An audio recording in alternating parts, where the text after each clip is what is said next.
So, hello there and welcome. So, we're kicking out off slightly earlier than we advertised, only for reasons that the Labour Party candidate is on AY show at the moment, and we want to link up with that just to see what we're making of that. So, I will link up with that before we formally start off. So, let's catch the tail end of this guy's interaction on AY. So, let's watch this.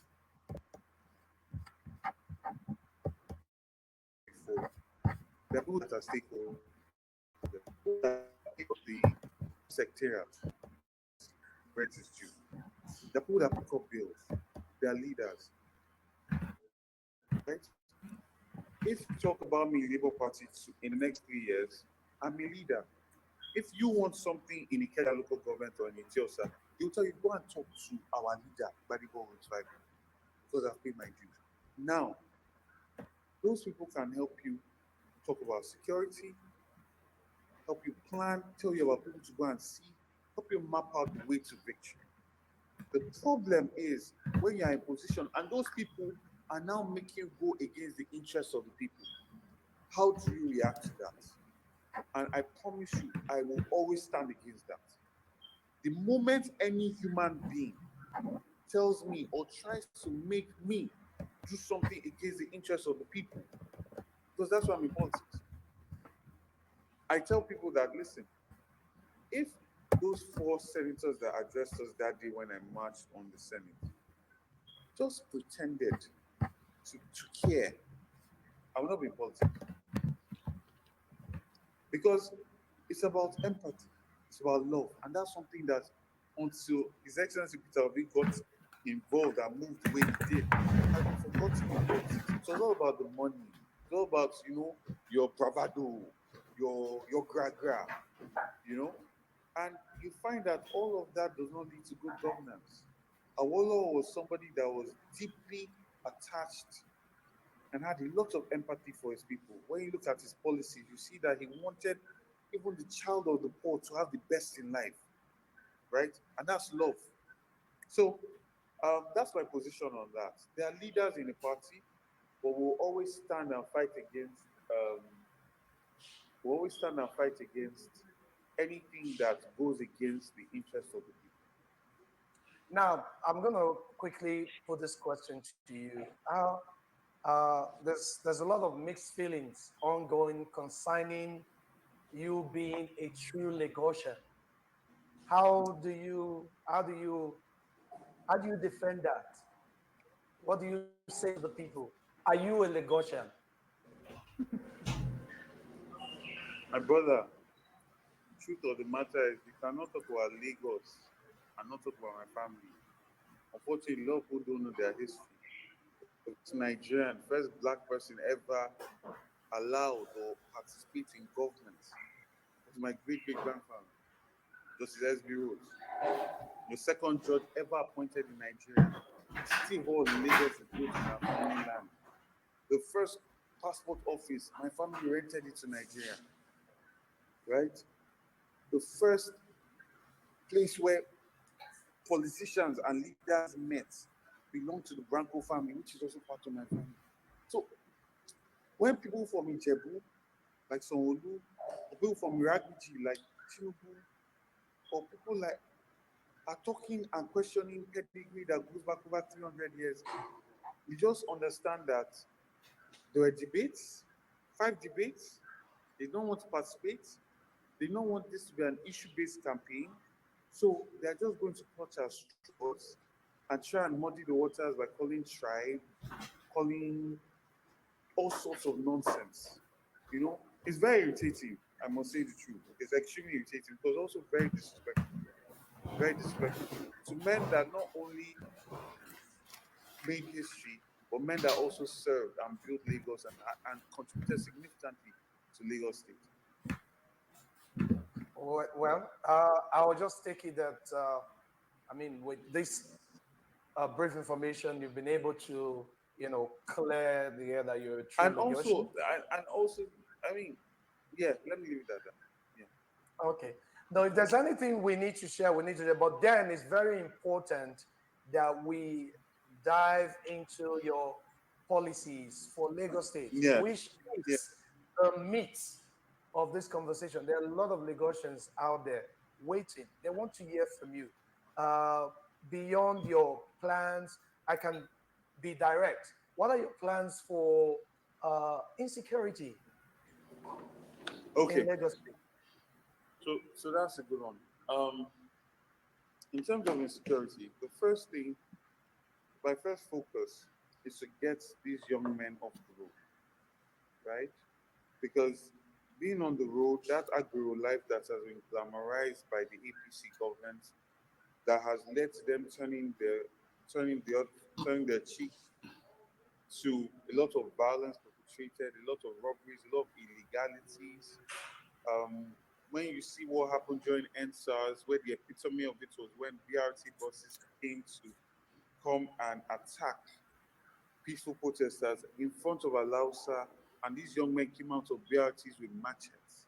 That was the perfect picture that captured what Lagos State is in terms of security. So it is state-backed terrorism, as far as I'm concerned, because you have people that have been macheted. Our party members have been macheted because we're just putting on people be poster. Our party members have been almost burnt alive at Oshodi Interchange because we're carrying flags. So, first step is this: we're going to we're going to engage these young men at their local government and work with them to get employable skills, right? There's a lot of work that needs to be done in local government. So I'm talking about our roads, our gutters, sanitation of it, maintenance of it.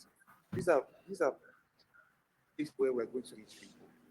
Now, once they go through this process, we're going to incentivize any company that's going to work in that local government to actually hire these young men, right?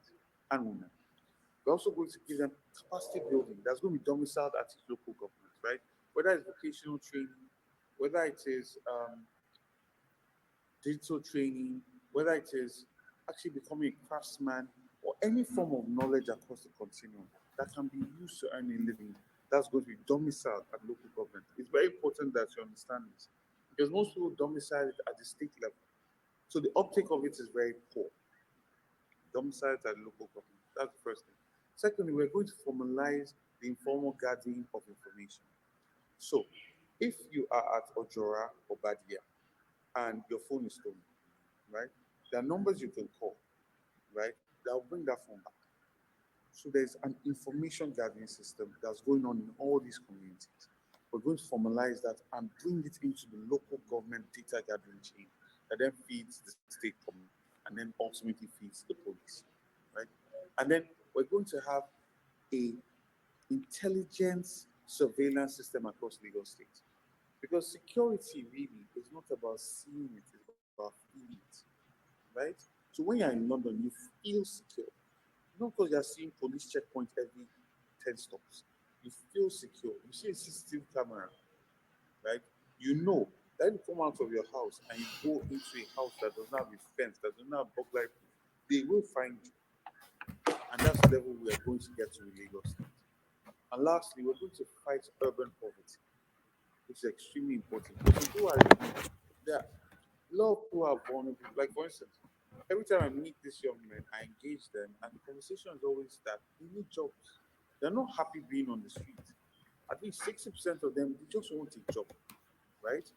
So it's about creating jobs, creating employment, and fighting urban poverty. And to achieve this, all the money that's currently being leaked, being stolen, or being appropriated without adding value to the state will be stopped, and those funds will be redirected to soft loans for people of Lagos to engage in productive activities, especially productive activities with the government, right?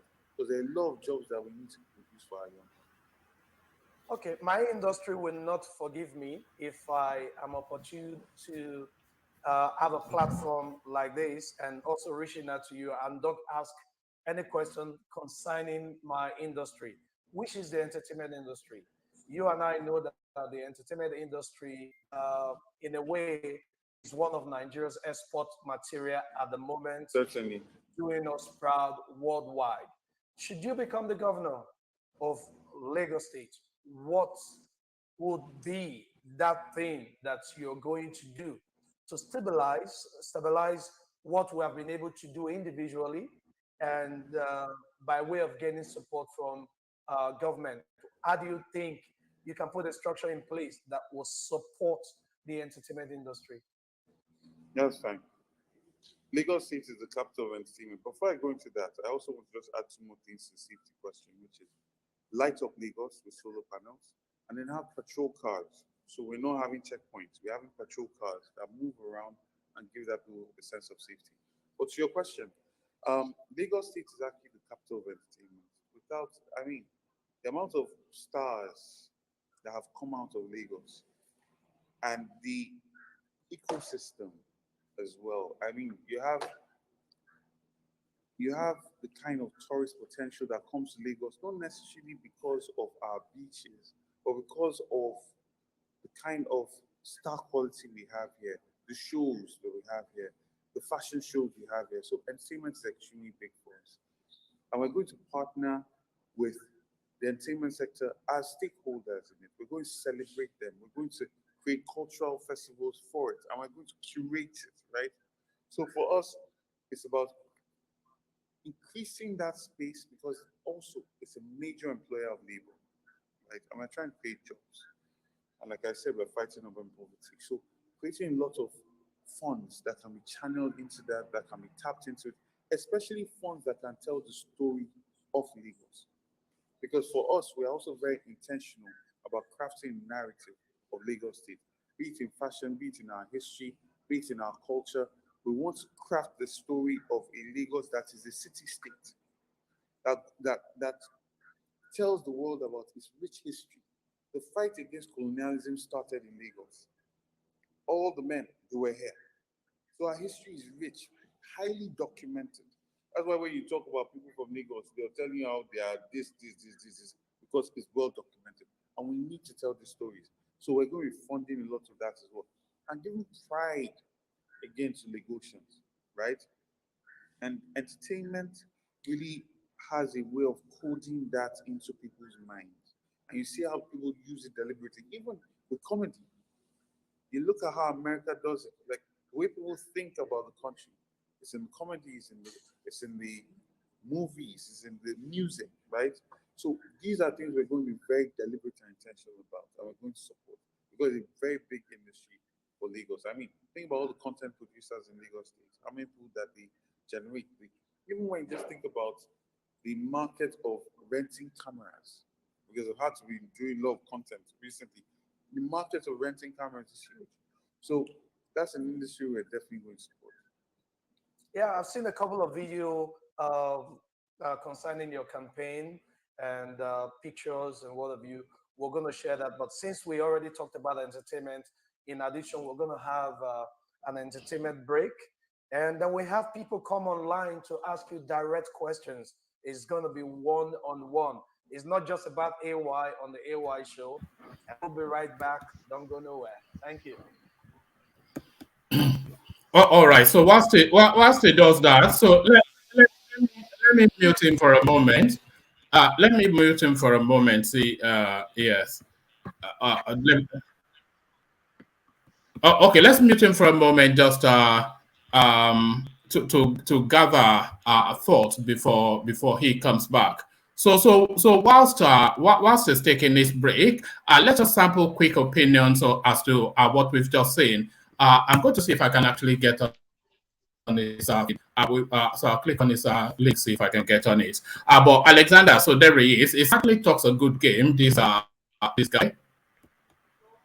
Yeah, Alexander. uh, yeah. He's the chances of him being the governor of Lagos State is pretty high, actually. Based on reports coming to me from top politicians in that country, PDP are closing ranks and moving based on body judges' instructions. They are fully behind him. It's going to be a tough race.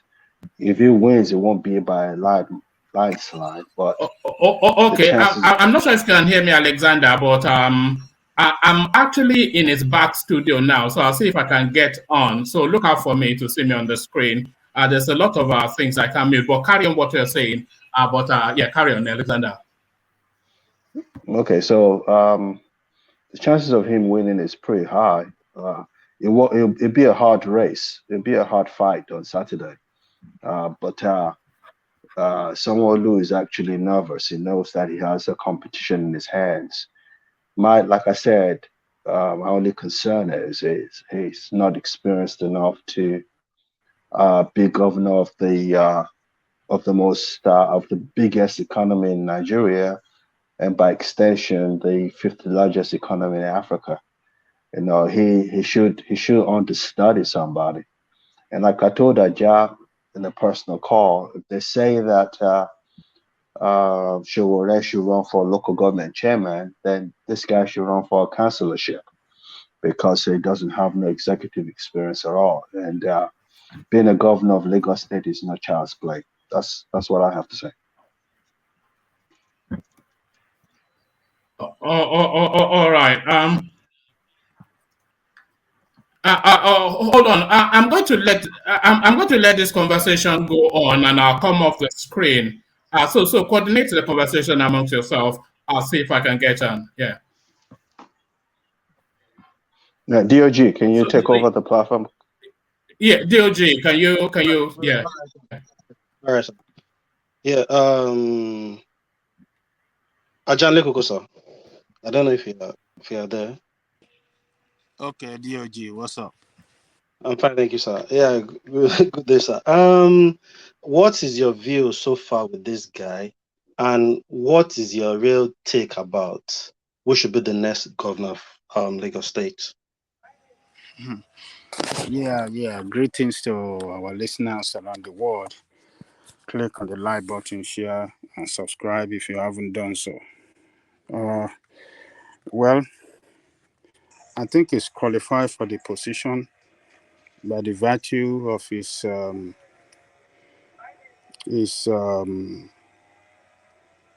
being a Lagosian, but I don't think that he's a guy that is prepared for the job because we don't know his working experience.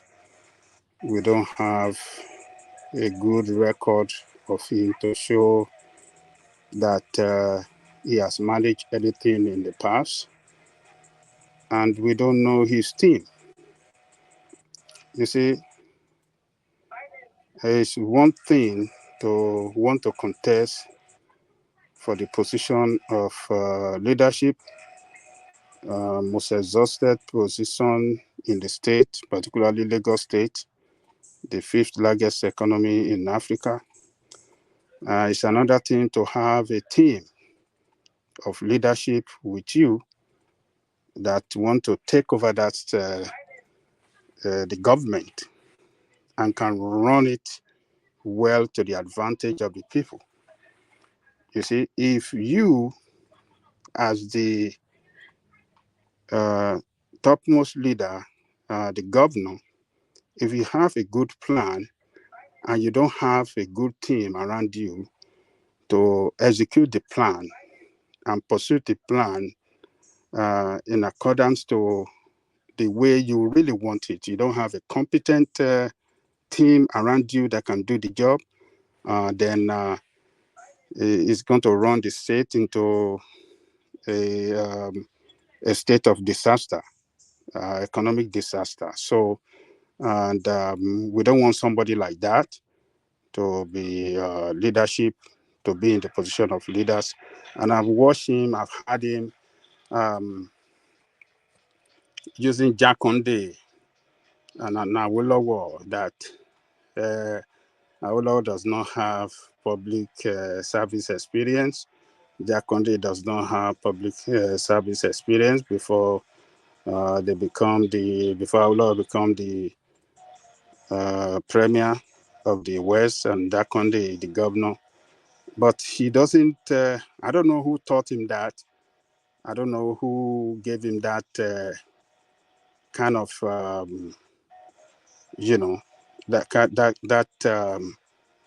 kind of Yeah. Angelico, let me say something. Yeah, let me Angelico, let me finish. okay. I don't know who gave him that kind of idea to use because when you're talking of Awolowo have a team, a competent team around him before he took over the what do you call it? Before he took over as the premiership of the Western region. Awolowo has been practicing politics and been in politics since the 30s. Since the 30s, Awolowo contested election in Lagos in 1935, with what's the name of the party? I can't even remember. He defeated the Abat Macaulay political party in Lagos. So Awolowo have been coming a long way, been able to build a team around him, and they have a vision. Awolowo have been preparing before he took over in 1955. Before he took over the premiership, he have been playing politics for the past 20, 30 years before he took over that position of leadership. The same thing, Jakonde. Jakonde has been coming with Awolowo since the 60s. Angelico, can I ask you a simple question, please, before you continue? Okay. What? Be honest with me. What is the difference? Be honest between this guy and Showore. Tell me the difference, please. You want to know the difference between them? Yes, I want to know the difference.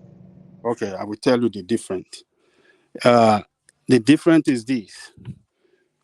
Showore have been coming a long way since the 80s as leader, as student leadership in since the 80s. He have been participating in some form of anti-government activities and pushing for good governance. And before he traveled abroad, and he came abroad, he was able to set up a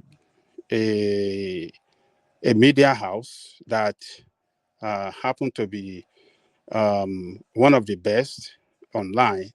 He has been able to position himself very well, prepare himself very well for leadership before coming out for the position of president. And you have listened to him several times with his plan, with the way he articulated his plan very well on the direction he want to take the leadership of on the direction he want to take that country, different from the way that politicians have run it. And you What have is Angelico? so You know why let, I let asked you me this question. You made a Hold on. statement. Let him finish the hold statement. on now. Yeah. Before you interrupted him. So let him land answer your So question. Please. so he has demonstrated that yes, he's prepared for his job because you see him, he have a political party of his own. For a person to set up a political party, that's to tell you that that is a person that have that competence to govern, and he have his own team around him. His party have governorship candidates, in many states of the country, senatorial seat, and all those. Sorry, Adanle Koko. Shall we bring him back just to hear what he has to say? Okay, all right.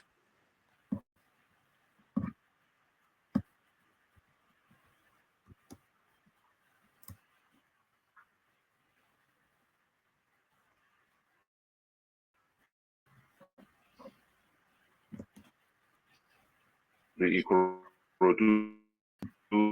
whole Ikorodu going right to Bokosi. I've seen by London.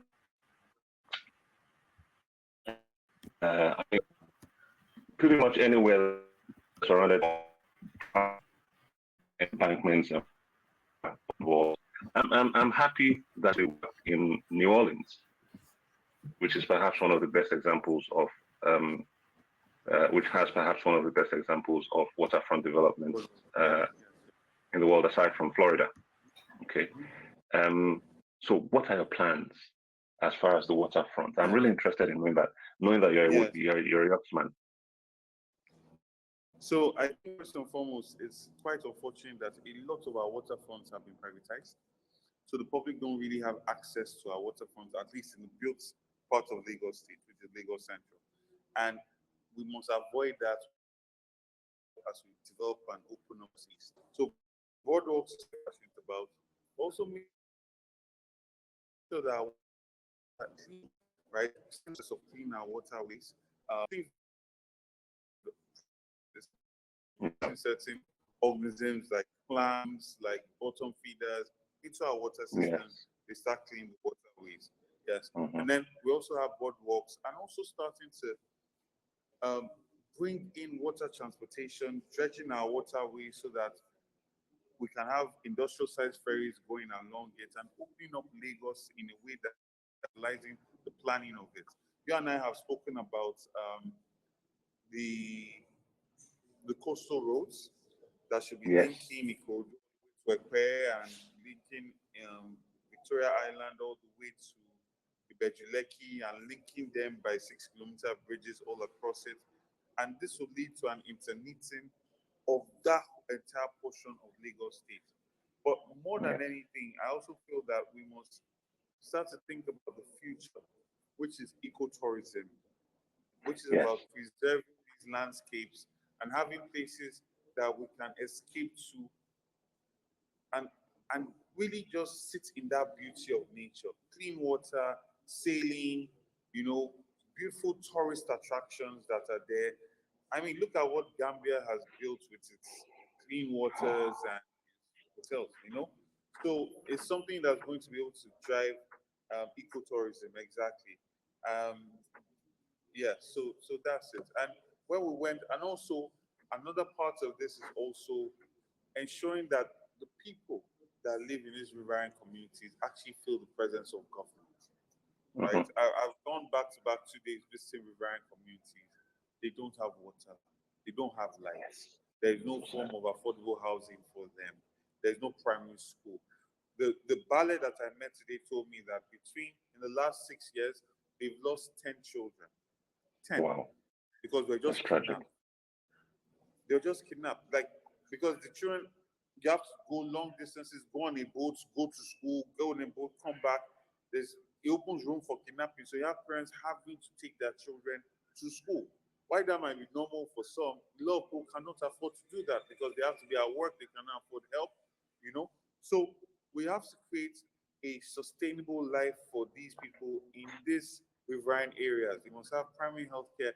There's no reason why a woman should be in labor and have to be looking for a boat to rush to the mainland to have a child, right? There should be a mother and child in hospital center for the riverine community in that area as well. But more than anything, Valencia is currently ranked the #1 livable city in the world, right? And it has the exact same topography, coastline as Lagos State. So we need to do a lot more with our natural endowments that we have. Mr. Badamosi, thank you very much for that question. We have quite a number of people online too who are willing to ask GROV some questions, and we're honored to have you on the show. Let's go to 21 Forever now. 21 Forever is reaching us from the UK. You're not going to be here to vote on Saturday, but I'm just curious. I'm interested in knowing what your question would be for GRV. Hello, everybody. Hello, AY. We saw you in November when you came for your show. That was amazing.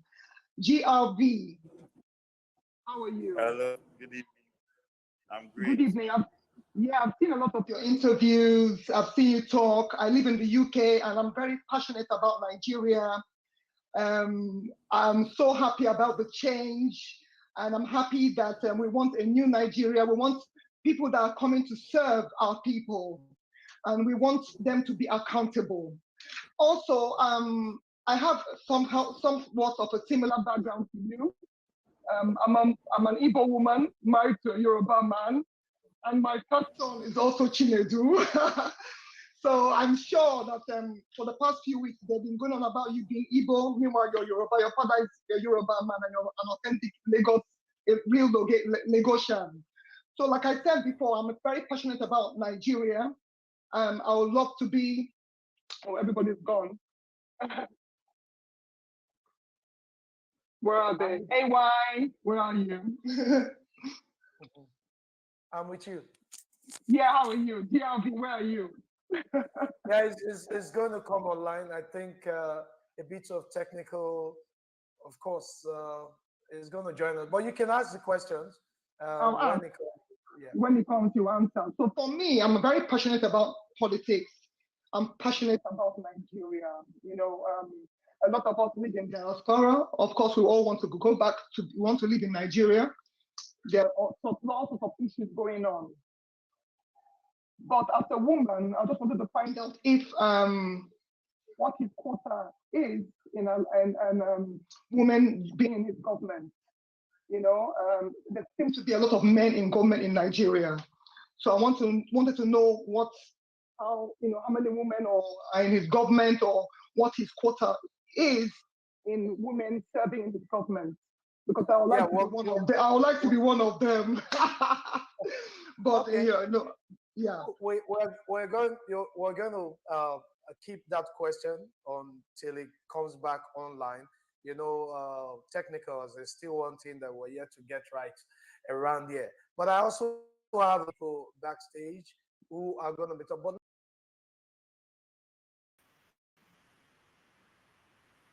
All right, it's the waiting around for these sort of things that really irritates. I just want to ask the guy a question and get out of there, but they are going to over labor it and everything. But let me actually come to Osaz. So Osaz, are you with Gbadebo? Because he certainly seems to talk a good game. If there's anything you want to say about him positive, is that he has somewhat a sense of knowing what he's talking about. So what are you then making then of this character, Gbadebo Rose Vivour? Osaz? Are you there, Osaz? Oh, okay, let's go to Ekene. Ekene, can you hear me? Yeah, I can. I can hear you. Yeah, I was asking Osaz about Gbadebo Chinedu Rose Vivour and how impressive he comes across, because this is not the first interview I've seen him, but every time I do see him, he's starting off a good game. Taking off his performance so far. Well, the guy is calm. You know, we have been privileged to see him face to face. It's not just an interview. So we have been privileged to have some discussion with him face to face. So he's a very calm somebody. So, and he's gaining momentum. So the moment, but I don't know. This Saturday will be a very tough race between him and the sitting governor, because as I'm talking to you now, it's between him and the sitting governor. There is no any other person contesting between two of them. Peter Obi is in Lagos now campaigning for him, is he? Yeah. Peter Obi came to campaign for him today, but it's just like a secret campaign. So all right, stay there. Let's get back to him. I want us to capture as much as we can. He will finish soon, or as soon as I've had my slot, then we'll abandon. But let's go back to him. So I have so many questions, really. But nothing I want to say before you answer the question is that I can see you're a man of the people. You're very intelligent. You have the intellectual capacity, the competence, the character, the capacity. So for me, you are even though you're not, I don't live in Nigeria, you're the governor of Lagos, and I can see you are the future president of Nigeria, because we need people that want to serve the people. We want people that want to, want a better Nigeria. And so that's, I'm so excited being here, to be honest. So I leave you to answer the question. Thank you so much. First and foremost, we're going to start with a minimum level of 35%. That's the minimum of women involvement in government, right? And it's not so much an affirmative action type of position. It's just the fact that make better policy when every stakeholder is involved. So not just women, differently able people. You have youth as well in government, so that when you make policy, everybody has put their input and has covered the interest of that particular group. But aside from that, there are deeper things that I'm very interested in looking at. One is to understand that women are the primary caregivers of our children, which are the future of the country, of the state. And one must always be able to support them as a government, because the opportunity cost of a child growing up the wrong way is very expensive and much more expensive for the city or the state to pay on the long run. So we must gather data on women that are recently widowed, right? Women that are recently divorced. Because in Lagos State, as most parts of Nigeria, you can just up and abandon your family and you leave a woman having to take care of 3 children or 2 children by herself without any form of support. And then you expect that these women will be able to wake up in the morning and get these kids ready to go to school, which is not realistic, right? So we must be able to gather data, and this is where a social safety net comes in. Care workers come in, be able to support women, because we're also thinking about the children um, that they're in charge of, or just for mental health issues as well, and just to ensure that there's support system that is there if they need it. So that's another thing. Another factor that we're looking at is in our fight against urban poverty, it always pays off more in terms of the multiplier effect when you give money to women, right? You now remember the one that you get, second wife, want to give money to a woman, more likely she's going to invest that's going to grow. That fight growing significantly as well. So particular women, but we're going to ensure that they definitely have a very active role in our government. That's fantastic. Thank you so much. Well, 21, thank you for joining us on the AY show. I'm going to go to Mama Gio now, and of course, Jim Soko. Jim Soko, I would like you to have a repeat of the question you came up with yesterday. Jim Soko, how are you? Jim Soko, I think there's something wrong with your audio. When you fix it, we'll come back to you. Mama Gio, how are you? Area. Hello. G, I will be the correct picking. That we want for Thank later. you. Thank you. Shall not disgrace us. Never. If you disgrace us like a Desmond or that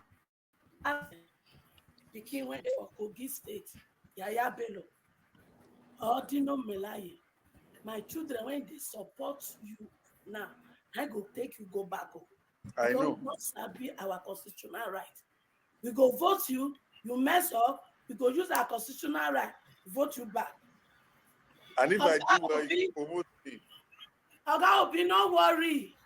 You know, so I tell you, say, you will not be my favorite, but my children support you, and I support them. Don't worry. Your mandate, not be my picking mandate when they give you. When Tinubu put for in hand, it is the whole core of fire. No best when the whole core of fire, when not the dropper. So it is either they give us my children mandate in peace, or they go release her in pieces. There is no two way about it. Corruption, rigging, technology is helping with this mandate. So Chief Tinubu, Kim and Co, hear me well.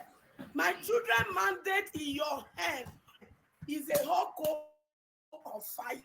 Is either you release it, peace, so that we not go get a bacala for Nigeria, or you go release her in pieces, because my children get with Elebe. If the judge or Supreme Court or Appeal Court una do wire, my children go wire una. So make una not blame them when it is so. To avoid that, make una release our mandate in peace. If una not release in peace, we go still collect her in pieces. If Nigeria Supreme Court or Appeal Court, if una not give my children their mandate for Nigeria, Allah, I go to America. Me with in my hand, I'm a we go carry una go. We want to presidency debate. Not finish that statement. I know what thing I go tell them. You know what I go tell them? I go tell them say, Shebuna no say my children now know they say that they do yahoo yahoo. If una no want make the hakuna America, make una take 2-2 and poo make they give us our mandate. Because if they not give my children their mandate, they go hakuna. I'm not gonna not blame them all. So I know what I go tell them. So for peace to reign, because now Papa Obi'S make them count. They count. So let the way that they take count. Now Appeal Court judgment or Supreme Court. If una disgrace una self with that wig una put for head, una come turn into corruption. Allah, una go see when, and if not this una go wrong come abroad. Let me tell you, my children go wait for them for airport. Some of them don't ready say they go buy una, they go prison. Prison for here, they go eat 3 square meal. They go give collect doctor. So they no kukuma worry to do that. So make una let peace reign. No. So you to the para. So you to the para. You say you go hold me.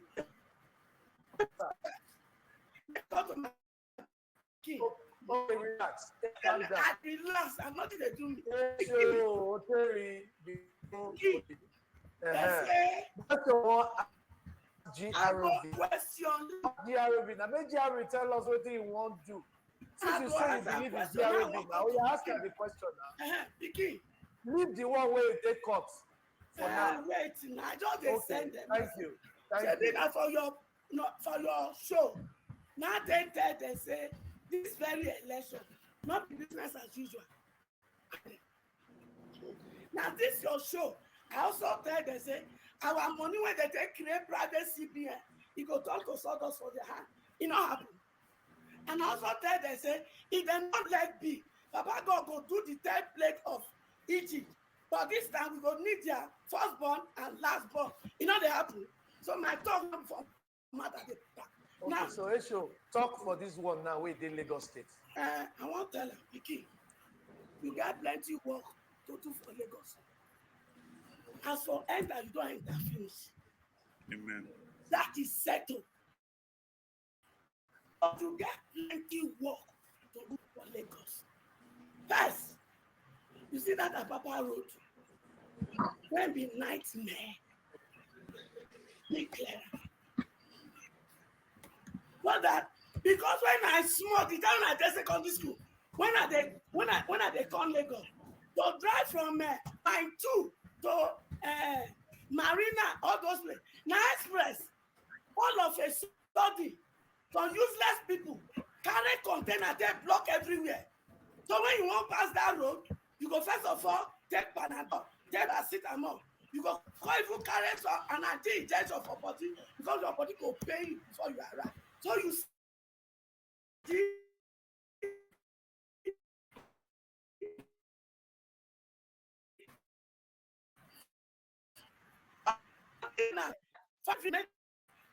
how you waiting place or how many months you see say that place clear. Number 1 question. Number 2 question. You see there are other states in Nigeria can make so that they go job opportunity of those places for and if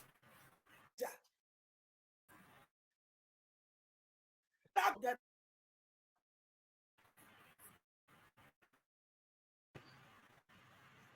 one then another, as you see now, there are plenty of my children. They don't graduate the Lagos. They not graduate. When I call them area boy, they not the areas I'm concerned. Those children, they are king, they are prince, they are queen. The only one I never give them an opportunity.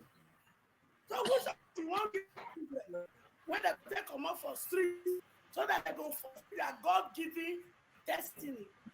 Then when I don't produce great men and great women from AJ City, or some part of AJ City, when you see a man, now disgrace. They're not going to say all those are great footballers there. And that kind of place they come from. How they don't come out from there, go shine for the entire world, bring better name for us. And when I close on our eyes, Mama, AJ City come down to what is your plan for AJ City and Marathon children? Thank you, sir. Okay. Mama, this question, I think GROV, you don't carry barrel and paper, you don't write for grant, Abi? Yes. Okay, so over to you. Mama, you go answer your question. Mama, everybody they say your blood too hot. I not go hot. No, wait, how you not Mama, go not hot? continue, not No, make the answer. you why they hot. My children, they are intelligent, they are smart, they are hardworking, and they have resilient personality. They do election, una thief their mandate. That is one. And una when you thief their mandate, now una thief their destiny. Una can't give their poverty and hopelessness. Turn them to Yahoo boys and girls. That turn them to Lojo and hookup. That turn them to kidnappers. That turn them to the Fulani herdsmen and the Boko Haram. So which mama, when he dey rightful self, when he know say, if Baba God create children to become queen, princess, prince, and queen, and they are supposed to rule the world. Because I know the Africa continent supposed to be the greatest continent on earth. And Nigeria is supposed to lead the other African country. But no, all these are Jegudu Jera that their hair don't color. Come to this because America they happy and not happy. Bible he did say labor will labor in. Nigeria really labor finish. He can't say he can't chief because he don't plan. No, my children can never labor in vain. Tutu, my children can never labor in vain. Therefore, Mama, we don't hear this one. Make him answer the question way. Be like say the way we go do show, the next one I go do. Now me and you 1 hour. That's all you promised last time. No, 1 hour. Now. I want to drop my number for you. Make sure you reach out to me. We'll go find you, won't find you. Now, if you drop your number now, the word will call you. Because I mean, we'll go find you. Back to sender. No, wahala. We'll go. So, GRV, please, over to you. Mama loves her children. That there's no question about that. I think that's a good thing. First of all, the Papa question. Well, currently the federal government has gone to about 75% on the train, the cargo train that's connecting Apapa to Epicenter. The state government is going to get involved under my government by getting more barges to get into the system, and also using dry ports, dry docks, Ikorodu, Badagry, don't open that up.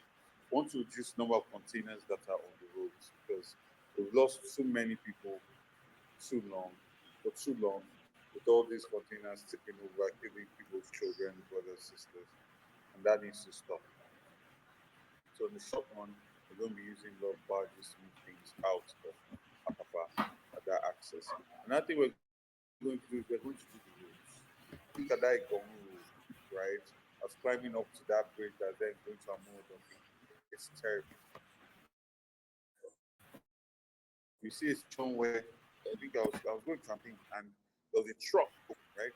Container fell. But tires broke because the road was bad, right? But the road is bad because it's carrying a lot of containers, right? And the load of the container, the roads are not built to carry those load of containers. So you have this chicken and egg situation and this system that keeps going on and on. So we need to get a lot of those containers off the road, right? And that's what I've talked about. The Apapa crisis currently, well, there are two things. One is the road, but there's one axis of it, which is the other part that's coming in, that the road has been done. It's just that Ikomu axis, a Jeremy axis, that roads are completely terrible. So the idea is we fix that, but then the call-up system, which is I think eto system that they had, it worked for some time. But then human factor got involved and it broke down. Because there are lots of people, in fact, too many people make money from the mediocrity of that system. Too many people make money from all of those trucks being there. Like a lot of money. I'm talking about billions, right? Over expanding time. So we need to engage the stakeholders again, enact a zero tolerance for it. Get to a point where if we set up a call-up system, when we set up a call-up system, people adhere to it, even though they are very stiff penalties.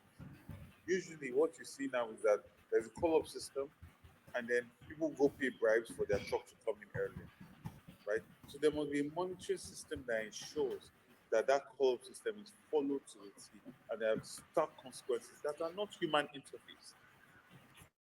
So this goes back into intelligence surveillance that I talked about when we talk about security, right?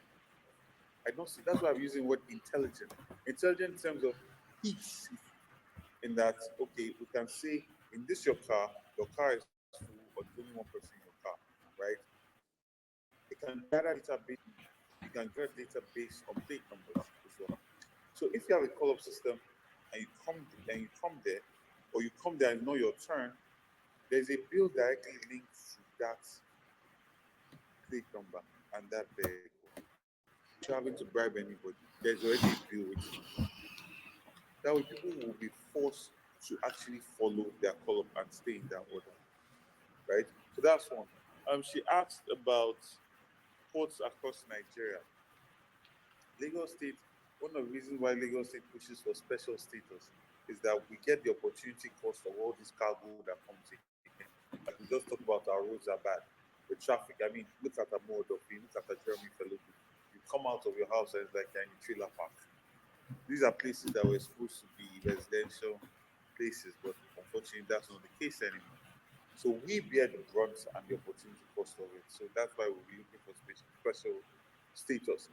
But the fact of the matter is that we will lobby and push for more ports to be created across Nigeria because that will make it easier for people that live in Lagos, so in that upper access as well.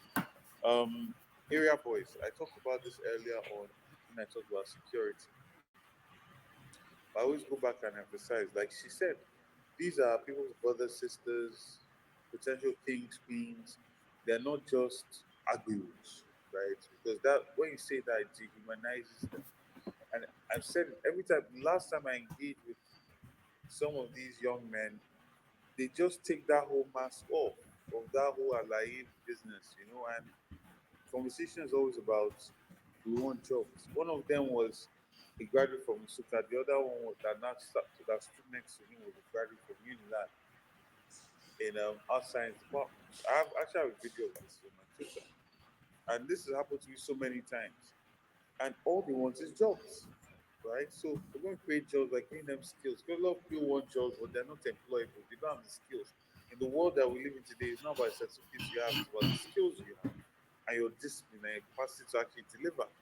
So we're giving people skills. And I said skill acquisition centers in each local government. We're going to do food for skill programs. So we know that if you come off the street, right, you might not be able to afford to eat that day.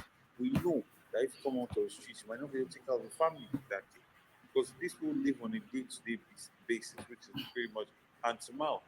So there's going to be provision, welfare package for that period of time that they're doing their training to ensure that they can actually, they're taking care of while they're getting these skills, right? And I've given examples of this. So I'm an architect and I also do construction. When we want to do good tiling or quality POP or quality screening, we get people from Cotonou, right?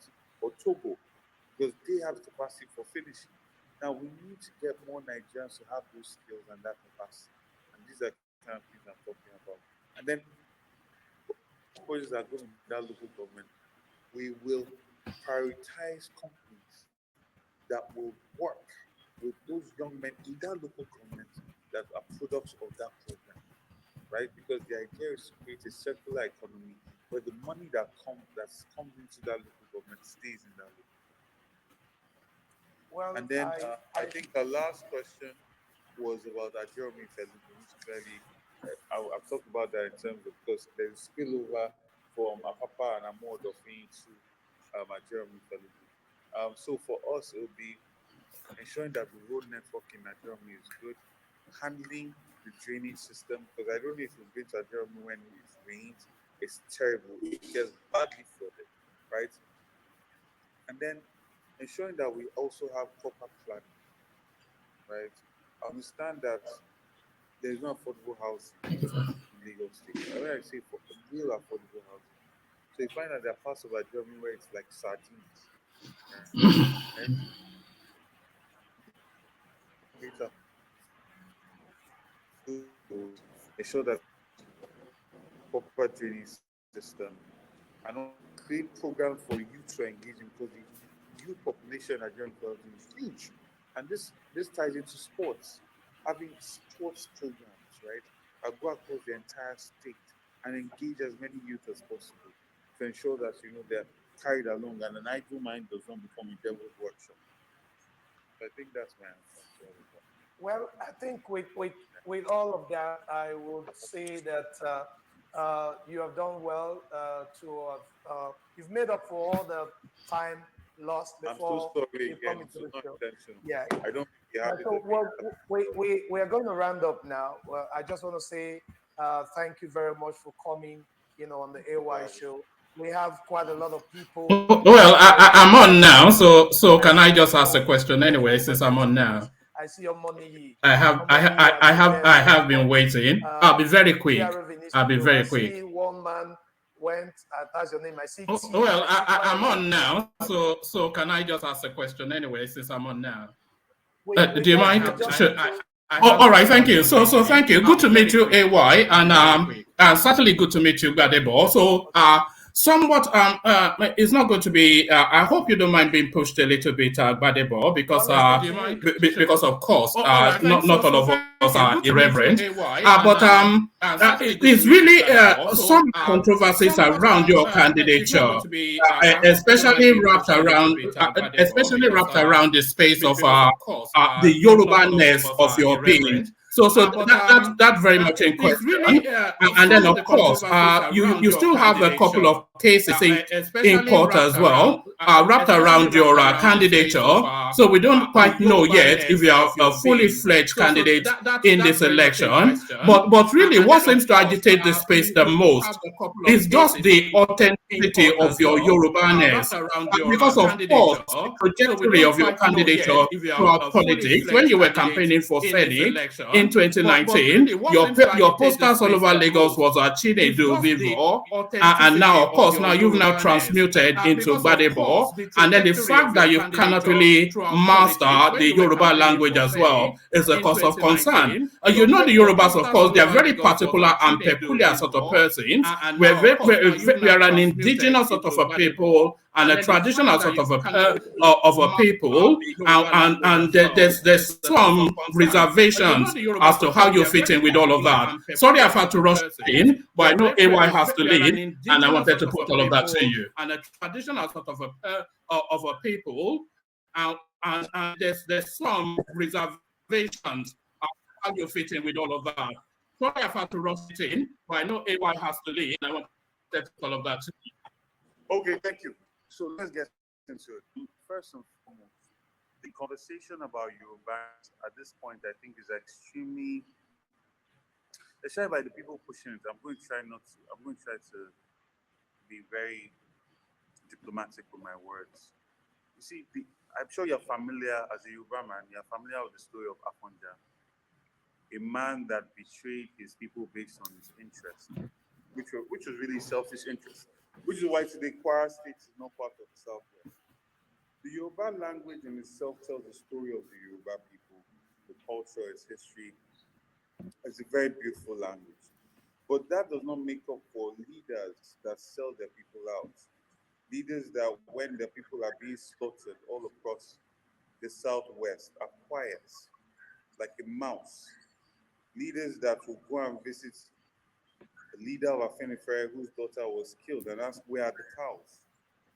Leaders that when it was time to put Amotekun together, they were quiet. And then when it's time for politics, they remember Yorubaness. It's nauseating, it's sickening. Because leadership is about standing for your people at any point in time over any interest. And great leaders always did that. People like Awolowo did that, right? And this idea of language, I mean, you look at our generation today, my generation coming after me, right? You find a situation where in this same Nigeria that the secondary school I went to ISL for some time, it was vernacular to speak Yoruba in school. You were punished for speaking Yoruba, right? So we also need to understand how we as a people need to appreciate our culture, our language, and bring it more to the fore, right? So that's one. Secondly, is talking about cases.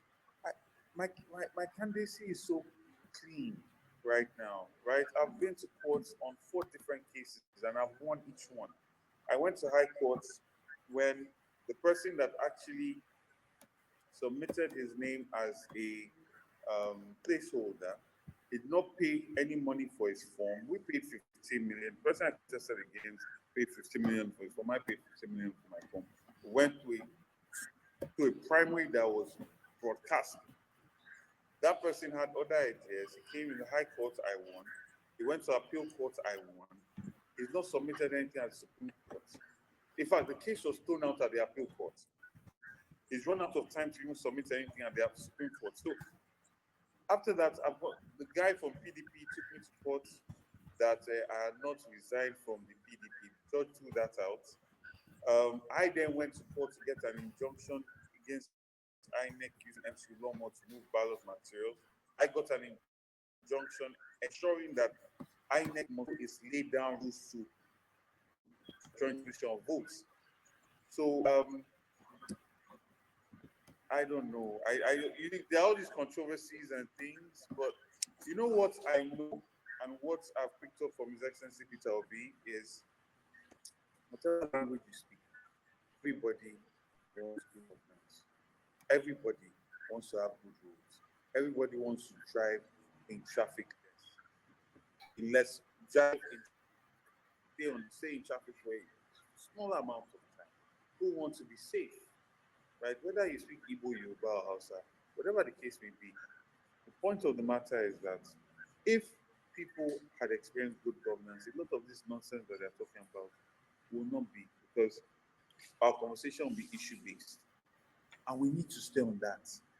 A governor that has not attended 5 debates with people that these are solid guys that came to those debates. A governor that's a steward of the state and dodged all those debates and simply wants to muddy the waters and make it a tribal thing and destroy the harmony of Lagos, a Lagos that existed much longer than when his grandfather was probably somewhere in Egypt, right? He's questioning my Urbaness. It's very nauseating, to be honest. So, all right, my DRV, I think well, you've done quite enough for one night, and your people are already putting calls through to let me know that quite a lot of activities are still out there for you to take care of. I want to say Very big thank you.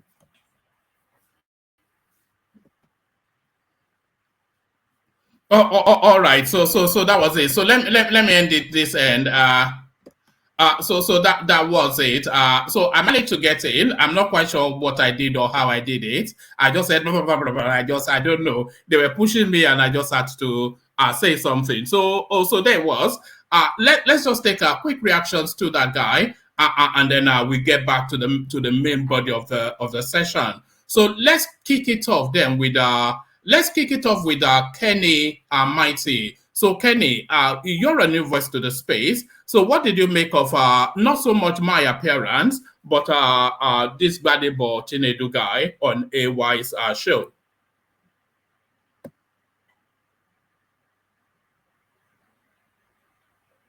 Are you there? All right. Okay, let me call to you, Kenny, then. Kenny, I was coming to you, but you're not there. So, Kenny, what did you make of all of that? Like I was saying to you before we had to go back to him, he certainly talks a good game. The one thing that he gets credit for is a good orator and his media savvy. But the substance of it and the question I was asking him is ultimately the question that he will stumble on because it may not be Yoruba enough. That's just the thing. No. No, you cannot say it's not Yoruba enough. That noise is too much. That is not Yoruba enough. The guy is pure Yoruba guy. He's a pure Yoruba guy. All this noise that is not Yoruba. Where is he from? The guy is from Lagos. Which other place does he have an origin? His origin is from Lagos. So I don't know, the noise is not Yoruba enough. His father is a Yoruba. His mother is an Igbo. He's married to an Igbo woman. So is he going to come to Igbo land and live because his mother is from Igbo? Probably he will be in his fatherland, which is Yoruba. So I don't question his origin. His origin is very pure. He's a Yoruba guy. Maybe probably the guy was away for a very long time because he has been working with, he said he worked with Chinese company, all those. The question of being a Yoruba is not an issue. It's a pure Lagosian. So what we'll be talking is about his idea, whether we'll be able to perform all this and that. So that's okay. So let's talk about if he's able to perform because he doesn't have work experience. He has not worked anywhere as far as we know. Because of course, he only just turned 40 this week, and he has been in politics for the last 8-9 years. And then if you look at his schooling years, there is no space to tell you that he has done any work. He said, "Oh, I worked for big companies, China, United States." But nobody's able to document that. So what is his antecedents? What has he done in the past that we should entrust him with one of the largest economies in Africa? Well, what he has done in the past, I don't know. Just that he told us he has worked in some companies, Chinese companies, that and that. So I don't know if that is enough. So, but somebody that defended him, P2B defended him on that issue, the work experience. So the explanation P2B gave on that background, that it's almost the same thing before he became a governor. He never have any government experience. So that maybe, and they're almost the same age, because P2B started campaigning at the age of 38, became governor at the age of 42 to 43. So it's almost the same age. So he still gave those P2B was an established businessman before he came into politics. He was a millionaire in London, trading before he became a politician. Yeah, but he never had any government experience. He was just a businessman. This guy has no experience in anything. According to the guy is he has an experience. He's an architecture. He has worked in many companies. Like where? He has worked in many companies. Like where? He said in Chinese companies. I don't know. So, but I don't know that one. The only thing is that, like the explanation that Obi gave, he said that sometimes it's good to employ such people because they never have some mind of corruption, this and that. So, but so that when he get there, if he decide to change, it's left for him. If he decide to do well, it's left for him. The government is all about listening to the people and learning. So that is all about government. So we pick it from there. So I don't know, many people that came to government, became a governor, never have any work experience, any government experience before they came on board. Many were able to perform, many were not able to perform. So that is the thing.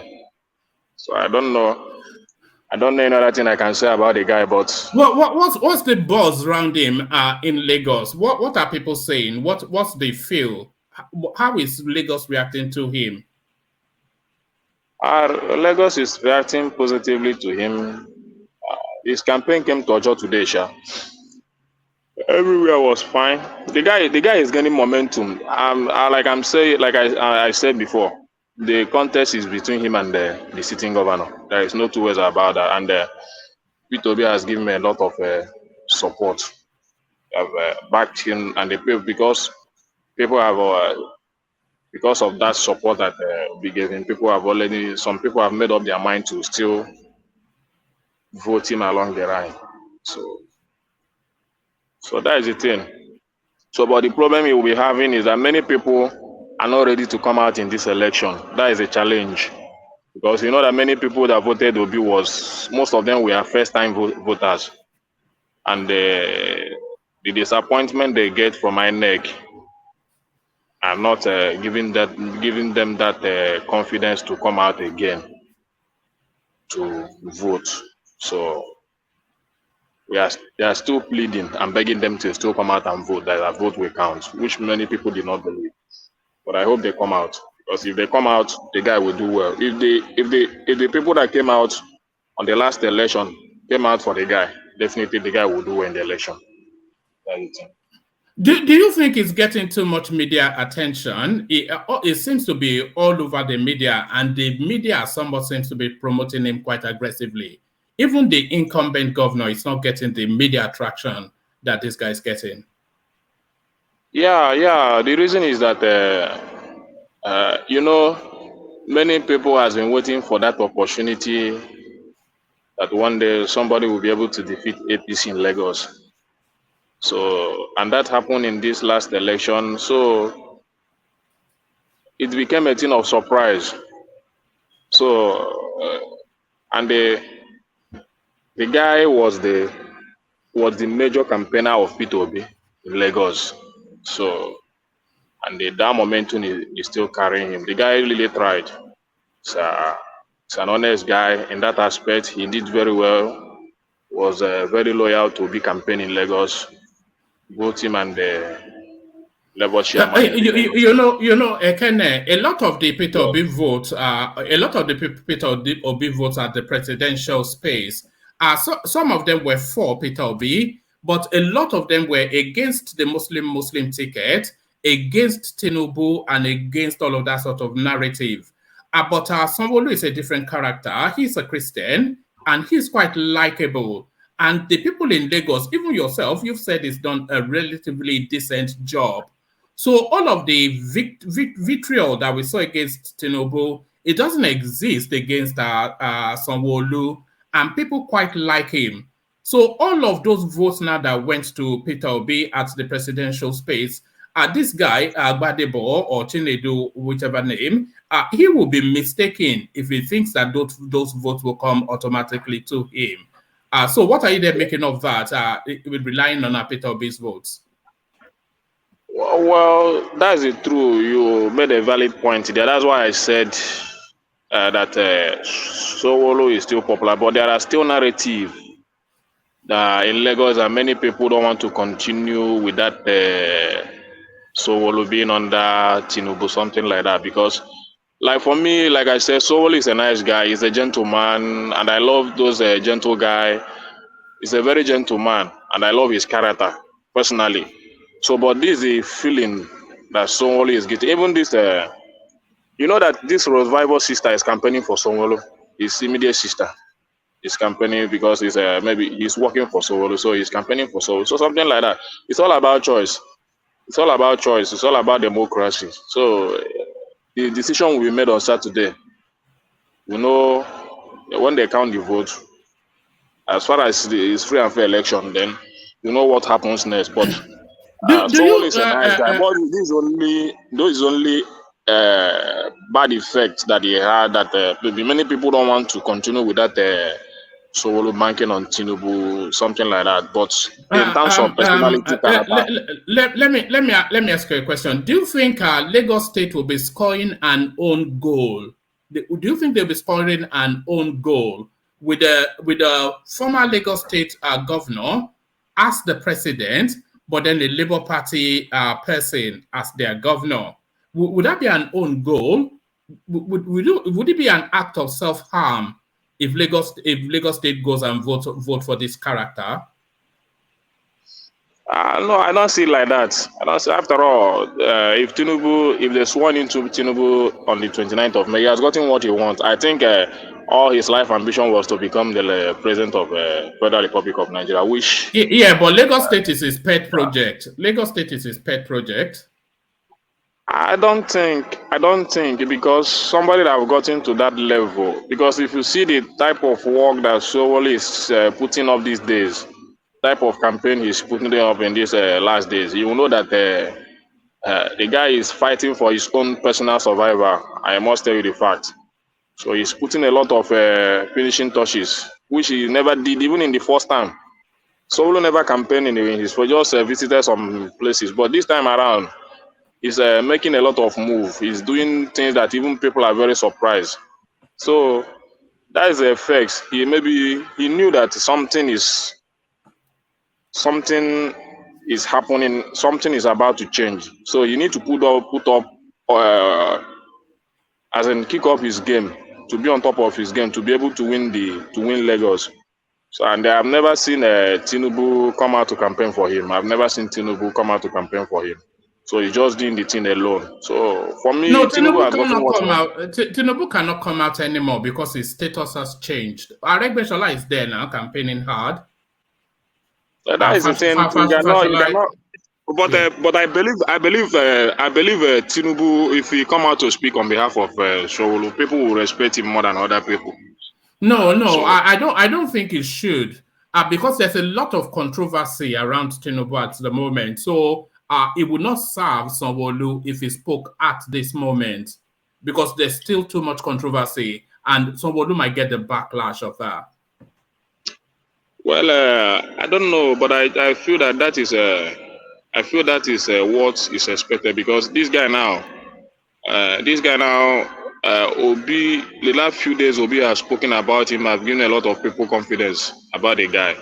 So that is what I expected of other candidates, other presidential candidates to also do for their governorship candidates. So today, like what Obi is doing, Obi visited a Plateau State to ginger them to vote for Labour in that state, visited Delta, visited Abia State, visited Enugu State, and still come to Lagos today. So all those things are maybe if you have been having doubts that maybe I don't know whether this guy will perform. But So yeah, sorry, yeah, don't you think Obi needs to do that because of the kind of party they have at the moment? There is no structure, and that party, most people even clamoring for Labour Party is not because of Labour Party. Most of them are not even Labour Party member. They are just Obi supporter, and that is why Obi need to yeah, run around because that is why most of them, I see them like an opportunist. Like this guy, this Gbadebo guy is an opportunist because obviously he was in PDP and he yeah, couldn't get the ticket, and they tried to push him down this guy through to be deputy governor, and he asked yeah, them to go and get a form, and he decided not to pick him because he said he was running from a godfather, and a godfather in PDP now is trying to force Gbadebo down his throat, which I think is Bode George from his yeah, interview, which we knew even before he did the interview anyway. So I see Obi doing that for his people because everybody's just riding on that Obi name. And this is where me I yeah, have the problem. Number one, this guy has no experience. Number two, I don't even see him winning. I don't even know why people are really scared because it's a different ball game. And where you will know it will be tough for him. So we will probably even win again is when you look at the presidential election, when you look at House of Rep in Lagos, you will see the people that is mostly APC that really won those seats. That tells you where the grassroots is. That's grassroots voters. Unlike the presidential, where what one man said earlier, the Muslim ticket, all the story behind Tinubu, the age. Then, if you look even online and anywhere, and even on AY show, if you look at the comment and you look at the names, they are mostly Igbos. And secondly, most of them are even abroad. So it's it's the entire different ball game, and Obi going around is normal for Obi to do that.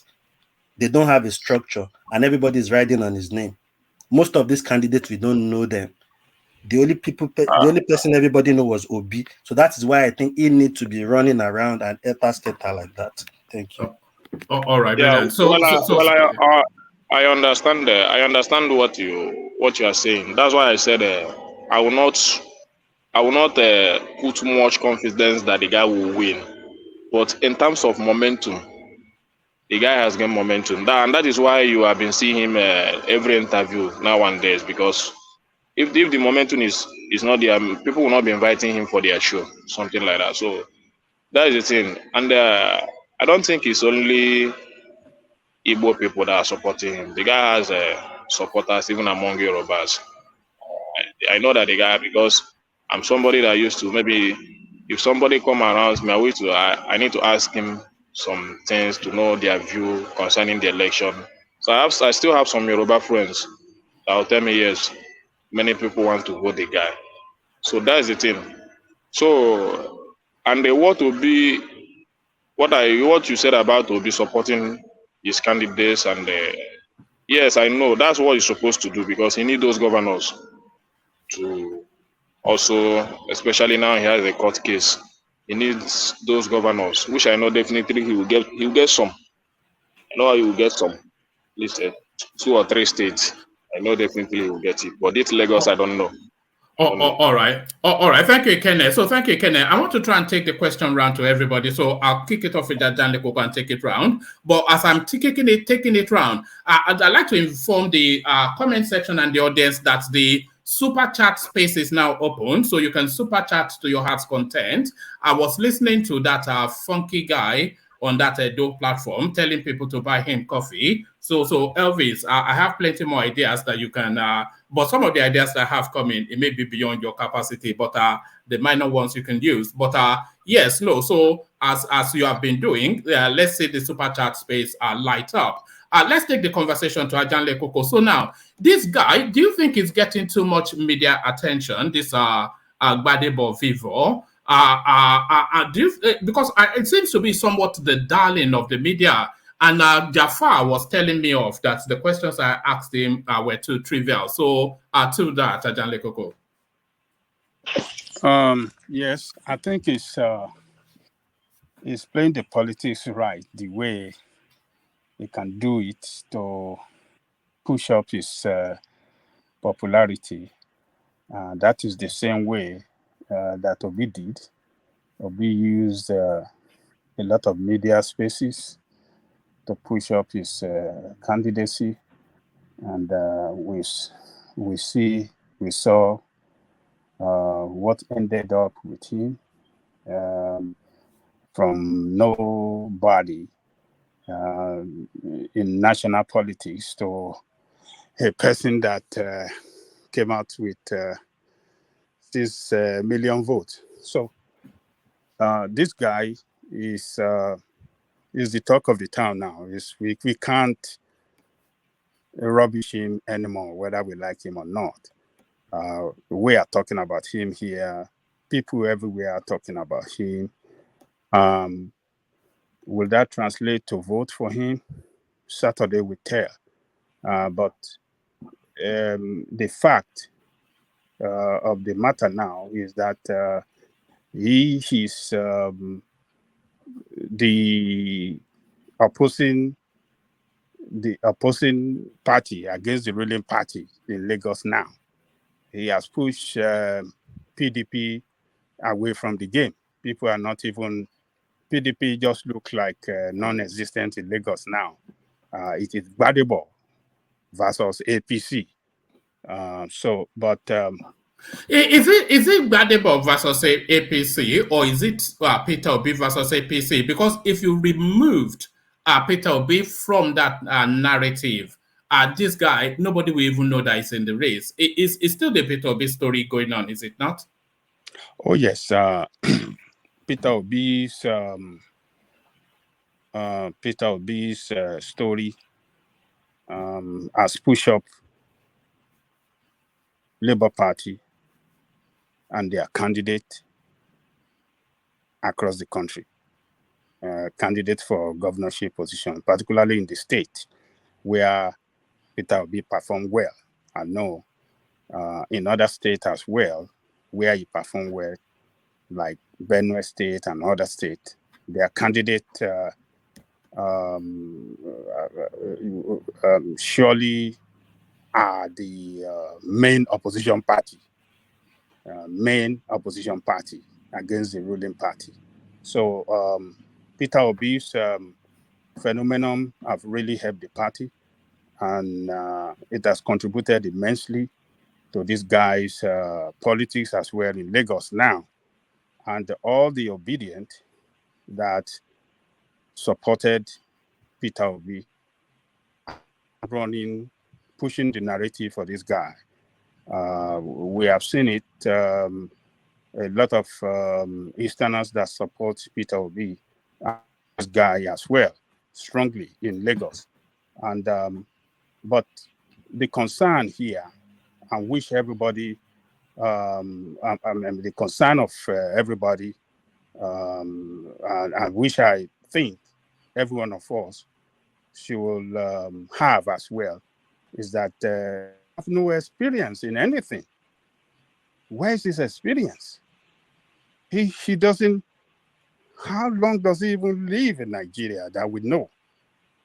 Since his birth, how long does he live? Because that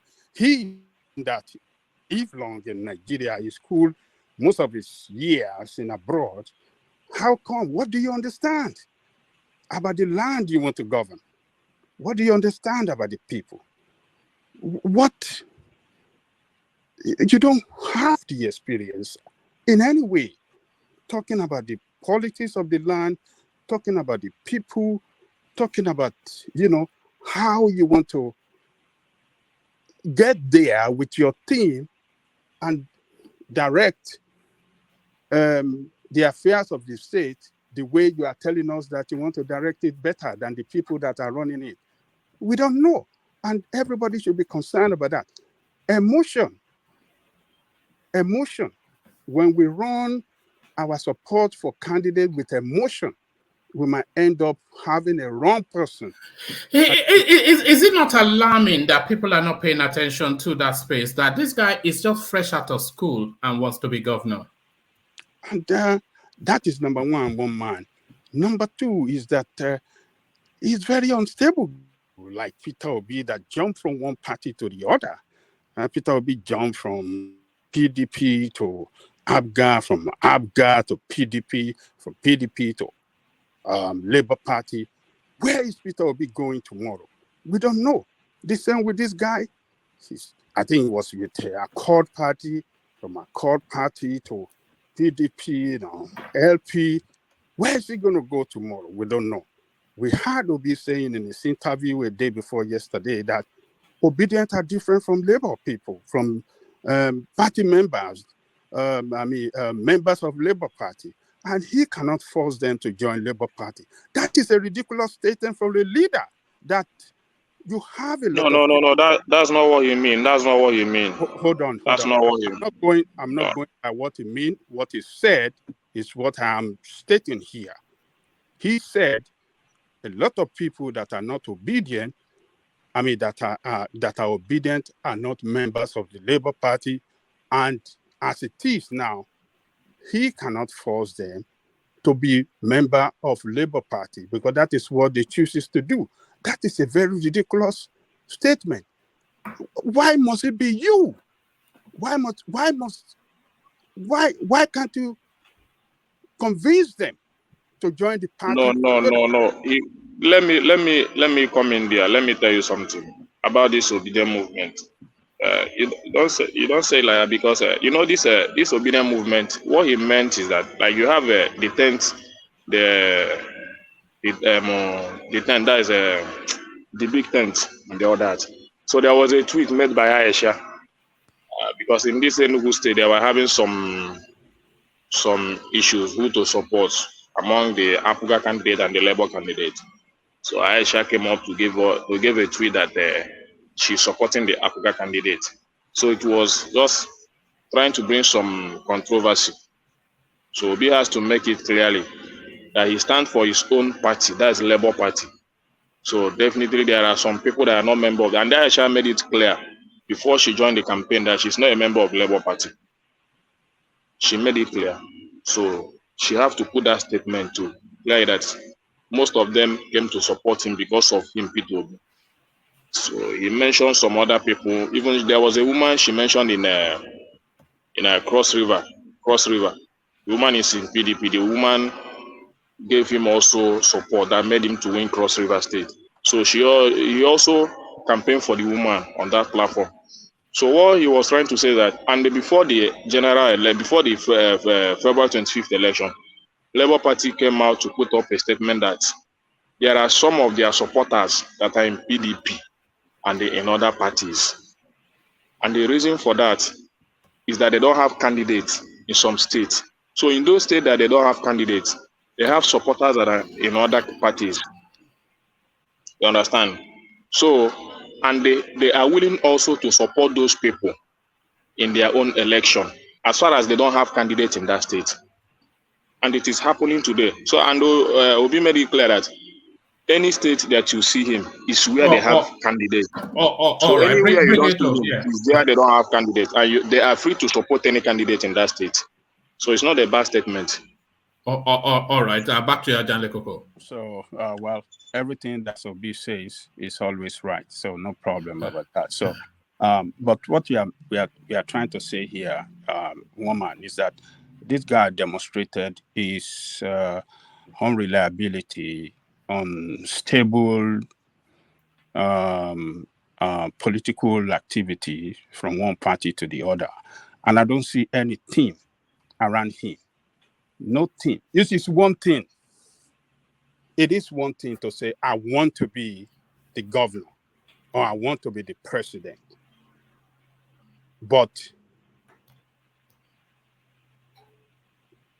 to effect your plan, as you are telling the people to come and vote for you, you must have team around you. Team of people that believe in the same plan, that have the same commitment, because it's a matter of commitment to serve the people. And the manifesto and the plan that you have, that you want to effect, you must have competent people around you that be able to effect this thing and make the change that you are promising the people. We saw how Buhari failed Nigeria. Buhari said so much. He said so much, rather. He promised change, but he got to power and got himself surrounded by incompetent people, and they run the country down. We have seen it. So the same thing this guy is saying now, where's his team? We don't have his team. We don't have his working experience. We don't know anything about him. And then you see this Obedient that run a campaign against Sowore that, he have no experience. He doesn't deserve to, he should go for local government and develop his political career from the bottom up. Now saying this guy should be the person to vote for in Lagos. That is contradictory to me and double standard. So this guy is, I don't think he's ready for the position of leadership yet. He should go back and get himself. It's a chance, isn't it? It's an opportunity open. And by the way, you can't blame him more. If the opportunity opens, then it is well. Yeah, of course. Now, so the opportunity opens for him, and he's doing the damnedest he can to seize the opportunity. It's just a chancer. But then this sort of things, if it's not quickly checked, it can spiral out of control. Then you have an APC government with the Labour Party Lagos State. All of the things that people were hoping would happen, if you had that synergy, then it becomes a struggle. Then it becomes another battle between Lagos and the federal space. Yes, it's just an opportunist, and trying to use the Obi popularity, Obi's campaign against Muslim ticket, Obi campaign against how do you call it? Obi's religious campaign. And what do you call it? Obi's backed by a tribal campaign as well. Some people would that he doesn't, but his campaign based on yes, it should be the turn for the Southeast. So it's a campaign for tribal. Tribal purpose, and as well as religious purpose, and it's that and we saw in so many places people voted. They carry out religious protests against Tinubu Muslim ticket. They carry out all those kind of protest vote against APC in support of Obi. So what I'm trying to say here is that our people should eyes very well in Lagos, irrespective of where you come. But I want to ask you something. No, hold on, Kenneth. We're pushed for time. Let Ajan Lekoko land. Yeah. Irrespective of where you come from, whether you are a Yoruba man or you're an Easterner man or you're from the north in Lagos, should be able to look at this guy well, that what experience does he have to bring into government to manage the fifth largest economy? What administrative experience does he have? What kind of experience that, in terms of management of resources, human and, material and it's going to make a mess if he gets. It's going to make it's going to ruin the place if he gets there. Well, yeah, not purposely, maybe even, but he would just. What does he? He doesn't know anything, So I mean, Lagos is a huge economy, man. You can look at Lagos State as a very small land space, but the economy, what Lagos State drives the economy of Nigeria. Take Lagos State out of Nigeria. Nigeria will become one of those backward countries in Africa. Lagos State is the economy of Nigeria, and somebody that wants to manage that economy must have that experience in the management of human and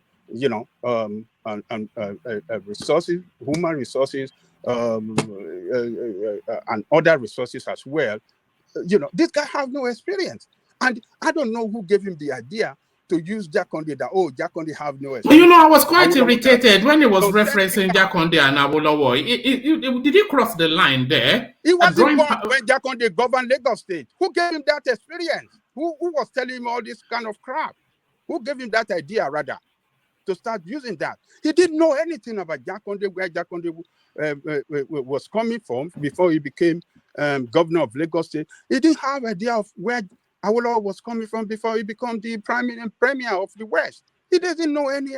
He doesn't have any. He should go and read the history. This is what we're talking about. When you have somebody that has experience of something and is talking about it, it doesn't have experience of. It doesn't know. It doesn't have no knowledge about the history of these people. Jakonde has been coming with Awolowo since the 60s. Since 50s. And he went to jail when Awolowo was jailed. He was one of the political associates of Awolowo with Bola Ige and all of them. They all slammed them in jail. And he ran. He was one time the chairman of the Union of Journalists. He ran Nigerian Tribune. up to the highest place in that media house, to the editor-in-chief, and he got his own media house. And what's he talking about? Awolowo has been playing politics since the 30s. Awolowo has been in politics since 30s. Since 30s, he defeated the political party of what do you call it?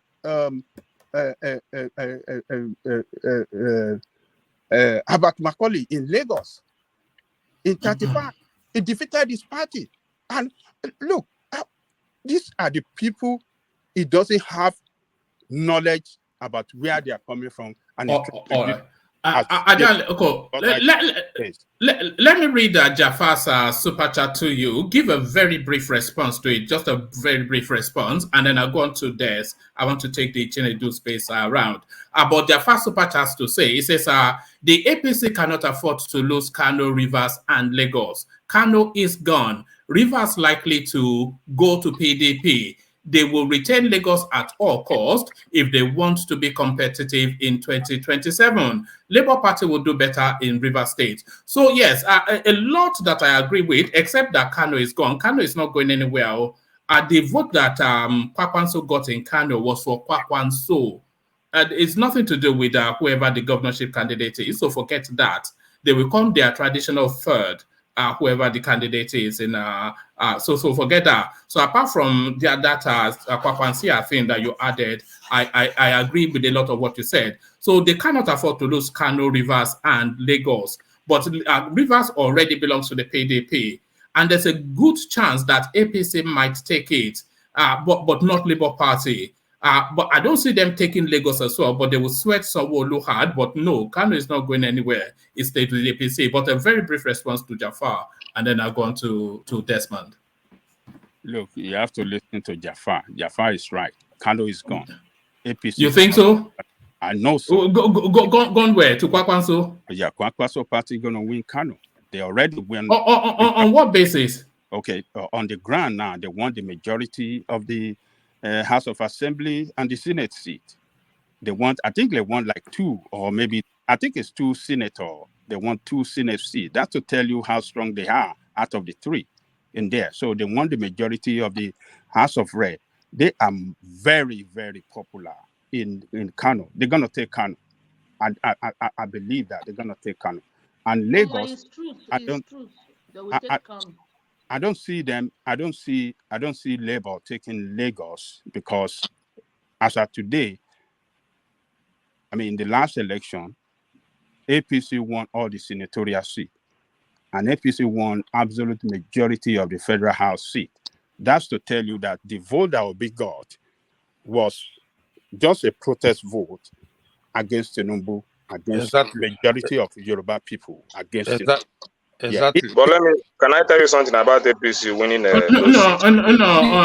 I want to move it on quickly. You know, there's I just want to make a quick comment. All right, make it very brief. But before you make that comment, people are still welcome to interject, but please keep the interjections just as short and to the topic as well. So keep them short and to the topic, so that there's a natural. Hold on. This is not only for you, for the whole space. So keep them short and to the topic for the natural flow of the thing. So let's hear you, Kenneth. Okay. That seat you are talking about in Lagos, you know, Labour Party don't have those seats in their listing in there. They don't have those logos in their ballot paper on the day of that election. So probably because that day, if you finish voting Labour Party presidential, I'll be looking for people to vote for the other ones. So that's how did Banky W lose a seat? How did they lose its deposit? Yeah, in some places. Like when we get to the collection, No, I'm telling you the facts. Like Yeah, when we but get to was the it when we get different? to the when Was we it get the time we different get to the from? collection center, I was asking the man, why didn't you people have candidates in this area? He said that they are having some issue, that many of them, their cases are in the courts. They were not able to resolve it before the election. So that's what happened. All right. One man, can we make a clarification? Was Yeah, go the on. form at Banky W's polling unit different from the polling unit because your question one mine is very prescient. So how did Banky W lose his seat if there is no logo on the forms? Is it the form different at Banky W's whatever area than other areas? Are you saying that the forms for Banky No, no, W's I'm places trying. were Yeah, different? like the senatorial they have, but they don't have Yeah. candidate. That the other one. They No, don't have not even. They candidate don't have even form. that. The They form. don't have the. They don't have the logo at all in the other ballot paper. They don't have the logo of Labour Party. Yeah, I the other know, one they have. but they No, had The it no, for no. presidential Banky and the, W most of them. Hold on, Ekene. Hold on. The question Okay. that Fatai is asking you is that the form is one uniform form. The ticket, the ballot paper is one uniform ballot paper. Unless you are suggesting that they printed a different set of ballot paper for Banky W's polling unit and then a different one for the rest of them. Yeah, that's what I'm trying to explain. That in the senatorial and in the presidential, in the ballot paper, there is not logo of senatorial there is the logo of presidential. Labour The Party. same senatorial. The same senatorial, was it different at Banky W's place than the other places? Not presidential senatorial. Senatorial and House of Rep at Banky W's place, are they different from senatorial and House of Rep? Yeah, the ballot paper now they are different. There is 3 ballot paper you have. 3 ballot paper. You have to vote. So when you pick the 3 ballot paper, the presidential, the senatorial, and the other one. Okay. So that is the thing. It's So not one of them presidential we are don't have talking the about, but leave it. yeah. There's no answer. Yeah, one of There them is don't no. have logo. Do you not see the inconsistency in what you're saying that Jafar is Fatai is highlighting? You don't see the inconsistency. He's telling you that it's the same ballot paper, isn't it? That they have. I don't know if they have the individual names on it, but it's one uniform ballot paper for each state. So how can they have one set of ballot paper that has Labour Party's logo, but then a different set of ballot paper that does not?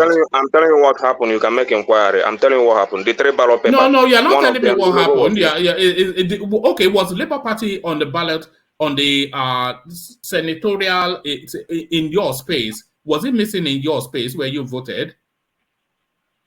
the senatorial was there, this presidential was there, but the other one was not there. You will not see the logo. In your ballot. And even the ones. Hold on. Let's be in your polling unit. It wasn't there. Yeah. Yes, it wasn't there. I'm not sure about So, that. You can make inquiry. I'm telling you, and they most of they did not allow. They don't have candidates. In short, they don't have candidates in most of those things. They don't have candidates. Most of them, their cases are still in the court. All right, brilliant. All right. Round off on Jafar Super Chat, Ajale Koko, and then I'll go on to Desmond. Yeah, so Jafar is right. Kwankwaso is very popular in Kano. He has been the most formidable politician there, and we saw the result. And I believe that he is going to win Kano. And those guys that were with Tinubu in APC, that run out of APC to NFPC, they have their reason for doing that. There was one that was the maybe the chairman of Tinubu campaign in Kano that run to join NMPP. You know that Kwankwaso is popular in Kano, so and a lot of them have won rep seat and senatorial seat, and that to show the strength of the party in that state. So Lagos State, the APC, by the results, by clearing all the 3 senatorial seats, showed to me that yes, they will usually, they will surely win Lagos when it comes to governorship and most of the state of assembly. So the one for to be what was responsible, we knew it. It was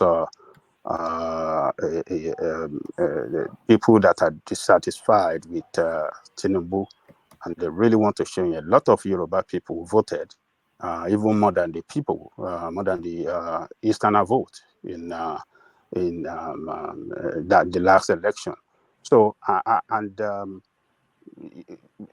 with the campaign that is going on in support of what do you call this guy now, Sawolu, I believe that he's going to win because people are saying we don't want disruption of his plan, the way he's running the affairs of Lagos, the gigantic project that is embarked upon.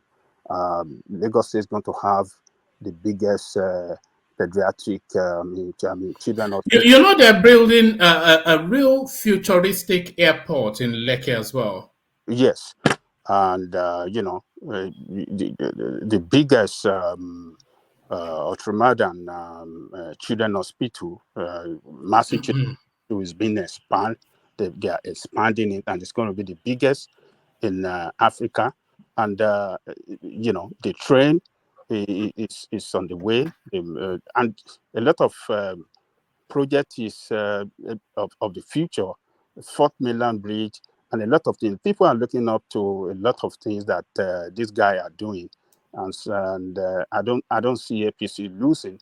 And if APC should lose, there's nothing we can do. We just accept Gbadebo to run the state the way he said he want to run it. But I believe that this time around, this is going to be a different election. Tinubu is not at play. Obi is not at play.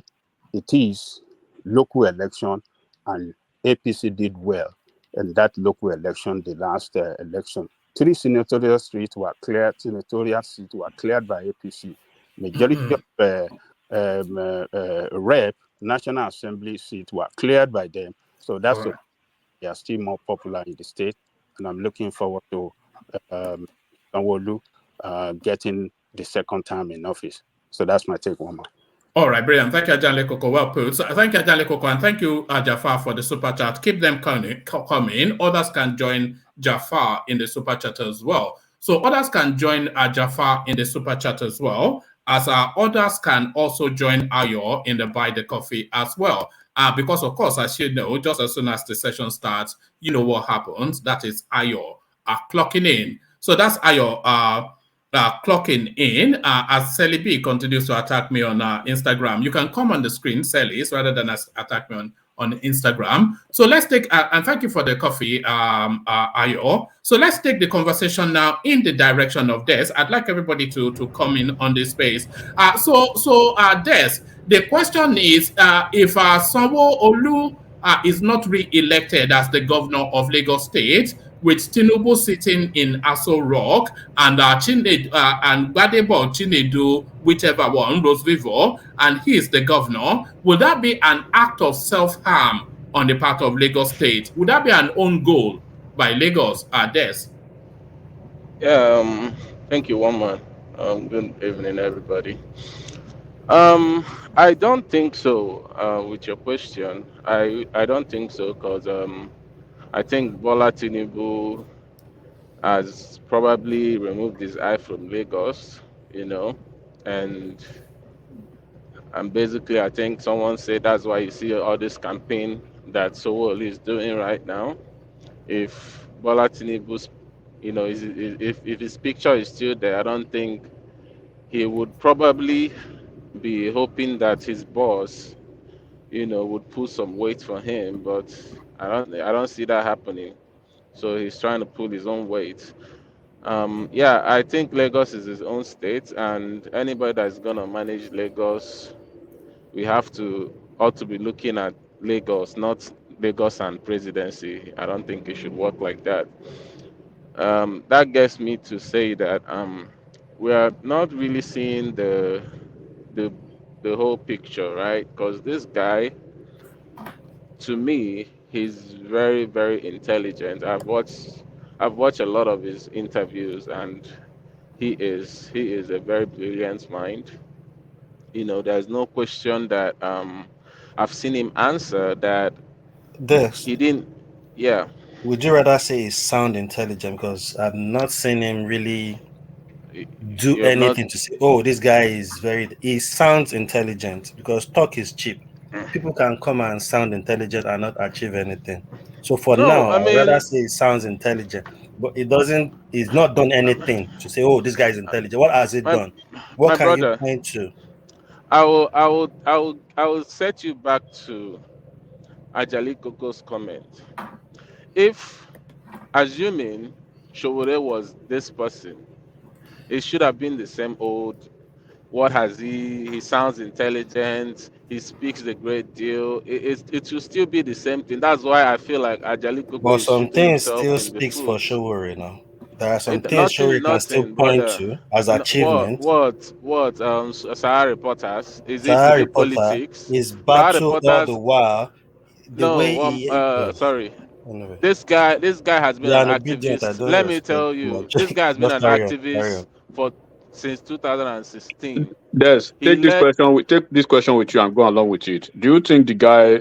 Do you think he's smarter than you, or do you think he has more experience, cognate I experience? mean, Hold on, cognate experience more than anybody that you know on this platform, either in the private sector or in the public sector.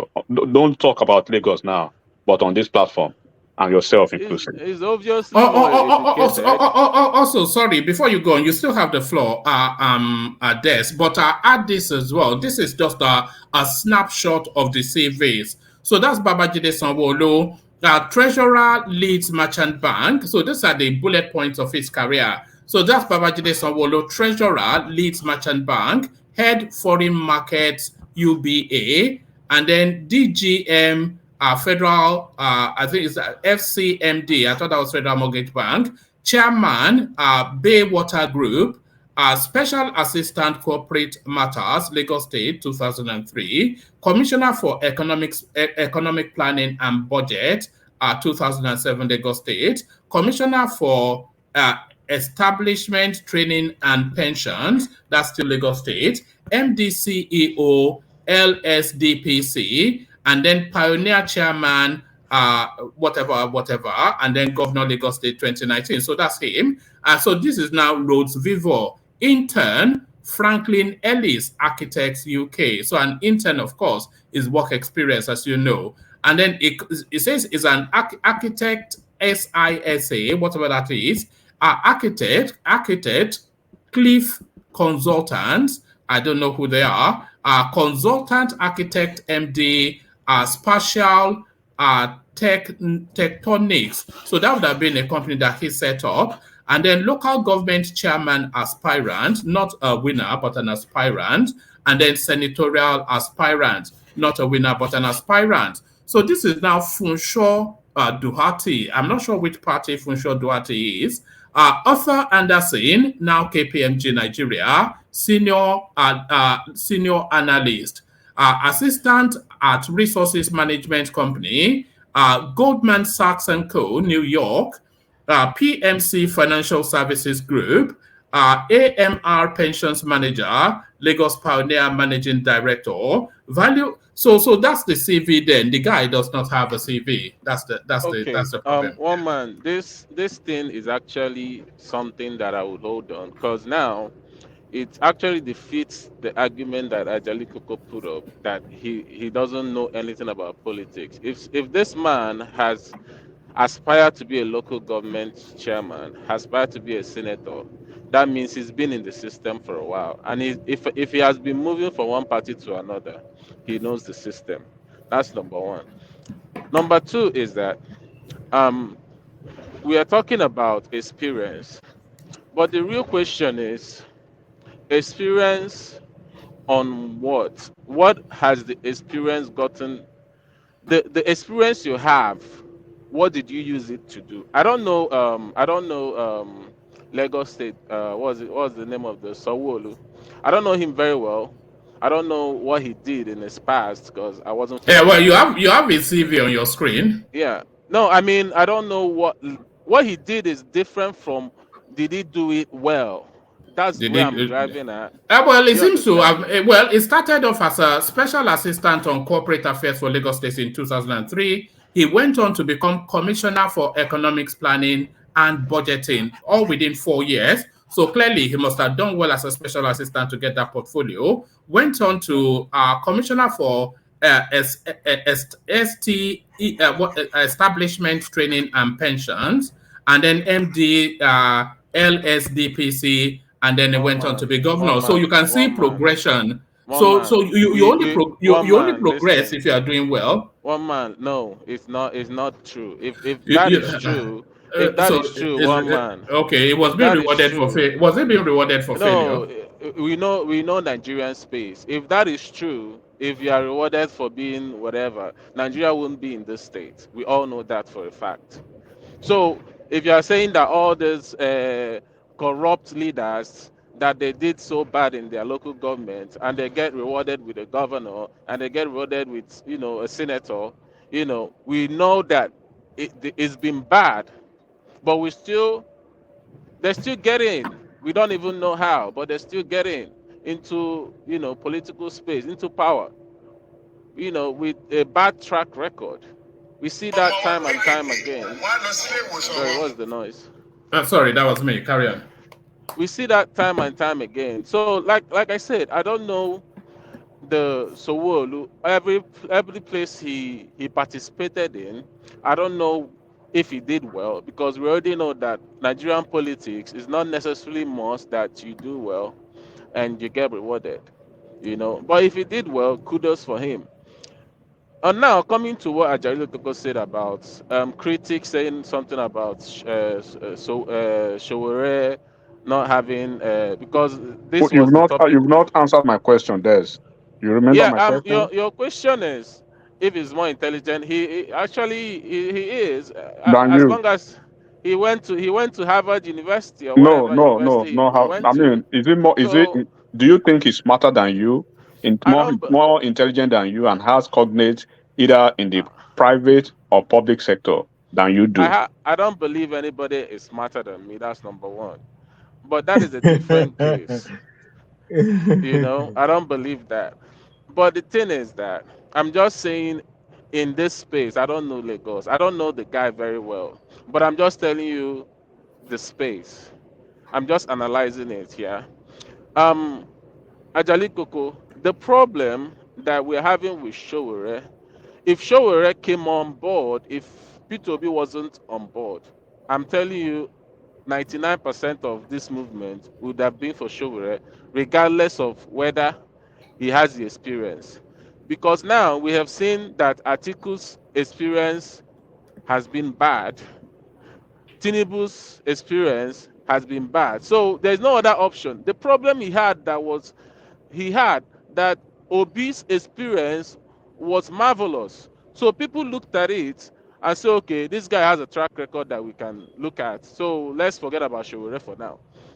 So let's get that fact straight. One, do you want me to push back a little bit on that show No, already no, with Des? Yeah, carry on, no. carry on. Okay, Des, this is what. Let me tell you one thing. You mentioned that if Obi were not to be on the ballot, right, in this just past electioneering cycle that he lost, if Yowore were to be the man, he would have had the same momentum or probably the Yes.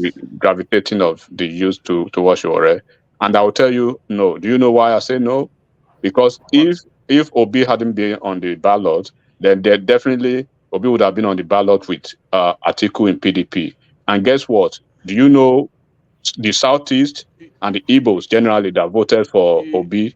Do you know the party they would have voted for? They would have voted Enigmatic, for you PDP. didn't hear me very well. I said if Obi wasn't in the picture, But that's is what the I'm same thing trying to say. is the same thing I'm telling you because from You, history, hold on, from history, right? They would have basically given their vote en masse, like in Lagos, like all those places that you see true, that Obi have flipped, right? They true, are flipped.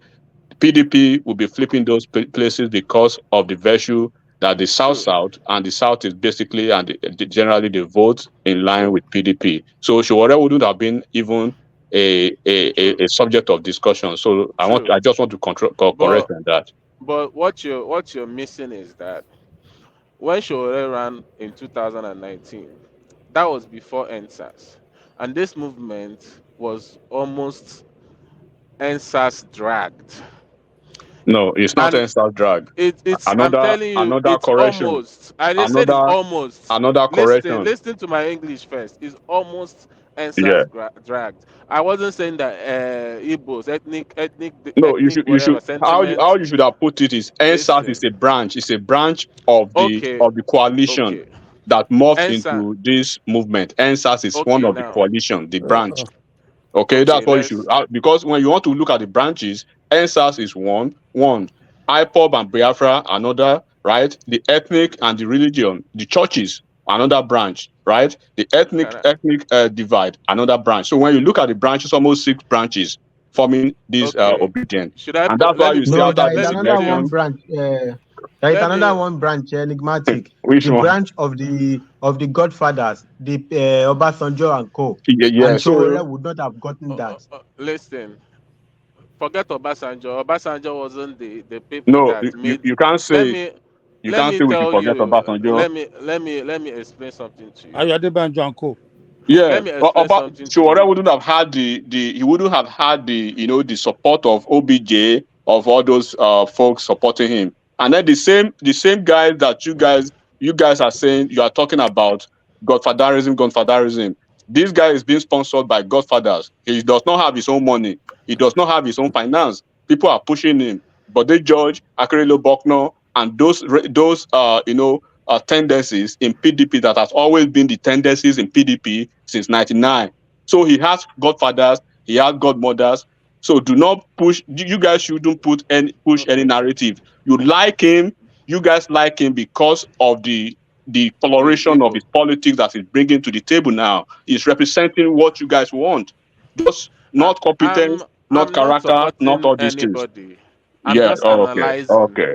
That Okay. is what I'm doing. Okay. I've never said I'm Then, analyzing him.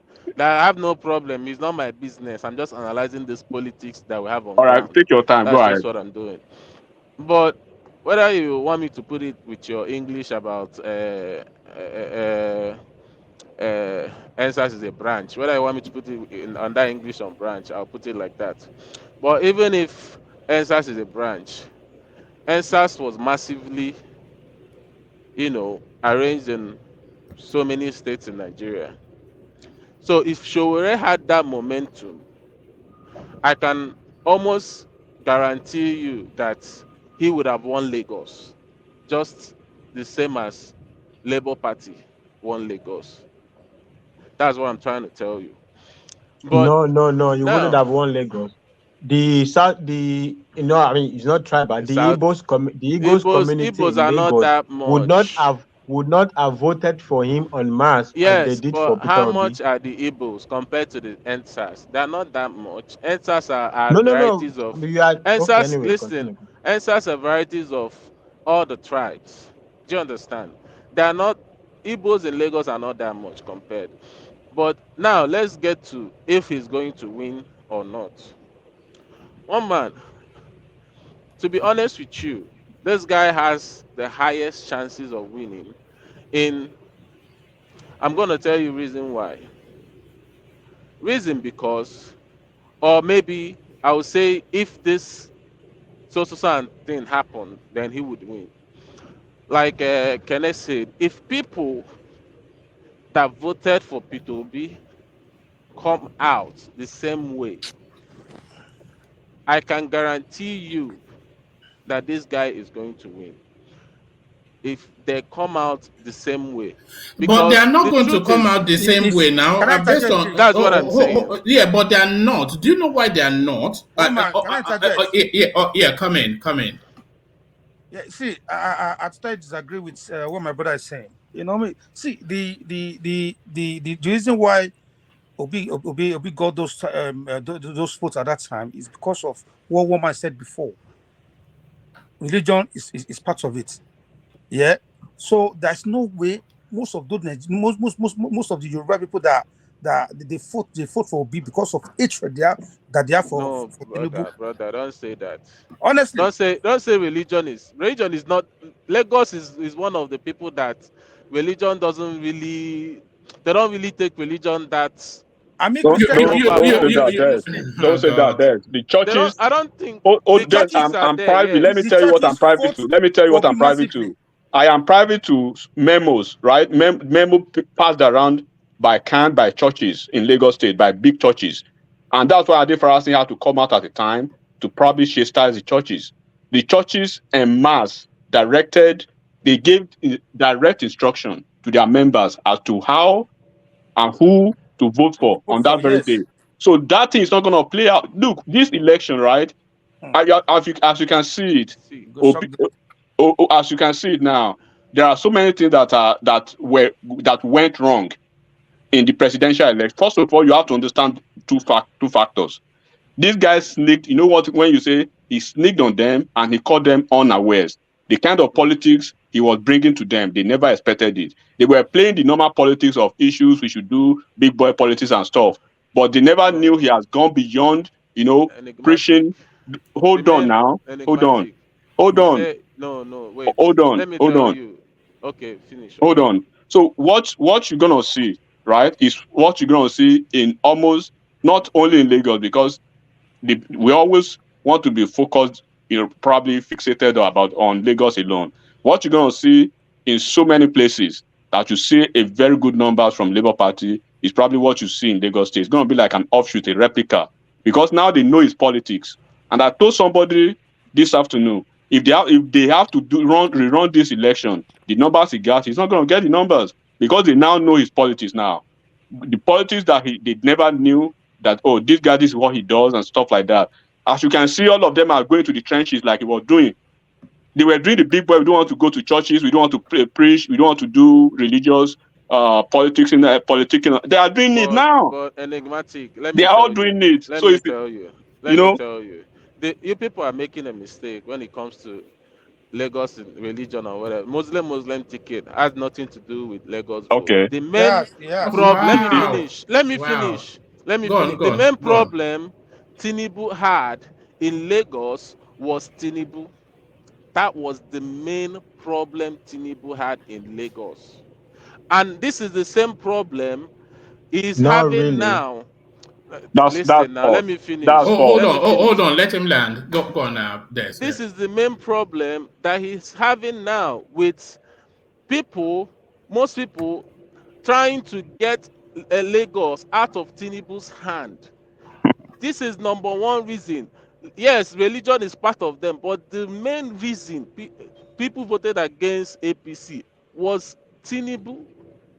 It's probably, I would even go as high as 90%. That's why they Des, let me voted ask you a But, question. against hold on. Tinubu. The Tinubu is Okay. not on the ballot, though. Yeah. Yes, And yes. Sanwo-Olu is a Thank you, popular one man. governor. I That's know one of the that. I questions I know want to that. ask him. Is a popular governor, I know Sanwo-Olu. that. I'm coming Yes. to Yeah. that. I One know other thing that. I want to tell you, Des, have you seen the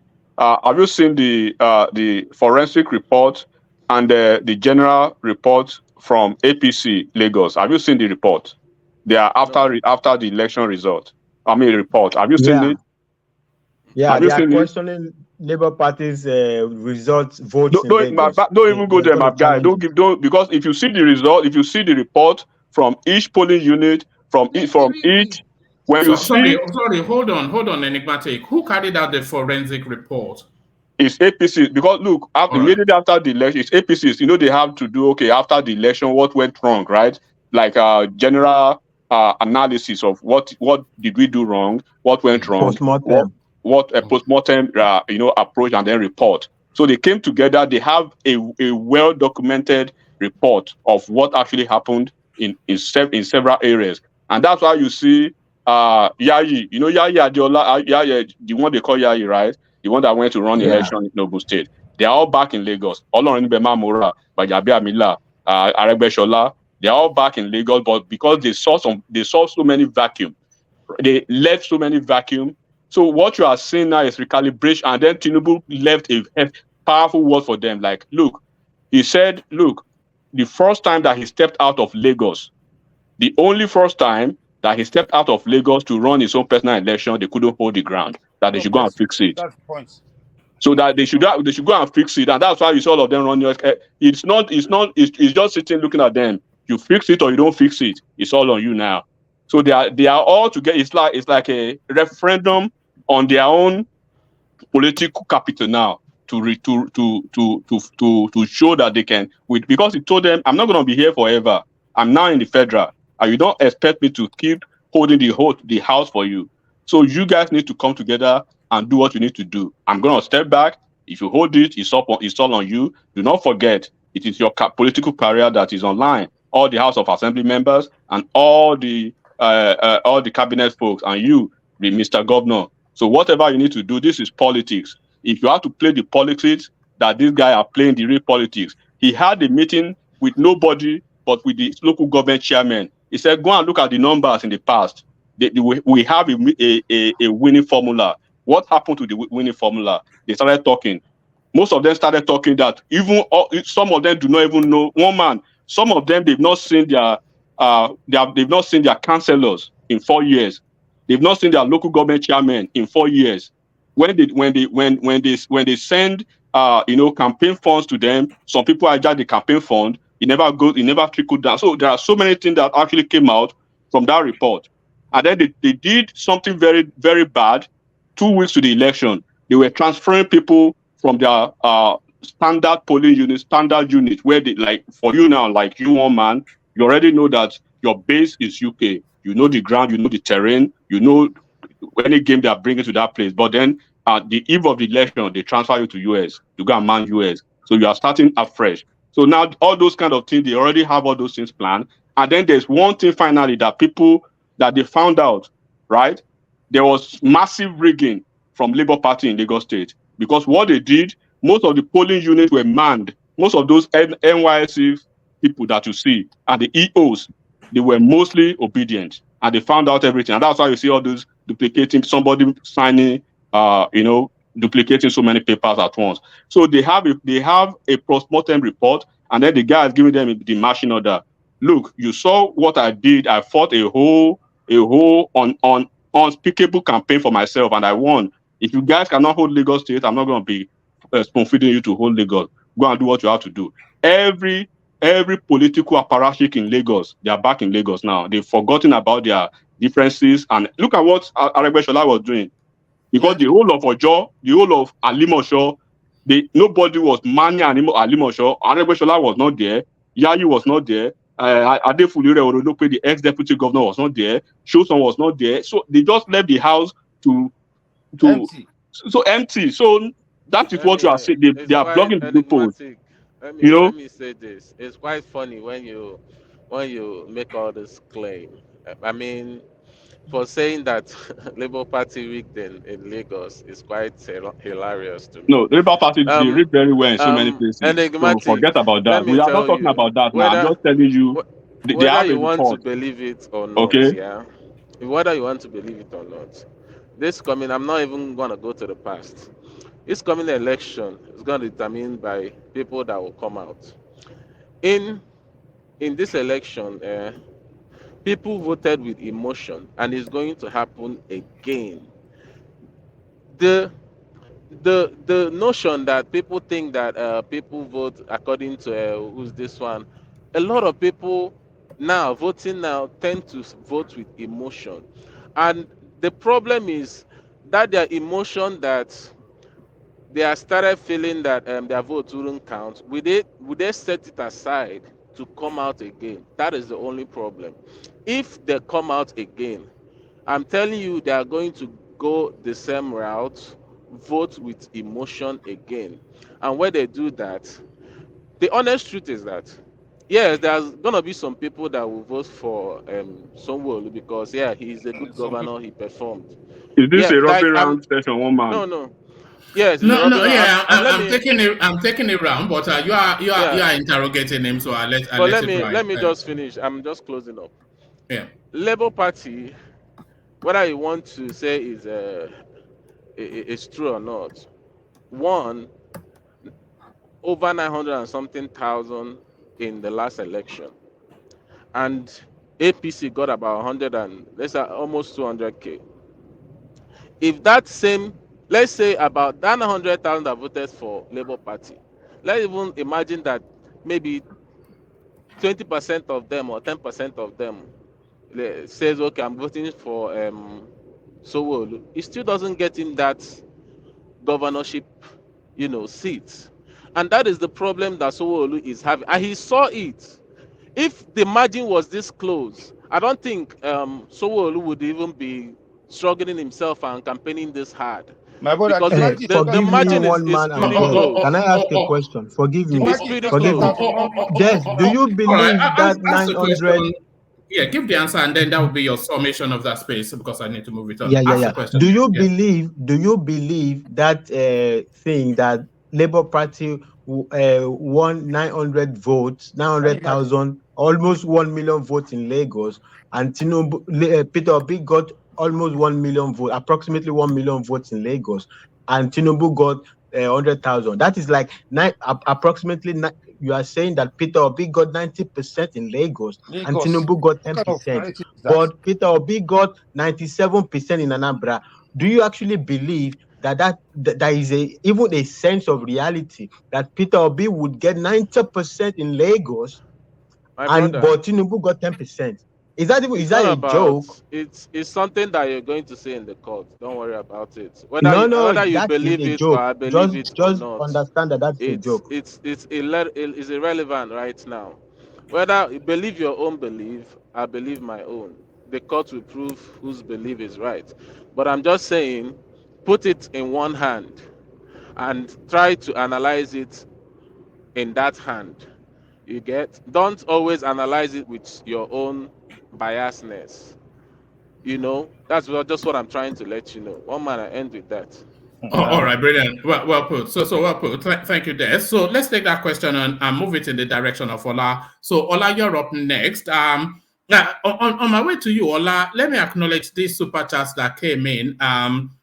This from RB is still relevant to the conversation. Lagosians will be self-harming themselves if they don't re-elect Sanwo-Olu. I cannot see that would not be an act of self-harm if they don't re-elect Sanwo-Olu. And RB continues, it says this election is between Bode George and Bola Tinubu. So I did a reaction to Jan Doe's interaction with Arise TV earlier on, and he was telling us then that Gbadebo is somewhat of a Bode George narrative.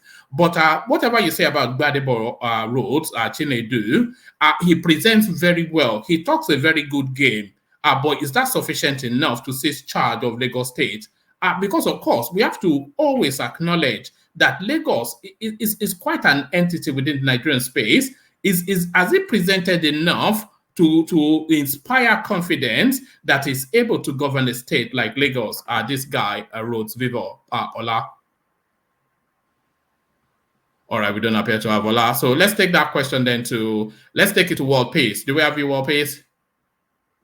Okay, then we take it to Fatai, who I'm sure we do have. So Fatai, to you. Hopefully we do have you. Yeah, one man. Yeah, I'm here. Yeah, okay, yeah, before I even start. Okay. Yeah, go on.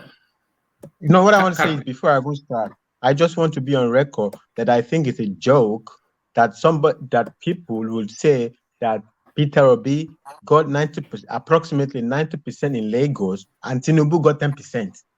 But in Anambra, Peter Obi got 97%. But in Tinubu's own area, he got 10%. I mean, they're not even saying. I mean, the other thing, look, sometimes we just like, okay, for academic purposes, we'll do all the argumentation, everything like that. But is that not a joke that you will come and tell the people who are being Puritan? The process is this, the rigging, that. They are the same people that come to tell us that Tinubu got 10% in Lagos, but Peter Obi got 90% in Lagos. Let me ask you this question. A joke. How many percent did he get in his polling units, Fatai? Tell me, please. What? Let me tell you, brother. Tell me how many percent. Let me tell you in his polling unit. Okay. In his polling unit, do you know what happened in his polling unit? Fatai, people hold on. who don't Fatai, live hold there. on. Wait, hold on. Let him address what they put to him first. No, does he know what the question? One man, ask Des, where is Tinubu's polling unit? What do you know his polling unit? That is what I want to address. Hold on, Fatai, because polling unit don't believe let's even put it down to Bodilon. How many percent did he get in Bodilon? Let's get it down to where let's leave it at that is not his polling unit. So you get it wrong. That one. I'm talking about enigmatic. Bodilon now. Let's leave it at Bodilon. Yeah, you are right, enigmatic. That's not his polling unit, but let's leave it there because it's his residence. Okay. Bodilon, right? We live in Lagos Island, right? So everybody who voted in Bodilon, can you tell me here that they live in Bodilon? So they bus people in who don't live in the area, right? And they said Tinubu, the people who live in Bodilon, in Bodin on Ikoyi. That is those people that voted. They don't live there. They don't live there. They don't live there. So people they bust. This is really what happened in Lagos. Have you voted They before bust in people Nigeria? in from all over the Brother, world have you to come voted and vote before in in Lagos, Nigeria? and they are thinking they won Lagos. Have you voted before in Nigeria? What? Have you voted Have you before? voted before in Nigeria? What's the relevance of that question? Because if you have voted, you would know that your polling unit is not far from your house. It's And not those far people, from your house. no, It's no, more no, like no, no, trek. It's no, more no, like no, a no, no, stone no, no, throw. no, Bro, I no, no, beg, no, no, no. finish, I beg.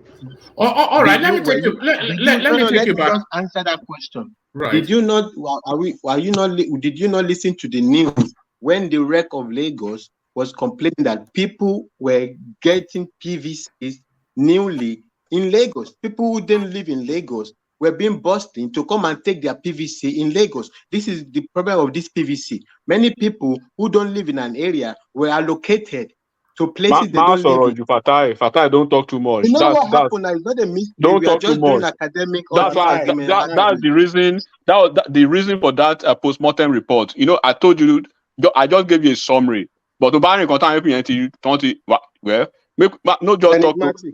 You know, Enigmatic. just leave it like Now, that. All right. Let me take you back to the topic, for Fatai. Otherwise, I will just cycle on and Let me on. just chip this in. Yeah, Why Right. some people were sleeping in polling center? Not like they don't. If you have a house, why would you sleep in a polling center? Because they were passionate. They They were understand the passionate area. about their votes. Yeah, right. They claim to be Puritans. They are the one. Oh my God! The process. What about the process? What did you contribute to the purity of the process? What did you contribute to make sure that the process was excellent? You were busing people all around the places. Is that not a corruption of the process? Because before people start to say INEC, it's not only INEC that has a blame in the process. The parties have a blame also in the process. All of the big parties corrupted the process. It's not a corruption. It's not a problem only of INEC or whatever. One man, where did I go? Oh, and by the way, about Showere the other time that Enigmatic was interjecting, right? So if there is no hypocrisy, there will not be obedience. So Showere did not have experience, okay, but when it comes to Gbadebo, experience does not matter, right? But with Showere, oh no. Showere must have experience, otherwise let him go and be local government chairman.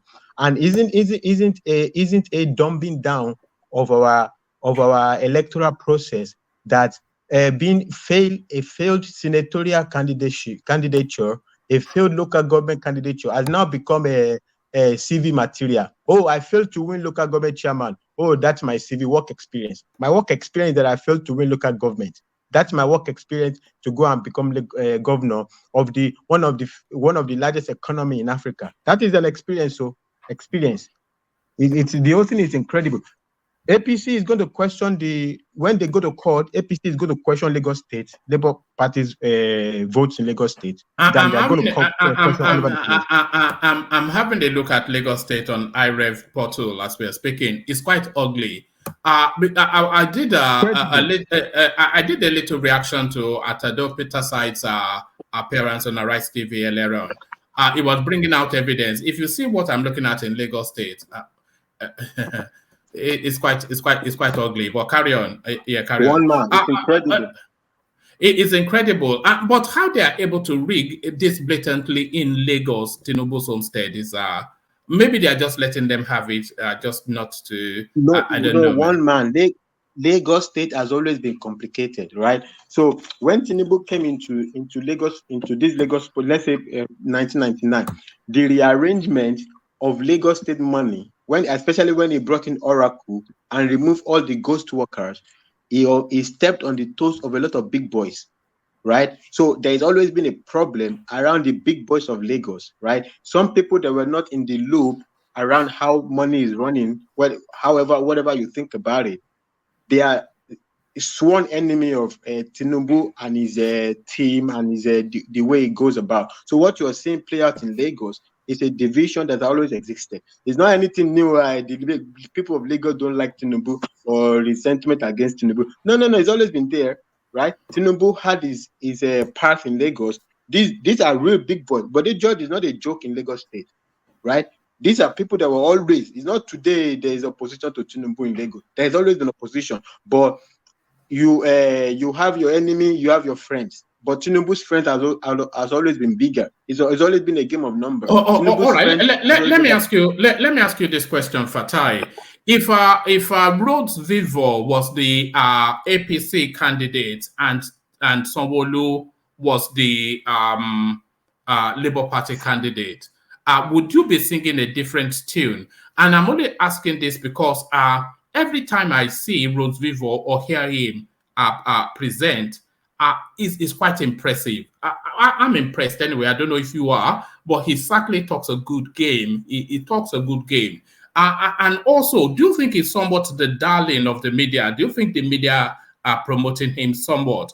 Because I get the sense that the media may be promoting him. So two spaces. If the roles were reversed, would you champion this guy? Because he does talk a good game and he looks the part as well. So you can imagine him as a Lagos State governor.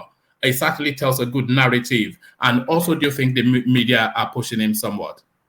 Well, the second question is very easy and self-explanatory. Anything that does not anything Tinubu is not being trumpeted in the media, in majority of the media, except his own TVC.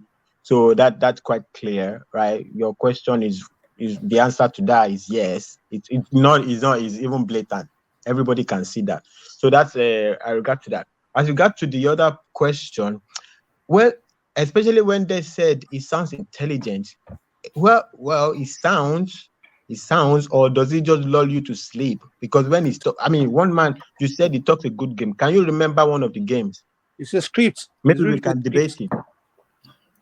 Oh, okay. So every question that every question that he's been asked in because I saw him on Arise TV, and as you know, we just met him now in this interaction with the AY space. So every response that he gives to every question is always coherent, and there's always a sense that there's a sense to it.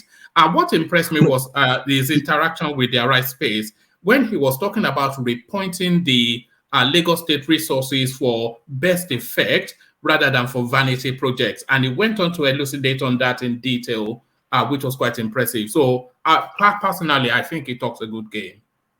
Okay, yeah, okay, that's the point I'm making.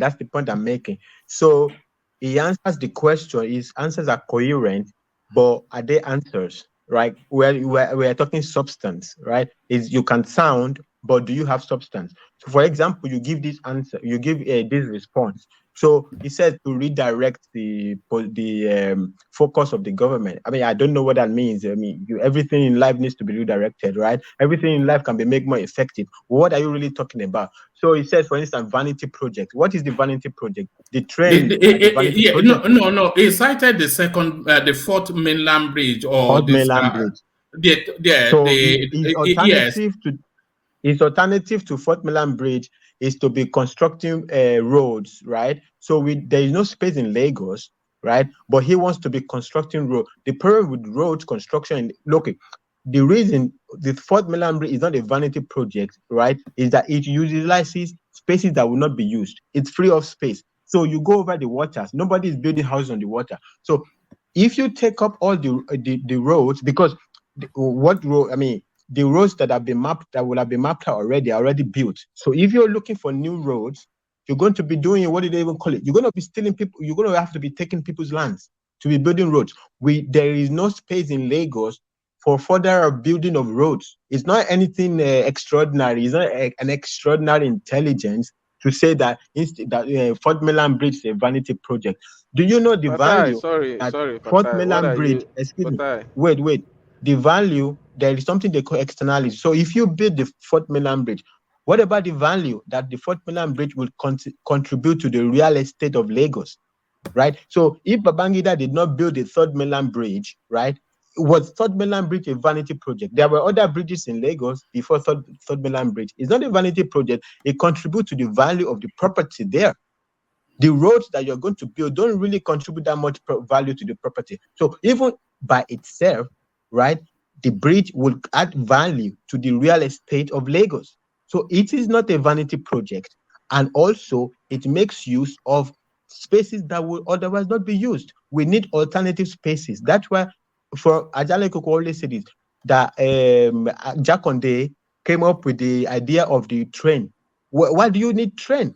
You need alternative sources. You need spaces that are not used. If you just want to be building roads or whatever, in addition to that other thing he talked about, that day he was talking about, like, if you like the roads that will be built to be benchmarked with or whatever the lifetime of the roads. Well, I can tell you right now, many roads that Tinubu built, this is not anything new. These are things, these are insider knowledge now, things they are already doing. He comes out and talks about it. That's why Tinubu, went during the campaign, he doesn't like to be talking, because all these people, they just regurgitate the idea they hear from you, right? It's better to keep your idea to yourself.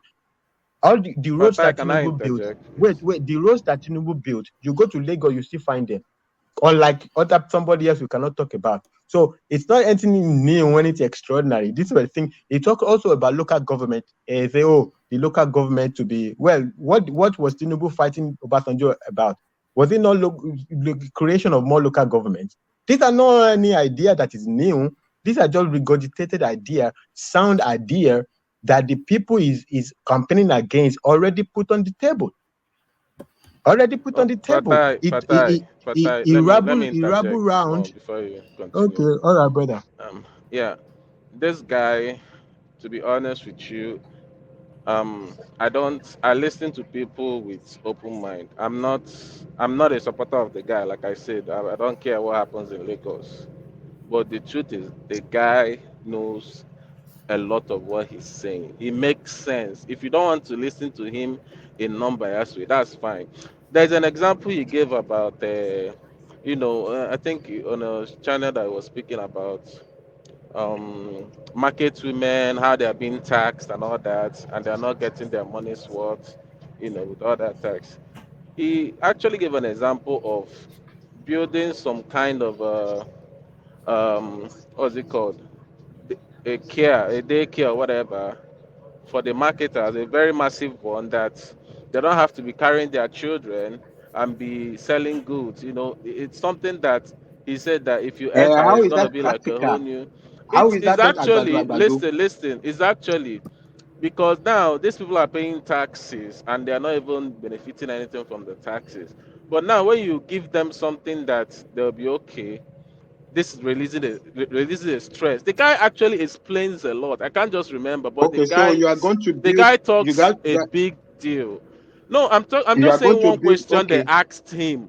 Do you understand me? This is just one question they asked him. They've asked him so many questions that he's actually answered in a very reasonable way. Whether you want to see it or not, that's fine, Fatai. No. You can It's not continue. whether we want to say it. Like enigmatic ask. Is it? Nobody is saying he's not intelligent. Nobody is saying that. Nobody is saying that his answers are not intelligent. First question is: are they original to him, or he just copy paste from what it's already been done, or what was already deliberated upon, right? And the option was not taken. That's number one. That's number one question. And what you're saying, you say he wants to build special, I don't know, health care or whatever, for market women. Well, how many special health cares are you going to build? You are going to build special health care for market women. Are the market women the only people paying tax? Everybody's paying tax. Even the Exactly. It's not health care. I did not say health care, Fatai. All right. I don't want us to labor that space too much. The much demonized Agbero boys, they also pay taxes in their own way. So you're going to have to need to build special hospital for them also. You are going to build special hospital for a whole lot of people, I right? said daycare, So daycare. daycare, yeah, daycare for market women, daycare for Agberos, daycare for pineapple sellers, daycare for because everybody's paying tax. So when you think about it deeply, you will say that all of these things he's talking about, they are either not new, they are not original to him, or they are, in the end, if you do proper analysis, they are just agbado. Fatai, That's what I'm saying. I'm not saying it's not intelligent, or it's Fatai, coherent. I give it Fatai, to him. It's coherent, but Fatai, do proper analysis. They are all agbado. Fatai, and one man. I don't know if do you know Gbadamosi and Dosumu? Do you know the two of them? Yeah, I'm familiar with Dosumu, but I carry on. Yeah. Yeah, Gbadamosi I think he was Labour Party's candidate in the last election. If I'm not, I stand to be corrected, but I know it's either Fashola's second term or first term of Ambode, or maybe I know he ran maybe sometime ago. If you have time, go and listen to everything that man said during his campaign. That's what everything this guy is regurgitating. Everything, the old answer, almost 90% or 85% of the responses he gave during that about that 12 million bridge. Everything is shunning out now. Go and listen to Badamosi's campaign and the campaign. Yeah, anybody that is familiar with Lagos You understand that the guy is just understand what he's saying. And these two guys are there. Badamosi is firmly in his team now. So when people are talking about, and this is what we are speaking to, and I was asking Des, Woma, you've anchored this program for a while now. You know almost everyone on this platform. Tell me anyone on this platform except few people that we know their capacity, right? Who will stand on who will be in Arise TV or AY show, and then who wouldn't have the opportunity or probably the mental capacity to flesh out ideas and responses better the way these guys are without even having to read anything. Tell me, you've seen people on this platform. Enigmatic, thank you. An averagely intelligent guys can flesh out, can at least make a coherent sentence.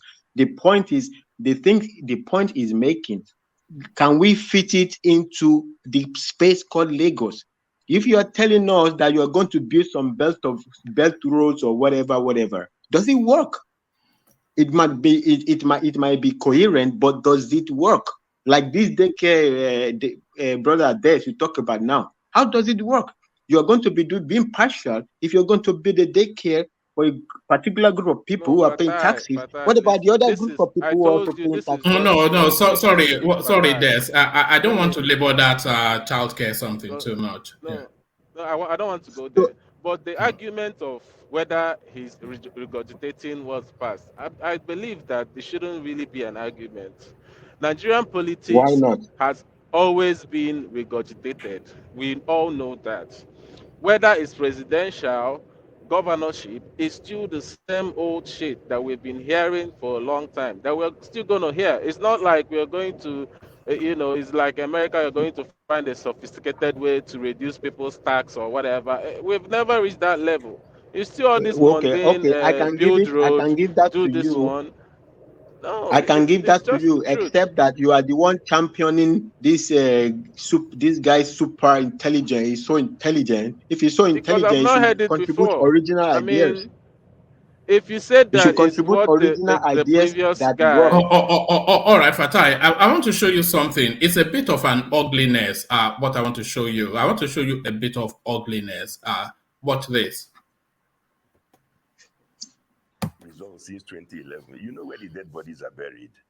So you know if from all the results, opinion polls and so on, the trends, whether Labour Party is supposed to do well in Rivers State or not, whether APC is supposed to do well or not, you can look at all the trends. So when you suddenly see people screaming that all that was done was that the two numbers were switched, APC's tiny votes given to Labour and Labour's tiny votes, Labour's huge votes given to APC. So the whole thing balances. So again, I'm just presenting information. I saw it on INEC, looked at the information, it looked like it had been altered.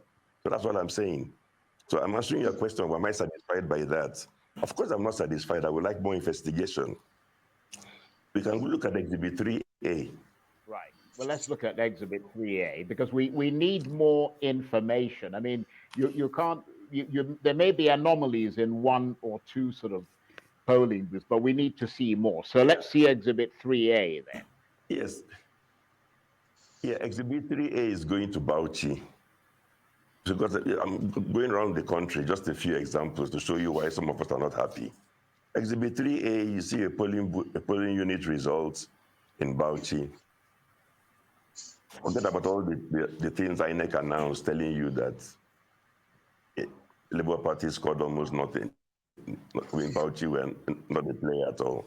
This polling unit result, again, the agent was on social media screaming that in my polling booth, Labour Party got 199 votes.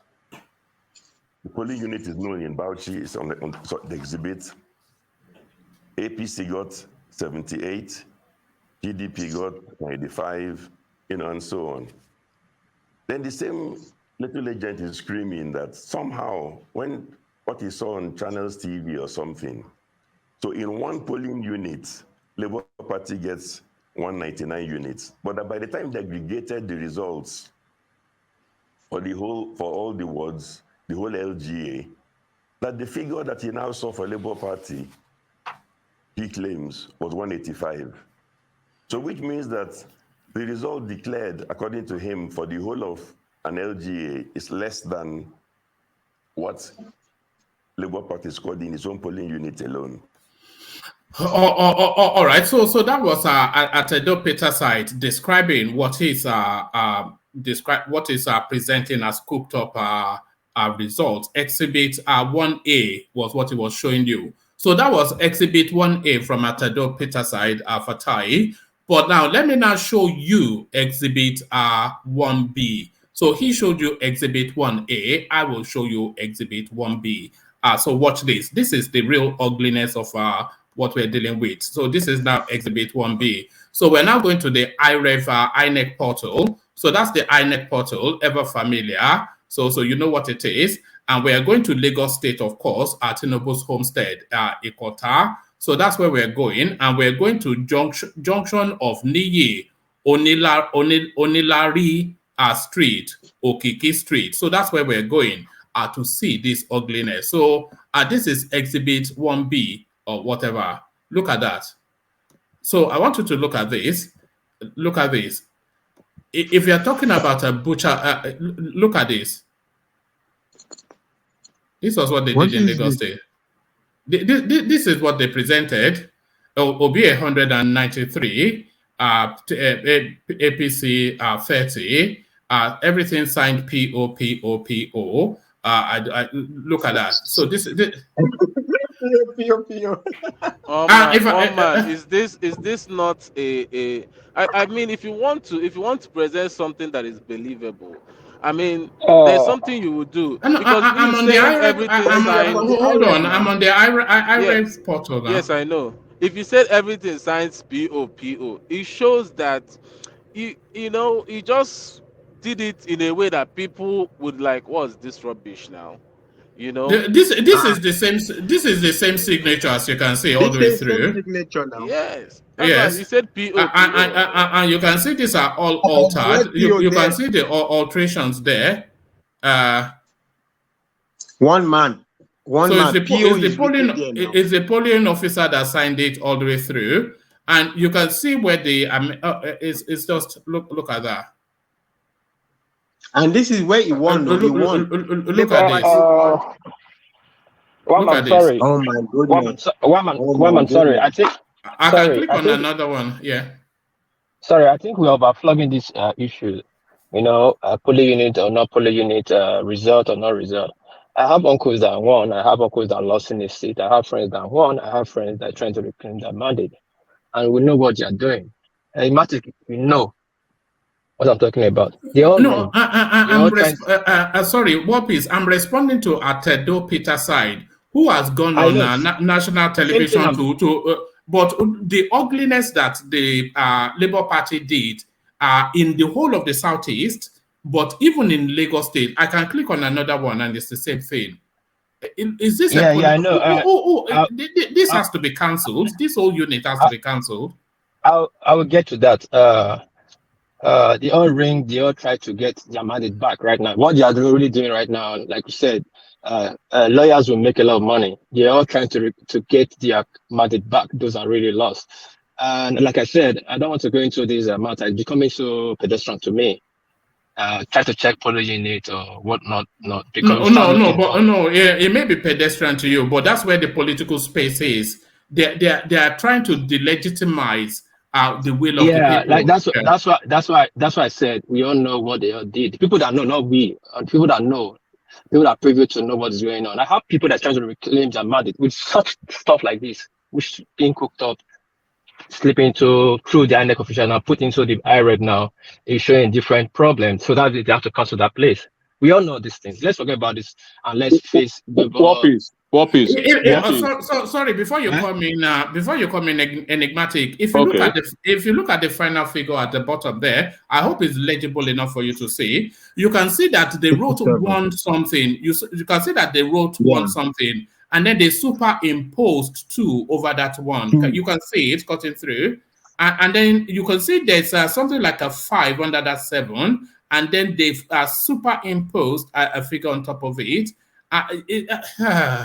My God. And this was all Labour Party, of course. Look at that. Enigmatic, I'm hearing you.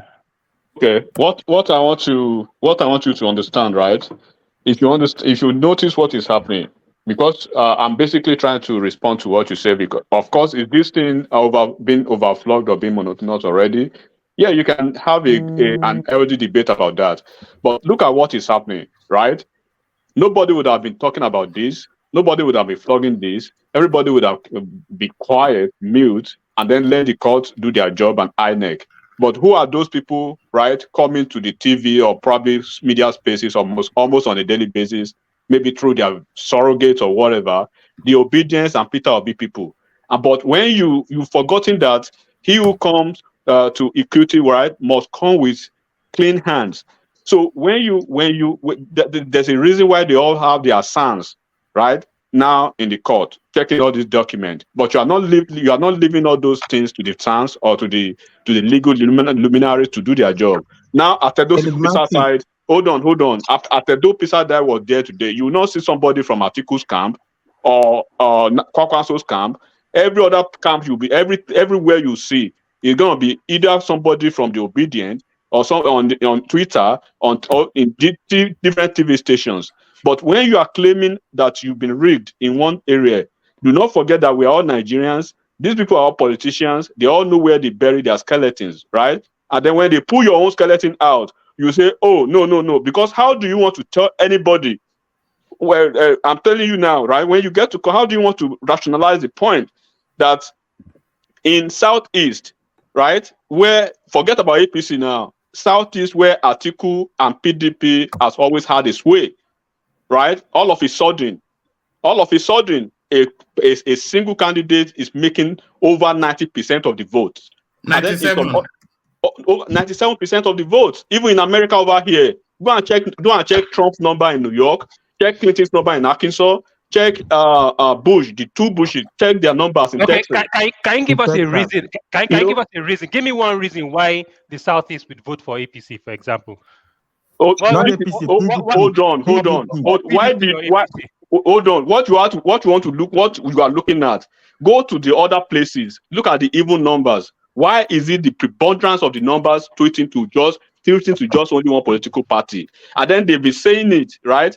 When you say something like, I've said it over here on this platform, the understanding of the virtue of Olegba. So we all stole. We all went into a store. Sorry, Charles. Let me attempt that question that you asked. The reason why the Southeast would vote for APC or PDP is because some people in the Southeast, they find value in the candidates of those parties. Just like some people in Katsina, in Jos, in Plateau, etc., they found some value in Peter Obi, so he was able to score there. Even though the abundance of their vote went in a direction, but not 100% of the vote going in one direction. So you cannot say that in the totality of the Southeast, nobody had any other value outside of ethnic leaning. I cannot accept that. No, one man. I am even surprised, to be honest with you, that in Anambra, it's not 100%, right? It's not 100%, like Obi said. Yeah, that's 97. Look, one man. Let me tell you, it's impossible now. These things are not. They do not happen by. Let me tell you, Because That is not I that don't is see. whoever when you go to court. Look at what happened. Look at what happened. Look at what is happening right now. I don't even know if all of you are focusing on what is happening in the court. You remember one here, because what you guys do everything is you over embellish irrelevancies. When they started constituting the SANS, the legal team, there was a man that was Onyiyeshi Ikpeazu is the best thing. But you forgotten that there's a team, that the same team that they've won Osun State, they've won Edo State, they've won Ondo State, they've won Kogi State, they've won almost 7 states, right? At tribunals, and they've won tribunal, and they are winning now, right? In the appellate court, in appeal court. Olujimi, you not hear anything, but you guys, you fixate on something. Atiku is quiet. His team, they are quiet. They are basically focusing on the court. But you guys will send your surrogate to every TV station to cause on INEC, on Mahmoud, on Tinubu, on Nigeria, on everybody, and you think you are the only one who has skeletons. They are all politicians. Enigmatic. The So, truth is that they all have these things. So how come? you just have the tendency, enigmatic. You just have the tendency of hearing only obedience. I can show you so many interviews of PDP coming to say something, but that's not the case. If this matter is in court, we already know what's going to happen in court. I feel that what's going to happen in court is going to surprise a lot of people, because now one man came and showed one example. I wanted to challenge him to show me 5 there, but he's not going to do it because I went through it now. If in that Lagos, I can show you at least 10 of that thing that one man showed me now that is saying that PDP won. I'm sorry, APC won that polling. I can show you at least 10. But They are one all man, going I to be can cancelled. challenge you to show me 5. Challenge you to show me 5 now. Wait, who signs those documents? Who signs those documents in the first place? Who's same signature and PO. So I understand, It's but just who are the people responsible for signing up on those shit? let me say this. We already know who signed them. We already know who did all this stuff. It's still the one person that has been posting it, that has been manipulating and posting this whole shit in IRF. It's only one person. It's only one party that have been manipulating all these things, and they Yeah, can do but whatever they those want. numbers counted towards Peter Obi's win in Lagos. And Those yes, I numbers know, didn't they I know count towards that, his win? I know that. And But so what that is is the? really that But is my own inconsequential. question is why? How come Labour was able to actually win Lagos State, and PDP is not Exactly. powerful, not able to do that? How? On what I've grounds? What told you, mechanism do they have?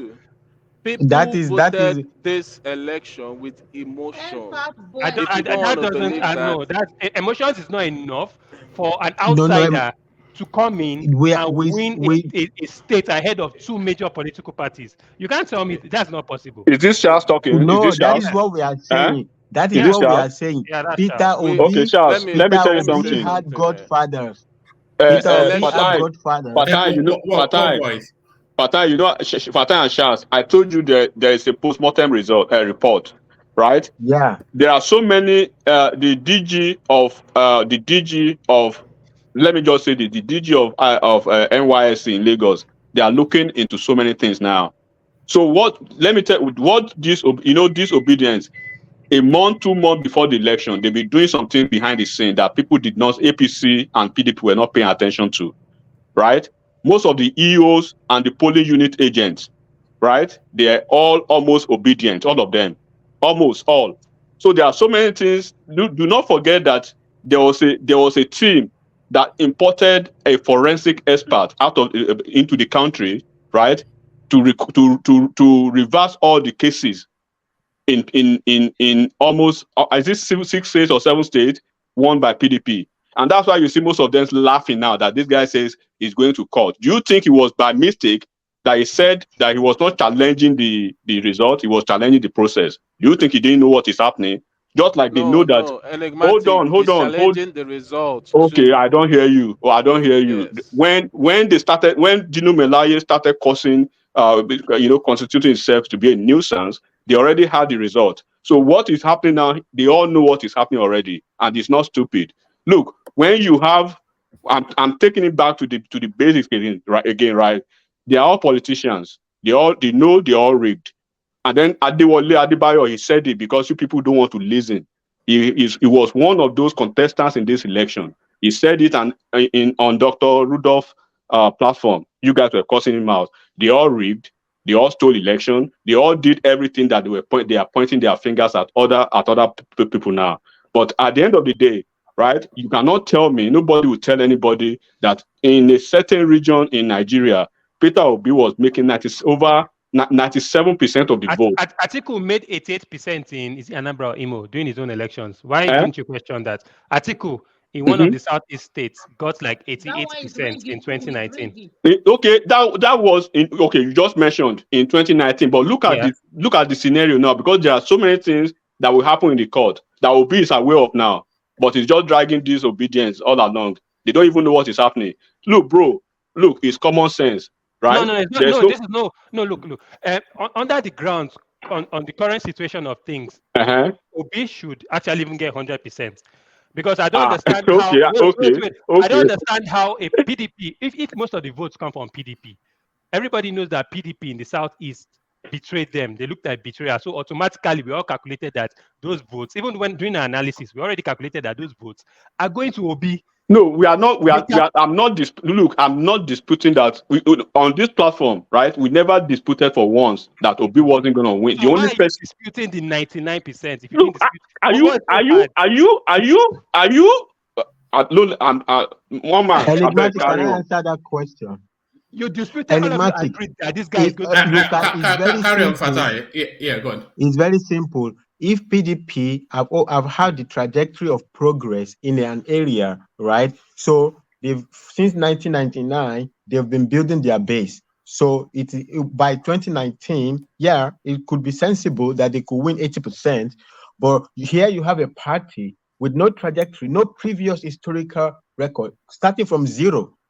Just at the first go, it got 97%, 98%, 99%, you say you should get 100%. Based on what? It's not been building any. So the party who since 1999 has built structures, has built affiliates, has built all of that, couldn't even get 1%. But the one just out of the blue, one go. Look, you can accept it. Nobody is saying you cannot accept it. It's a homeboy. Brother, let me just land this one. It's a homeboy. Look, brother, it's a homeboy. If you say he won the state, nobody will argue with you. It's a homeboy. You as a homeboy, the district can shift.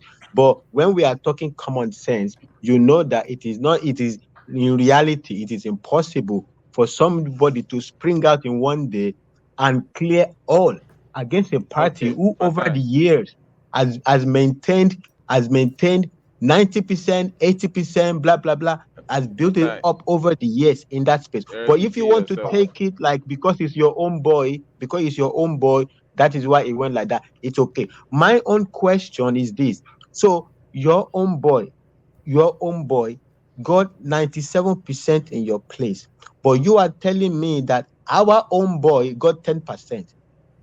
I find this a joke. I find it a joke. So your own boy, wait. Your own boy got 97% in your place, right? My own boy got 10%, while your own boy, not only in your place, but also in my home, also got 90%. And you're telling me to just take it like, people were angry, people were this. It's unbelievable. Look, we can academically be talking about it, but look, it's a joke. It is a joke. Hold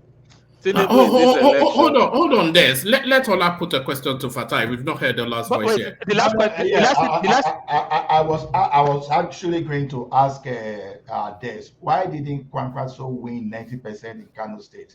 How come Thank you, my brother. Of all the candidates, it's only Obi that is competent to win 97% of the state, but others, they were so bad that they were not even loved by their people, and they performed woefully. Hold on, and the only person that has the believability of getting 90% is Kwankwaso. Let me say something. You guys, is that nobody here is an Anambra person. That is just the truth. So I understand maybe you guys are saying it without I am. knowing. Yeah, that I is a am. boogeyman. I am. We are not Yeah. Anambra people. I am. Enigmatic, Well, of you're course, I we are not not am. you're Anambra people. I am. enigmatic. You're not from Anambra, so we You are can't not. say You are that. not Of from course, we Anambra are not either. You from are from Edo Anambra. State. You are from Edo State. Oh, You are not wahala, from. You are from Edo. I know Anambra than you do. Than you wahala. do. I'm from Anambra, You are not from enigmatic. I've Anambra. You are said from it Edo so many State. times You here. are from I Edo don't know State. why you want me to repeat it. I went to school in CKC Onitsha, Okay, so but I don't know why I you know that place than you want me to do. keep So how repeating it. come I grew up in Awada, Atiku has Onitsha. been running elections since before you were born? He couldn't make 90% in Adamawa State, and Obi will just go 97%. Are you guys This okay at is all? it's a different case of seeing how Are people. you guys normal at all? It's very But we've already possible. pointed those facts of Enigmatic. the We already failures of pointed it out. and There are no PDP logical now. facts to that, bro. No There logical is facts to that. there Enigmatic, is there are enigmatic. logical facts to I Let me don't that. know say why you this. guys are You are even even Let wrong me on say that. talking. You this are here. taking One excessive voice, though. liberties. One voice. Yeah, one Let voice. me say this. Let's even use Colata spreadsheet. Colata, we know what he gave Peter Obi in Anambra, which I feel like it would have been more if he was trying to be, if you understand how Anambra people is, especially when it comes to Peter Obi. Anambra people, the way they take Peter Obi, it's unlike anything you probably would have never seen. When you're talking about Do you in believe Kwankwaso, Anambra people had a question as regard to Peter Obi's government when he was governor? They were all onkidori. They were all happy with how he governed listen, Anambra State. There was no single one person everybody, who didn't like the way he governed Anambra State. Why this same Peter Obi couldn't deliver two of his candidates in successive elections, and let then me tell, this same Peter Obi, right before this obedient movement, before this hypocritical movement of you guys, right, we could see everything that Anabrarians were writing on the stuff. People that lived in Anambra State, I know my what was brother. on ground. You do No, not live in Anambra Don't you State. And even when you went to Nigeria, enigmatic? the last time you went One to voice. Nigeria, you were not even in One Anambra State. voice. Yeah. You were Yeah. not even in Okay. Anambra State. Enigmatic. The last time you went to Nigeria, you Enigmatic. were in Lagos. So I know I've Anambra than you told you, do. Enigmatic. enigmatic. You don't So, know sorry, Anambra than gentlemen. me. Guys, can We we must. move on, Let me please? Can we let me move say on, Yeah. this. please? Yeah. I Let's hate move it on. when someone. Hold on. Guys. We must have one voice at a time. Otherwise, it's just a rowdiness. Can I But interject 1 minute? yeah, come in, Ajan Lekoko. Look, what the result of that election indicated is that Igbo voted more tribal than every other group of people in that country, or let me say every other ethnic group of people in that country. I don't know why you guys are contesting that Obi got 97%. Igbo voted more tribal across the country, and they did more in the eastern Nigeria. Obi himself said it, that he was surprised that he couldn't even get 100% in Anambra State. What does that mean? What did you think? What did you guys think he was saying? He was expecting tribal vote. A person that sponsored a candidate last year for governorship that couldn't win the election. So, and now this time he turned to Almighty having 90%. What do you think is responsible? It's a tribal vote. I don't see anything. To me, whether he got 100%, I just recorded that victory in the East as purely overwhelming tribal votes and nothing but that. I don't want to say whether you rig or not, but this guy, Igbo people this time voted en masse for their men than any other person. I would have voted moderately. They voted for Yoruba candidates. They voted for But Tinubu. Voted their own. Ajan Lekoko, do you not think the votes are too excessive, even for that explanation, even for tribal votes? We're talking about 97% of votes cast. So, Well, I think are we to One suggest man. that hold on? Are we to suggest that in the southeast they are so they're not that, anything but yeah, ethnic? look, that is it. 97%. Yeah, that is, they are more ethnic than any other ethnic group in that country. This is what the result showed us. But So, then they are the one always accusing other people of being tribal. We cannot speak. They will say we are tribal. Enigmatic. Do you know what is more powerful? Oh than no, we know that Enigmatic. hypocrisy. We know that Sorry, hypocrisy. Ajali Coco. Do you know what is more We know that powerful hypocrisy, than Fatai. money? We know that hypocrisy. And nobody can be fooled about that. We know that hypocrisy. Yeah, I know. Yeah, we know that hypocrisy. Nobody can be fooled. If they say that, you don't know that, they are just trying to fool other people and nobody is buying into that. And APC is waking up. They said they are going to investigate it. Let us see the outcome of their investigation on that result. I want to see. Can I ask you a question, Ajali Coco? Do I strike you like a tribal person? No, you are not. You are not. But the votes. We are talking the votes. You say I don't think I think everybody in Nigeria is tribal. I think some may be marginally more tribal than others, but I don't think anybody is 97% tribal. But I think they just wrote figures. I think they just wrote figures. But going by what has happened right in the and you're Southeast wrong. with the IPOB movement and everything, don't you think there's justifiable grounds for them to actually? First of all, they were even upset with the entire country, with APC, with PDP. Then their own person came out and came up and said, okay, you know what, let me represent you people's interests. You people have been fighting for Biafra, this, that, and gave them a glimmer of hope that, okay, Nigeria, we've been shut out, we've been called 5% or this guy can put us on the map of Nigeria or make us recognize.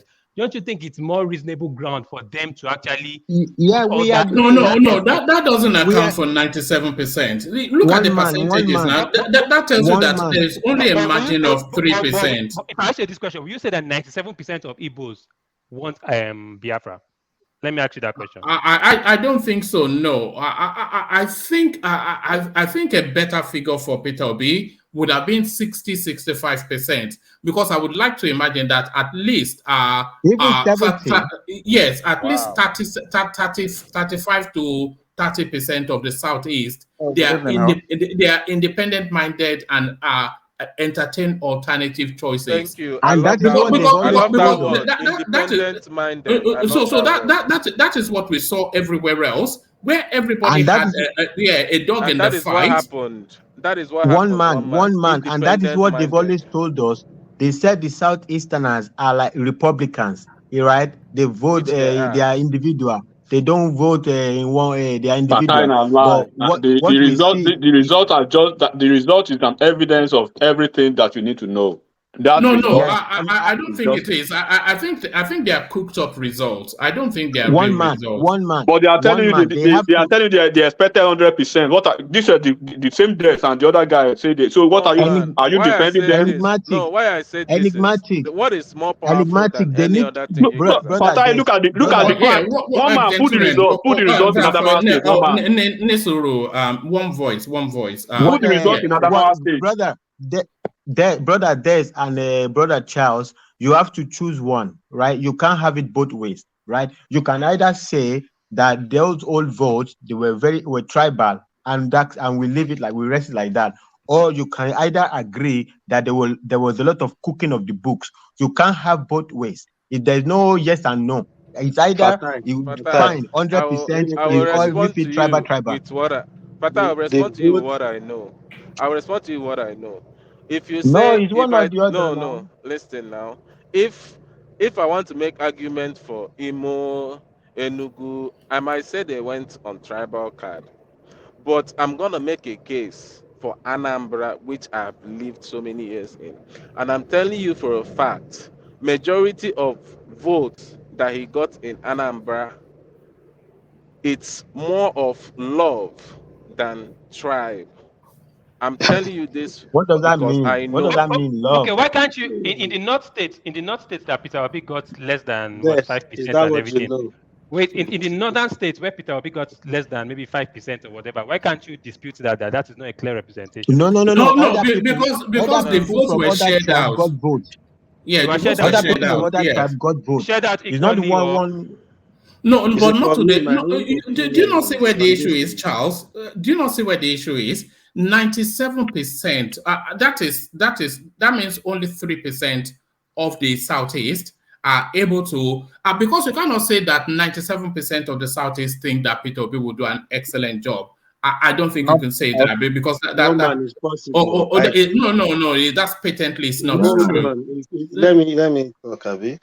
You see, where it's possible, I think the Igbo are more tribal, and this thing we can see it transpire into other parts No. of Oh, Nigeria. DOG, they have to answer that question by themselves. They have to tell us if that is the They won't case answer you or directly. that the But numbers were they actually will not cooked answer up. you directly now. You They know won't how they throw they say themselves around no, questions. the votes in the Southeast was purely tribal. It was because of an Igbo man contesting. Now that was it's 100%. So single-handedly Don't what is as if all happening of in us have Lagos? been tribal. What is the craze about GRV that has zero experience? Is it not because of his Igbo coloration? What are you guys talking about? That is Doherty there. Doherty has a 4. Go and look at it. But Yorubas have more representation in Lagos than Igbos. No, we are not talking. No, why are they? I know a lot of people. Like there was a guy who was speaking the other time, and almost when you go on Twitter, when you go to Instagram, or all over the places, go and look at the preponderance of numbers. If you count 10, you will see more than 8, at least 8 of them. Go and look at the names championing this GRV in Lagos State. A quick question. So those people that stood for House of Rep and Senate, they get a kind of 97% vote. So if they didn't get such kind of vote, so what happened to that? Are those people not their people? So what's changed? All right. Let me bring Emmanuel's. It's just I wanted to bring Emmanuel's voice, but I think his system just dropped. But Charles, you take on what Ola just put forward. Yeah. Sorry, can you throw that question again? The question is this: some people stood for House of Rep and Senate, right? So why didn't Labour Party get the same kind of representation, 97% or at least 90% to win? So because at least to show the total support for Obi, why doing that? So at least this guy was standing for Labour Party, right? So and you have some people in the rep that are supposed to follow him to that to the federal. So why didn't the senators and honorable to be? Why didn't those guys get like 97%? Because I think the movement for Obi was Obi is only known for the presidency. Labour Party, the truth about it is that Labour Party, the only thing people know Labour Party of is because of Obi, and the only thing Obi represents or is contested for is because of the presidency.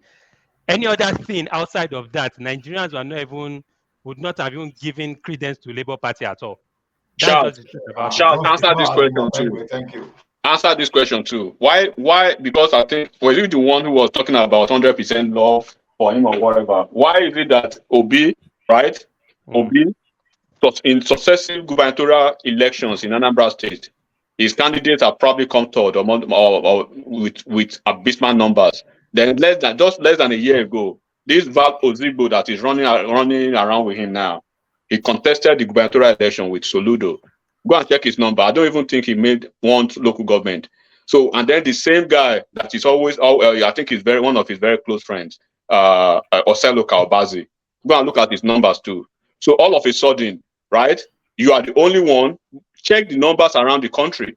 We are not the ones saying it now, but the numbers do not lie. When only you in the whole of the East. In the whole of the East, APC came. Okay, in Ojuzo Kalu's senatorial district, Ojuzo Kalu had over 30,000 votes. Right, in the whole of Abia State, APC had 8,000 votes. What is the meaning of that? See, I won't lie to you. The Southeast have been throughout this APC this thing has been unfairly treated by what do you call this guy? APC. Do you understand? There's a lot of grievances against. How? See, look, if you're talking about the whole how did army infiltration of people's states calling them the 5% or a drop in the ocean. What did Buhari call them and everything? Prescribing the whole country as dot in the terrorists. circle. A dot in the circle, prescribing the whole Southeast as terrorists, making them insignificant. Then again, the PDP itself, the place where you think, okay, let us divide. You say no. Okay, the only vehicle that we can use to actually be part of Nigeria, PDP, those ones to sabotage your efforts to fill the presidency. So why won't they have enough grounds and anger to actually just vote for their main man? That's just the truth about it. So many things have happened this year that has infuriated a lot of Igbos. And it is just easy for them to actually vote. If not for They've always been angry, but they love Buhari. They love this Buhari. They were showing this Buhari endless love less than a month ago. What are you talking about? What are you talking on what about? grounds? On what grounds? What love are they showing him? Were you not on this platform? New Naira policy. Were you They not on love this it. platform? What are you Are talking you not about? one of them championing Buhari? Of course, because that is, we are not championing Buhari. We are championing the policy because it was going to favor our interest. Okay. Just okay. We are Before the championing the election, policy because it was going to be favorable to you're our party, to championing our it. interest. That's not Buhari now. You're championing for Nigerians to suffer so that they can go and vote in anger. No, to give us a fighting chance because we don't have money like Tinubu and co. That's just All right. Charles, let's bring Adeyemi's voice into the conversation. He seems like a new person to the space, and you know how we like to document people's politics. So Adeyemi, good to meet you. So we were just discussing now. It wasn't even the lineup for this session, but Rhodes Vivour, he's made an appearance on AY's platform, and we were discussing then. He suddenly presents like a real and potent threat to the Lagos State seat. So, a lot of people, they're a bit conflated about him. They don't know what to make of him. It's a bit of a yin and then a bit of a yang. You don't quite know the fullness of the guy, but he's propelling very forwardly towards that Lagos State seat. So did you see Rhodes Vivour's presentation today, and how potent a threat do you see him to the Lagos State seat? For me, can you hear me? Yes, we can. For me, although I watched this thing and I saw, when you were even asking a question, and I saw the way it was even from his look, the way you can see somebody that is so furious. Sometimes when you see him, whenever he speaks, you see him, he's always, it's not that kind of, there's a difference between Somolu and him. He's always furious. Probably sometimes you see your question as a question that since you are trying to attack him. For me, I believe he's not going to win. That's just the truth. Because a lot of, the way people voted in Lagos the last time is not going to be the same this time around. Yes, there are some indigenous, there are some Yorubas that voted for Obi. Just probably because they are Christians, and maybe because of some of the message will be, pass across to them. But after the election, when people began to see videos, because why I even decided to come, so let me even add my whole say, is because I see no reason why people should be arguing concerning Obi got 99%, Obi got this in the Southeast. You and I, we saw the videos, we saw different things online, how the election went, how they were stopping non-indigenous from voting. Online, we saw if this in Lagos, where you want, normal when you go to polling unit, you want to vote, they'll ask you, take your paper, go and vote somewhere, go to a secret place and pray. In the South, it was not like that. They will put the ballot paper on the table and they will ask you, oh yeah, Tom, let's see, you must compete for Labour Party. And you're not saying he got it. Why will he not get it? So let's stop arguing. Let's stop arguing about that. And that is why the election in Lagos will be tough, because people saw the videos, and it's just like we allow your own people to vote in our own region, and they voted successfully. But you refuse to allow our own people to vote in your own region. Do you think we are foolish? How many We are not foolish. Yorubas came out in the Southeast and complained of not voting? Go and check online, please, bros. Check online. There was a woman with a baby. There was a woman with a baby. They forced her. The woman was like even telling them that please allow me to. They said no, it's not possible.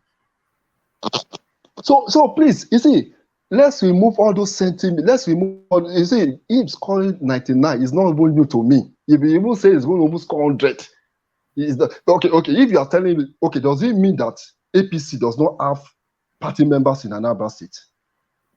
Thank you, my Who brother. are party members? Who are party members in So why Anambra? can't Does it mean they don't? okay? They The other don't question have? is why can someone like Tinubu hold on to Lagos State for as Okay, long no, as isn't that unjust? please, he boss, always got 50. let me He even doesn't ask you a get question. 90% in Let me No, Lagos. not even at ask you a 90. People question. never get 90% One voice, in one voice. Bros, Yeah. let me even ask you a question. For every poll unit, you must have an agent. Every political party will have an agent, and I know APC has an agent in every political unit, in every unit in Southeast, at least in some of the Southeast. But is it not surprising when you are now saying in a unit you are saying APC is calling 0? Does it mean that even the agent did not even vote at all? Because I know for anybody to vote as an agent, you must be registered. You must be a registered member in that particular unit. So let's forget about that. So let me tell you the truth. Election in Lagos will be tough. I have to be very, very sincere. It's No, going me, to be tough I won't like. I won't. the indigens, let me tell you the truth, the indigens are ready this time around, and it's going to be a payback time. No, I won't. It's going to be I won't lie a to you. I won't lie payback to time. you. Labour Party can't win in Lagos. As a matter No, of they fact, cannot even win. I don't They even cannot think. even win. I don't even think they actually even thought they had a winning chance in Lagos, because even their choice of candidate, as far as I'm concerned, was not well thought of.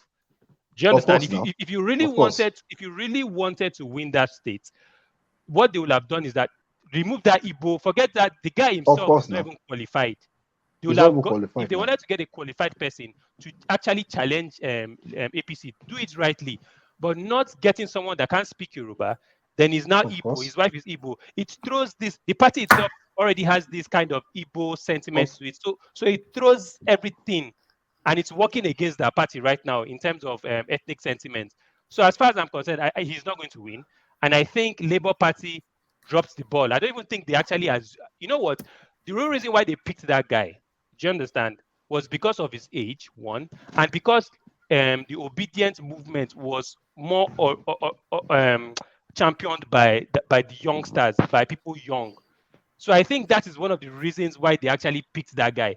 Then secondly, maybe they were trying to achieve one funny motion of somebody that can bring, you understand, the votes in Lagos State are a bit divided. So most likely they wanted to get someone that can bring, that rubs on both sides, on the Igbo side and on the Yoruba side. But like I said, it wasn't a real clear thought out plan, and they dropped the ball over. Nobody's expecting him to win. I'll be honest about it. That's just it. Yeah, but sorry, DME, but I've lost the question. So carry on, DME. Yeah, and I want to even tell you that even the way Obi was voted in Lagos is not going to get that kind of. This guy is not going to get that kind of vote, because a lot of bad news, will I say bad reporters, as even is flying out all around. And in fact, now a lot of people voted for Obi are even regretting that they voted for Obi. And because this guy has been so much demarketed, they have demarketed the guy so much with IPOB, with different things and all this stuff like that. And it's going to affect his chances. No, let me be honest with you. This Lagos State election is a bit dicey. Do you understand? Because you have the Obi movement who really didn't even want Tinubu. A lot of people didn't want Tinubu, maybe because of the Muslim tickets and everything. Yeah. Yes. And they lost. Do you understand? They actually lost. So a lot of people are really pained. A lot of people are upset about it. So now you have two groups. You have one that is on a revenge mission. That's one, both Igbos and Yorubas. Then you have one that's still thinking logically. Right now that they've been playing this ethnic card that this guy is Yoruba, Igbo, and everything is an Igbo agenda. So you have another. What they've actually done, they played their politics well, because now what they did is what they did with PDP. They've divided Obi's votes. Yeah. Because you have a section of Obi supporters who are aggrieved. Tinubu entered, hey, you rigged the election, we must take revenge, let us get Lagos. That's one part. Then now you have another part who is like, this guy is an Igbo, because the narrative they've been pushing really is Igbo, this, Igbo, that. You have another part of his supporters, which are like, these Igbo people, are you sure they're not planning on taking over this country? So I'll be honest, based on the permutation that I can see, I believe Obi's votes are going to be, he'll do well to an extent, but his votes are split into two solely because of his poor choice of candidates. That's just it.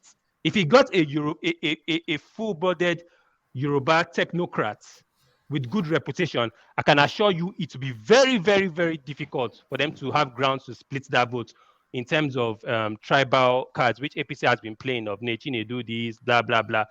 But for the fact that the candidacy has this ethnic kind of sentiment to it, he has split Obi's votes. Hence, he will not get those numbers again.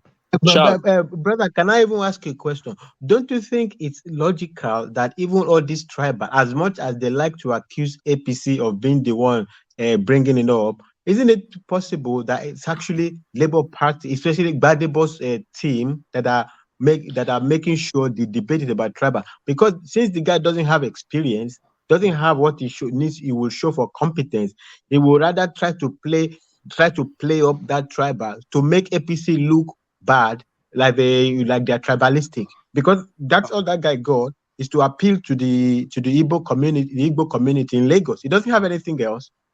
So I think it is them that are actually playing it up and turning it and projecting it towards to APC, because APC will be forced to respond. Fatai, do you know even what the new thing that is even happening now, that people were silent about this Shinedu guy, right? What you are seeing now, during the presidential election, they were just basically focusing on their stuff, regardless of all the attacks, the campaign of calumny, right? From the bloggers and influencers, they didn't really pay them, they paid them no mind. But these ones is like, you give it to us, we go. They are going to the TVs, they are doing everything about the most damning report that just came out now is that the Agbole, the family, the main family that this guy actually came from. Their family is from, I think he's Ologowo from Isaleko. He was supposed to be an Isaleko guy.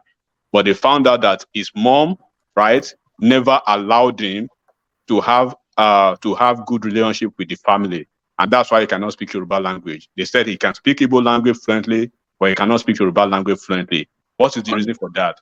Because he was taken away from the home, and the mom was basically the one in charge. And I think they had that was where I was trying to take him to earlier on, but it wasn't. Is his father alive? Is his father alive? Do you guys mind if I just? Hold on, one voice. Yes, his father is alive. Yeah, let's hear from Babati. Babati, yeah, good to see you. Just for 1 minute, yeah, same. I'm at work, so I was just enjoying the conversation. Just 1 minute. I think that Sanwo-Olu, this guy is clearly going to lose to Sanwo-Olu, but there's only one guy that will have defeated Sanwo-Olu in Lagos, and everybody knows who that person is, because that person checks all the boxes. Is it Jando? No. Let me see. I'll tell you who it is. Just wait. Okay. Wait. Oh, give me a second. He's a Christian. He's from Ekpe, so he's a true Lagos boy. He was a former governor. He's a victim of Godfatherism that they say they're against. He has experience. He's educated. Ambode could have been a better choice to go against Sanwo-Olu, because they could have galvanized behind him. He's beloved by the Igbos. He's loved by the Yorubas. You will have peeled up more votes from the Yoruba group, because they wouldn't be able to use that sentiment against him, because he has the experience. He's a true Lagosian. He's Christian, if that counts, and he has the experience.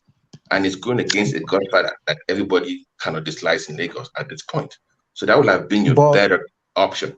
But unfortunately, would Ambode have taken the Labour? Well, would Ambode have taken the Labour Party? No, PDP. Right, yeah, and forget the part. I'm just saying that a better option for Lagosian, if they're going to Yeah, of course. I agree. I agree with you. By the way, in terms of reputation, we've had 4 years of Ambode and we've had 4 years of Sanwo-Olu, and a lot of people they'll still somewhat marginally Ambode over Sanwo-Olu, because Ambode is more Lagosian than Sanwo-Olu. Ambode is from is a true born Lagosian. So if you are going to play against this foreign invasion of Lagos in the political space, nobody screams Lagos more than Ambode. that can go against. And Babati, Ambode is not a true-born Lagosian. He's from Ondo State, Okitiupa in Ondo State. No, He's from Ekpe. He's from Ekpe. No, What he's are from you talking about? Okitiupa. One man, I know this for a fact. He's from Okitiupa in Ondo State. But I support. I was thinking that PDP will probably go for Ambode. I was surprised that none of them. So it would have by now. It would have been over for Yeah, APC. it would have been a very good fight. It would have been a very good fight. Because that would be like that would be more like an anti Tinubu. I don't even want the Gbadebo or Chinedu to win because honestly speaking, I think going an Igbo person, or let us put it like he's Igbo, in Lagos, holding Lagos State, managing Lagos State affairs against the presidency, he's just going to destroy. It's going to be a dent on Labour Party, and to be honest, Tinubu will frustrate that party, frustrate that state, and I don't even think he'll be re-elected in the next election with what they will do to him. So it's not the best. Let me ask you. Let me ask you this, Charles. If Rhodes Vivour, if he does win, do you think he will last his full tenure, or do you think they'll just impeach him?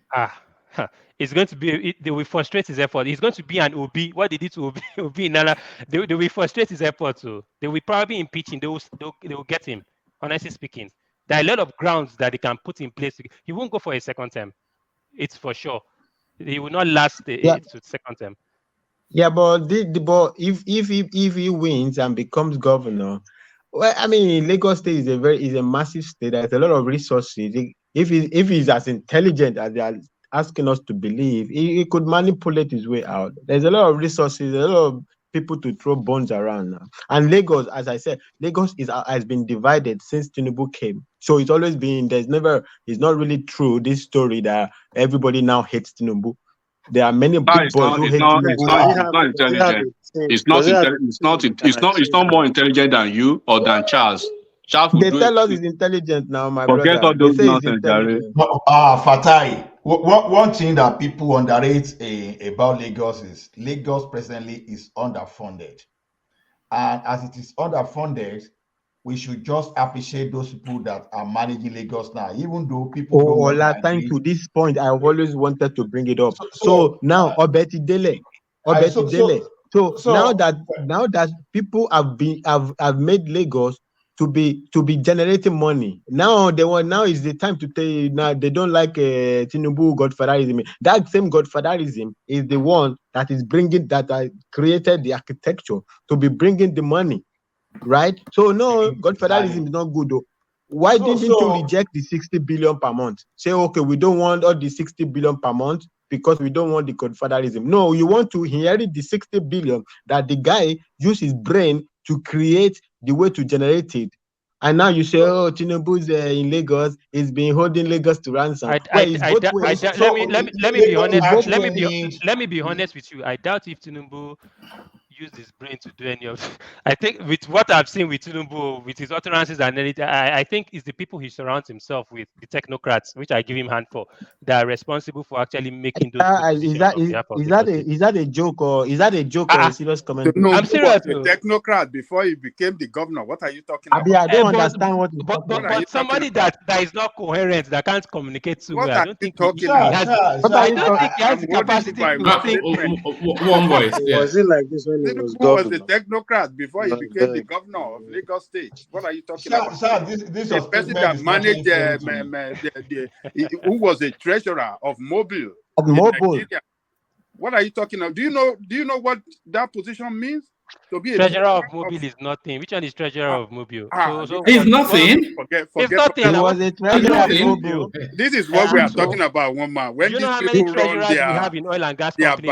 It was the chief auditor. I can bring you the video clips. The person that interviewed him, he's come out. He said they fought tooth and nail, but he said he was going to politics. It's a big deal. Mobile, what are you talking about? The biggest or one of the top three biggest oil companies? One man, it is clear he doesn't know.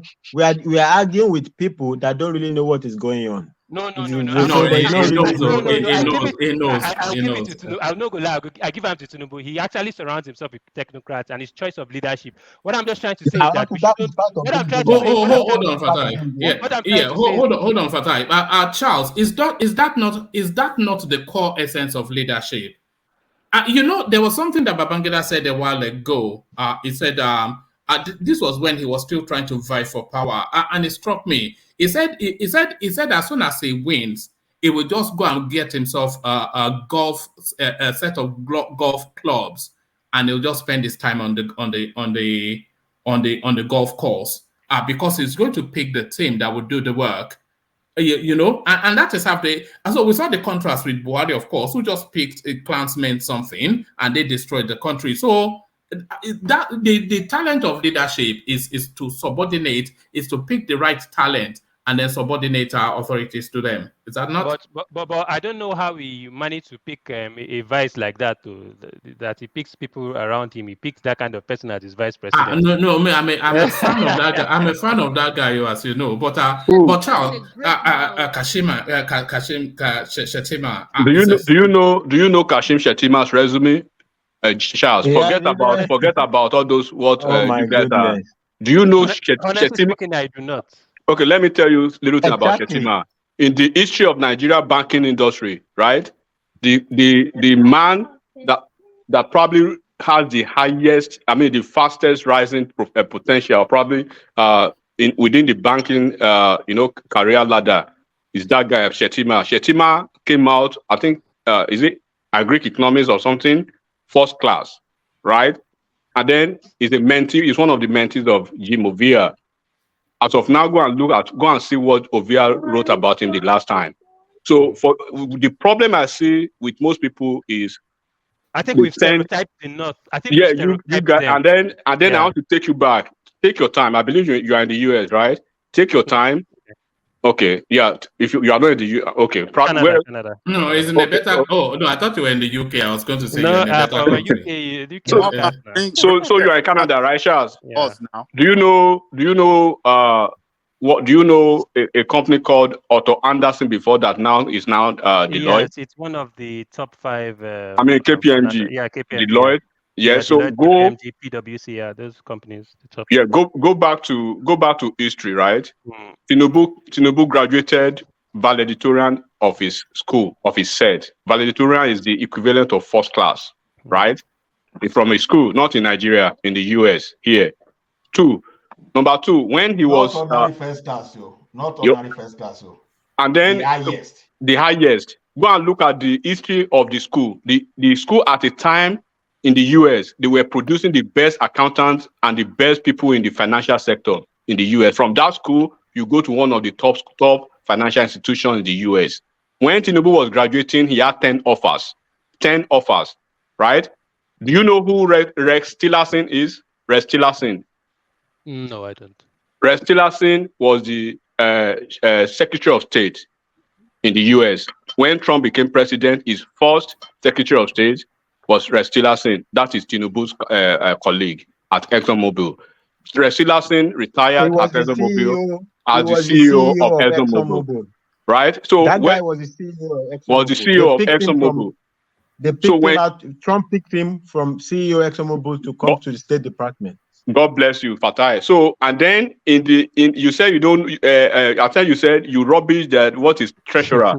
Go and see what it means to be a treasurer in the US of a major company, and then at the time that enigmatic. Treasurer is too big to be a bookkeeper of ExxonMobil. Bookkeeper. You cannot do. No, but let me finish for him. Let me finish for him. Do you know when? Do you know when Tinubu was leaving? Right, is Tinubu's boss. Tinubu's boss, and the man who interviewed him, Chief Akin Yelure, is from Ondo State, right? So when Tinubu eventually got the job, do you know the assignment? Most of his deliverables, he was deployed to Aramco, to most of these Gulf countries to conduct their high level auditing, right? When he was leaving office, they left his position vacant for 4 years, expecting him to come back to fill the position. Then when they found out that he was so hesitant not to come back, they gave him the choice of first refusal, right, to give him a replacement, to replace himself to refer somebody to them.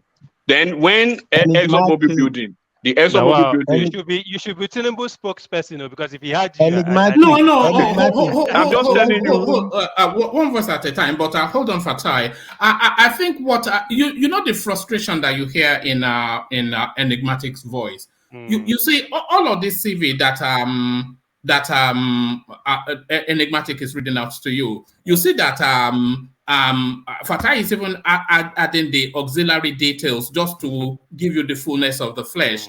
It's all out there now. We know the CV of this guy, and so when people dismiss him out of hand, then it's all out there. It's not any secret now. If I'll go and look for the video of his boss at our mobile and I'll play it to you. But the other question is, if this GRV guy loses in this election, what's the future of politics for most of the younger generations? Because most of these obedient movements, I think one of their frustrations is the fact that we've been seeing a circulation, a repeat of the old guard for years, and really nothing has changed. Hold on. It's Sanwo-Olu old guard.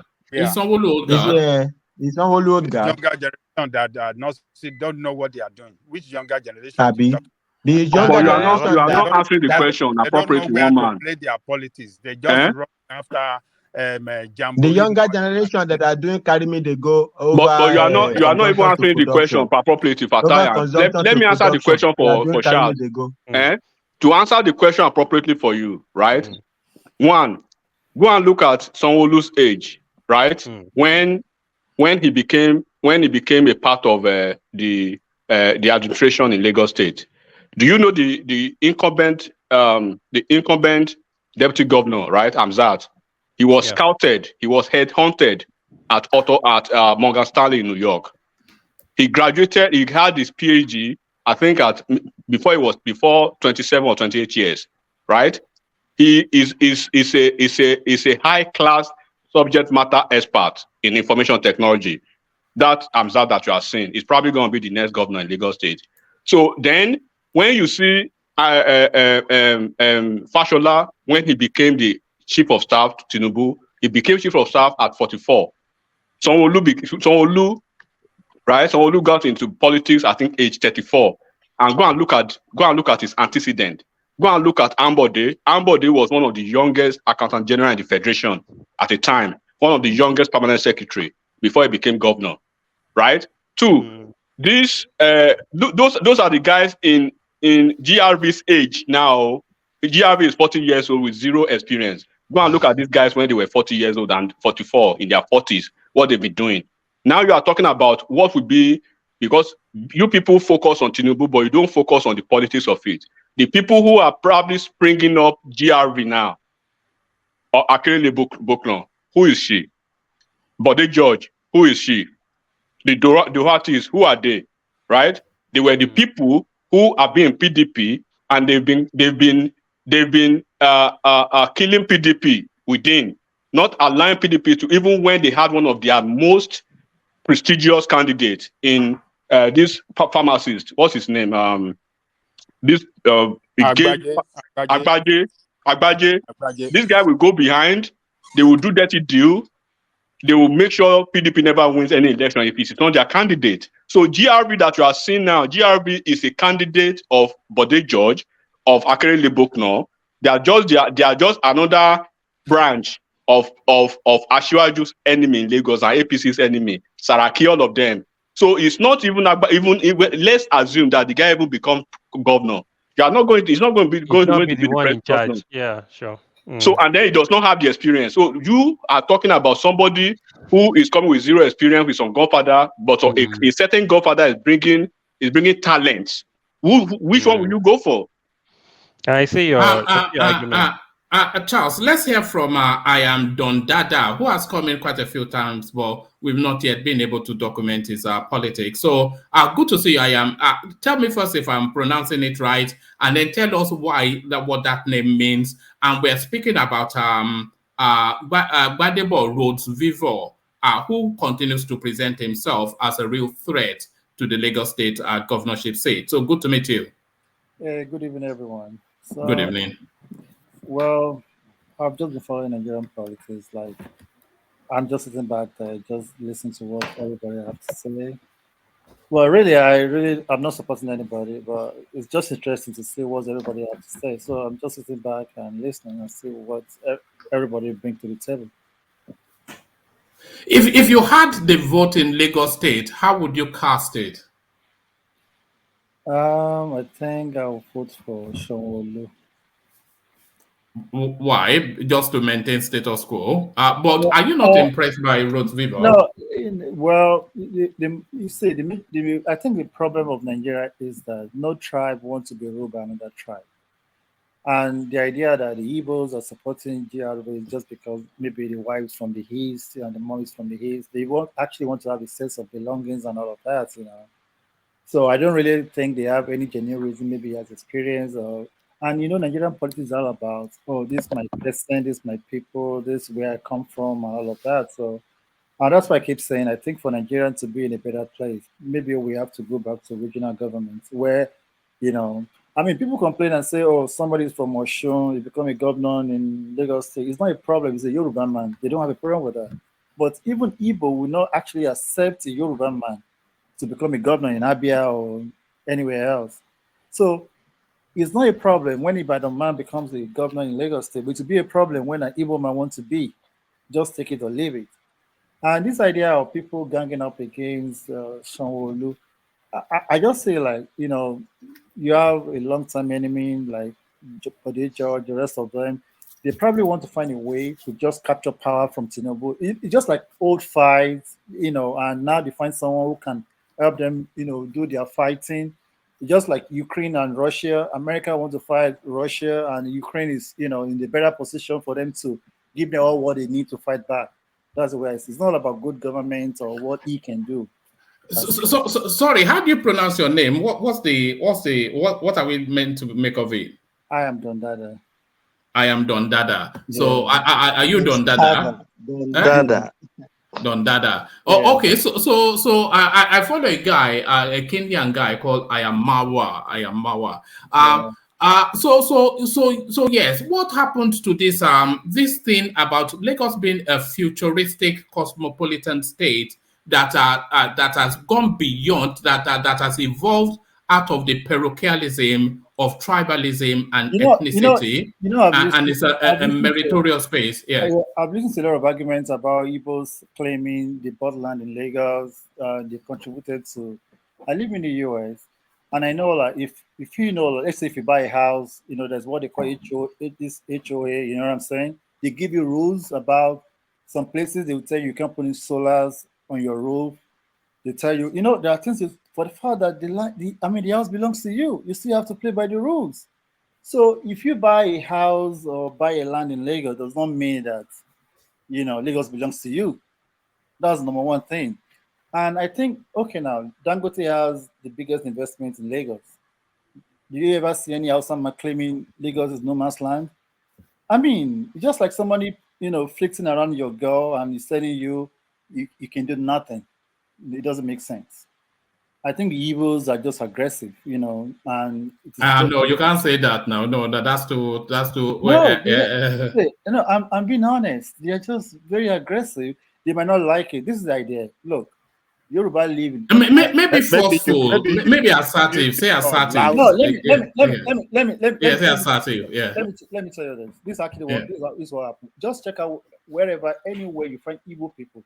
No, don't go down that road though. We always get into trouble when we go down that road. So look, I've seen the reason why I actually follow you. Just see the way they roasted you when you go to use Rudolph's platform. The idea is just like when you talk to them that way, they don't like. Roasted him. Yeah. This is it now. I guess you know. They wanted to turn me into suya, but no. One barbecue, one man. You know, about 45 minutes. You can't use one platform to generalize. No, what I'm trying to say is just like for every tribe, you know, there are good people, there are bad people.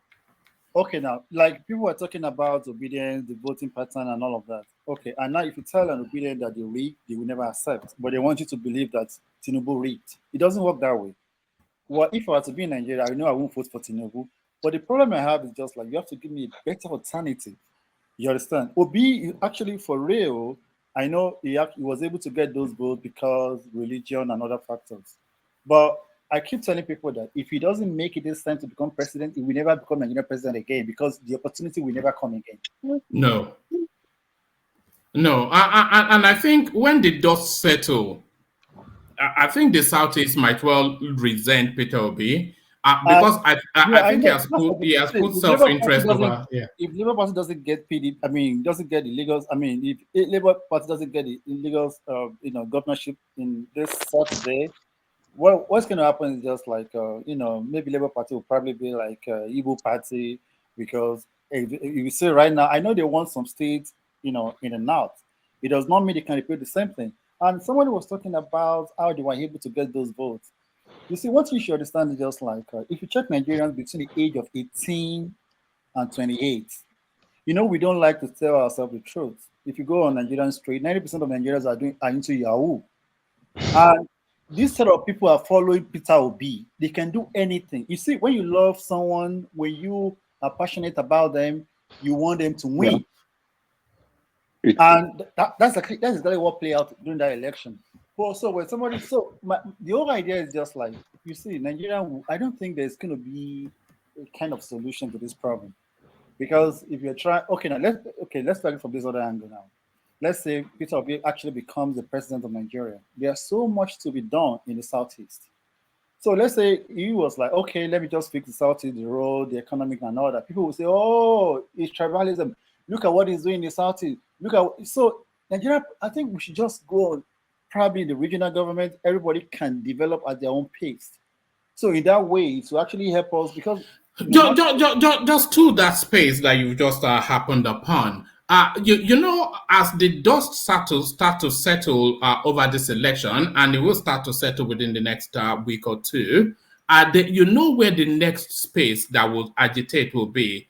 It's going to be around restructuring and regionalism, which Tinubu had spoken to in the past, but he moved away from during the Buhari phase. He's now the president-elect. Are you expecting some sort of a regional sector, if not in statutes, but in certainly how the country configures? Do you expect some form of restructuring moves from Tinubu? The good Tinubu has done right now is just because, with 8 million votes, Tinubu cannot really say he has the mandate of Nigerian people. So I've heard that before, but I want to challenge that. But carry on. Yeah. I'll tell you why. I'm not saying whether you won or you did not win. That's actually not the problem right now. I'm just saying if you have 8 million people voted for you to become president in a population of, I know Nigeria is not 200 million because I know it's not possible. Probably about 150 million people. It simply means that you have to buy people from Labour Party, from PDP over to yourself. So, and I think this idea of true federalism will probably be a better option because the idea is that everybody wants to be in charge. See, the problem with Igbo man is just because they want to have a sense of belonging. A Yoruba man wants to have the same thing. And how do we get that? Through federalism. So this idea of somebody just coming and control everything from Abuja is not going to work. In as much as they continue doing that, we're going to be having problems. So, and I think Nigerian structure, I don't even know why we're going to have a lot of senators coming from the north, and we have just few of them coming from the southeast. And we have, everything about Nigeria is wrong. So if we have to look at everything like you want to solve the problem, we'll keep doing it. We'll pass this problem to our children. They will also pass to their own children. So I just said, but if you try practicing true federalism, it's going to help a lot. It will solve a lot of problems. But in the case that, Obi is there today. I mean, just think about it. If Obi becomes president, do you know how many Igbos and people of interest that they want to fight for what they can get in government? Somebody was talking about the GRP becoming the governor of Lagos State. He won't do anything because the problem is just like, Nigeria is so corrupt. All this obedience are shouting now. The other time I saw Obi giving somebody maybe a machine or trying to empower. How many individuals do you want to empower? And one thing people don't understand is just like government is so difficult. People can sit on TV and be talking about how things is going to be done. And it's not easy in real life. At the end of the day, after 2 years, they start seeing you on the street because people are not patient. So a man in Lagos, an Igbo man in Lagos State wants Lagos to work for them. I understand that, but Lagos is too tiny for everybody. I mean, I think government should just try to do something. There's nothing wrong if we have to open ports in Imo or Abia or anywhere. I mean, we can't be having everything in Lagos. I don't know why Nigeria is just crazy country. Exactly. And that's why everybody wants to come to Lagos. Yeah. What is wrong with Southeast? Why can't take the Sorry to interject. Excuse me. Mr. Reno, right? No, I'm not Reno. I'm Dondada. You are Reno. I've listened to you so well. I know your voice when you speak, and you're speaking. I know it's you, but it's okay. Welcome to the show. Mr. Mockery, look at that. They want to put Igbo in your pocket. Dondada. They want to put Igbo in your pocket. Yeah, we know him. It's okay. Thanks for coming to the show, and I like the way you put analysis. But one question I'm going to ask you is this: do you think that this guy, like one man asked somebody, and the guy I was on the show to hear this reply. Do you think if this guy, Vivour, is in APC, would he be a better candidate? So now, I don't really know much about GRB, but from little I probably gathered about it, let me just, first of all, he claimed he's Chinedu, right? And the second thing I actually figured out about him was just like he got married to an Igbo woman. It's not a problem. And I've seen most of the interview we did with Bakassi and all of that. You understand? He claimed he's 39, 40 years old. He had a master's somewhere. I understand all of that. But if he looks like he has intention to become something in Lagos. And probably after school, he probably put 2 and 2 together. And he actually said, okay, if I marry Igbo woman and I put my tent against Igbo, my dad is from Lagos, I could just win and become somebody. I mean, I'm not saying that is real, but that actually I'm just trying to put 1 or 2 together. But Lagos is a very big city. You understand? I mean, like if you love your son is okay. I have a son now who is driving. You can imagine that I will let him go and drive at 16 when I know that he's not really qualified to drive because I don't want him to die. So my major problem now is just like you can't just hand over. It's not because for all these people you are saying in government and all that. I don't really support godfatherism, but at the same time, you need people to put you through the process. You understand? My brother, the kind of people he has around him, like Body George, like the Bob Clan, and all of that, it's not because they love Lagos. Everybody wants to eat from the table. My brother, can I answer the question? Because I think one man put that question to me, and I think there was a lot of other answers about. But I think I should answer that question frontally. Well, I think first of all, APC will not put him as a candidate, right? There are many people.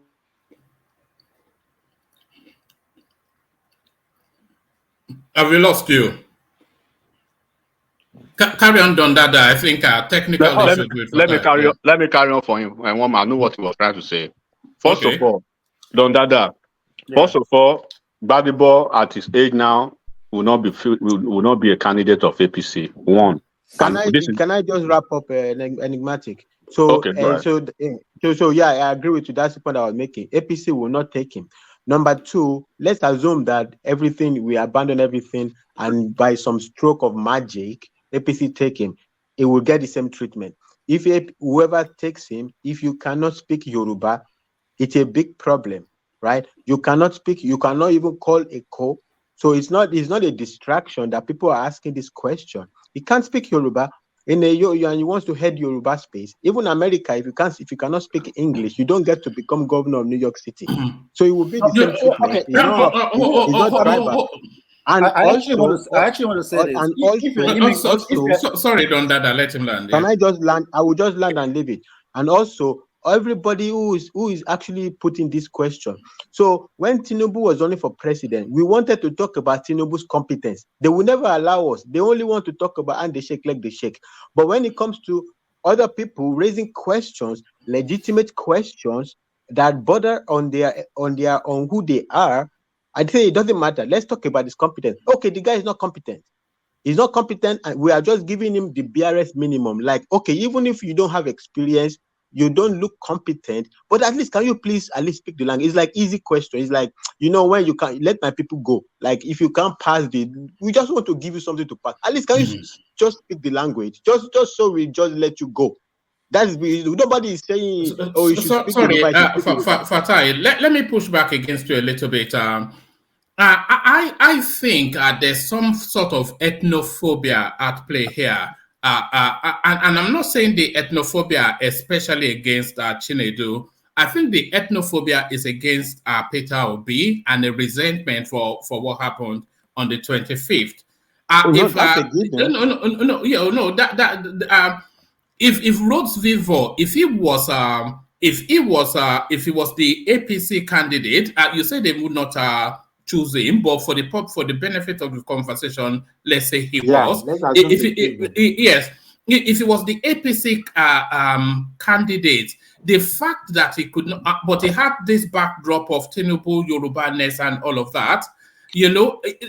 All of these things that he cannot speak Yoruba, people will find it quaint and charming. They will say, "Oh, how quaint, how charming, how endearing."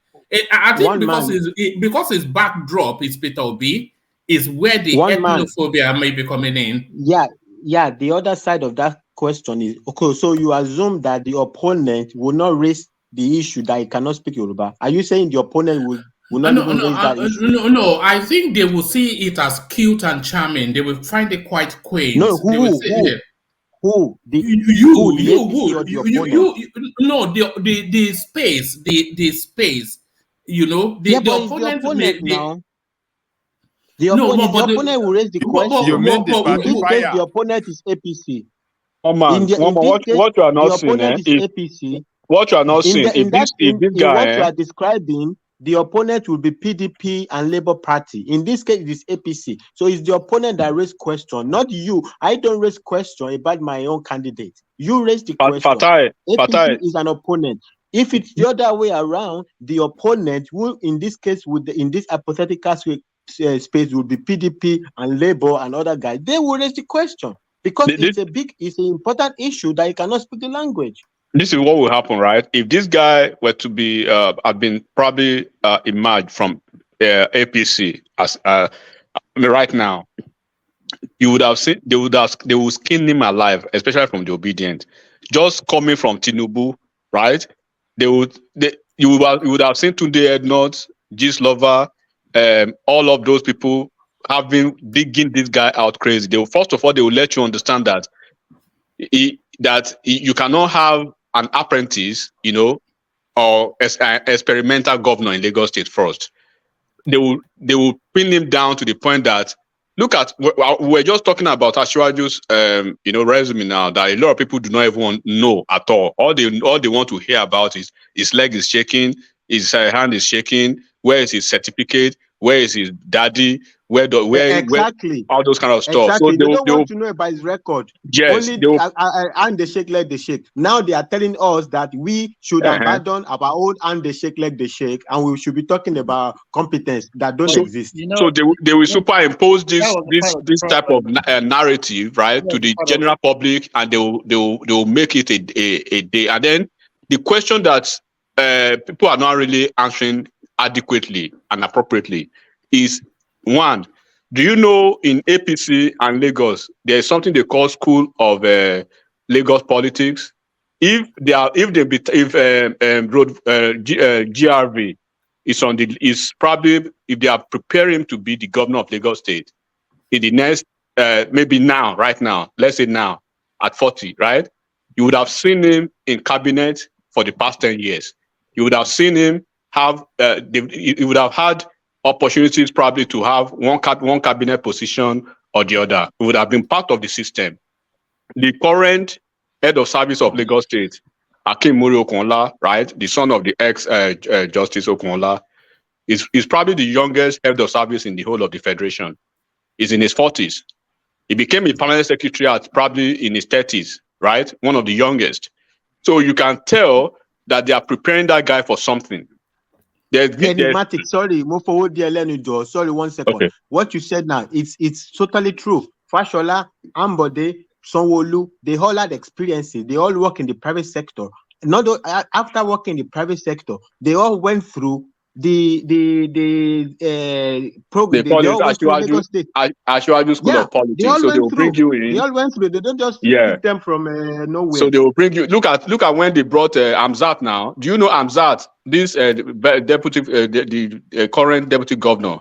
His dad was I think a House of Assembly member during Jakonde's time, right? So you would have seen all these things. There's a guy they call it Gawat.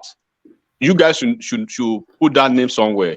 If you see Gawat being the governor of Lagos State in the next 20 years, or in the next 15 years, don't be surprised. So, and that's if everything goes like that, right?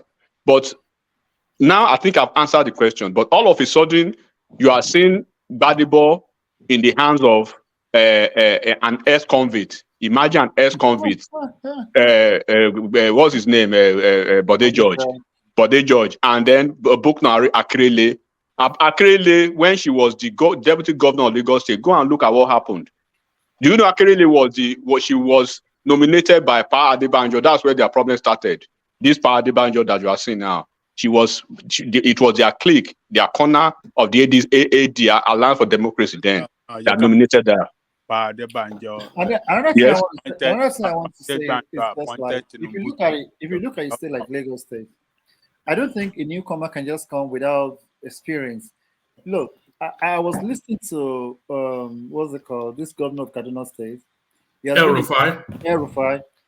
He said he discovered last year there was a ministry that people were probably stealing money. It took him 7 years to find out. 7 good years. Yeah, we covered that here. Health, hospital, is health sector. Yeah. It was. So what I'm trying to say is just like, if somebody like GRB becomes the governor of Lagos State, in the next 2 years, he will still be looking for left and right because it's going to be hard. He has never worked anywhere before, and Lagos is big. Lagos is just like a mini Nigeria. So the idea is, you see, guys. Sorry, Don Dada. This guy, Gbadebo, I don't think is in his own plan to be governor of Lagos State right now. I think he was just trying to lobby for like a deputy governor, just something to climb up the ladder. But because of the selfish interest of them, Bode George, they are trying to force him down. This PDP guy, the gubernatorial governor for PDP, I've forgotten his name now. Yeah. Dando. They are trying to force it down his throat. But because he was actually avoiding godfatherism, another godfather is trying to force somebody else. He left it open, then picked Funke Akindele. So I don't think this guy is even ready himself.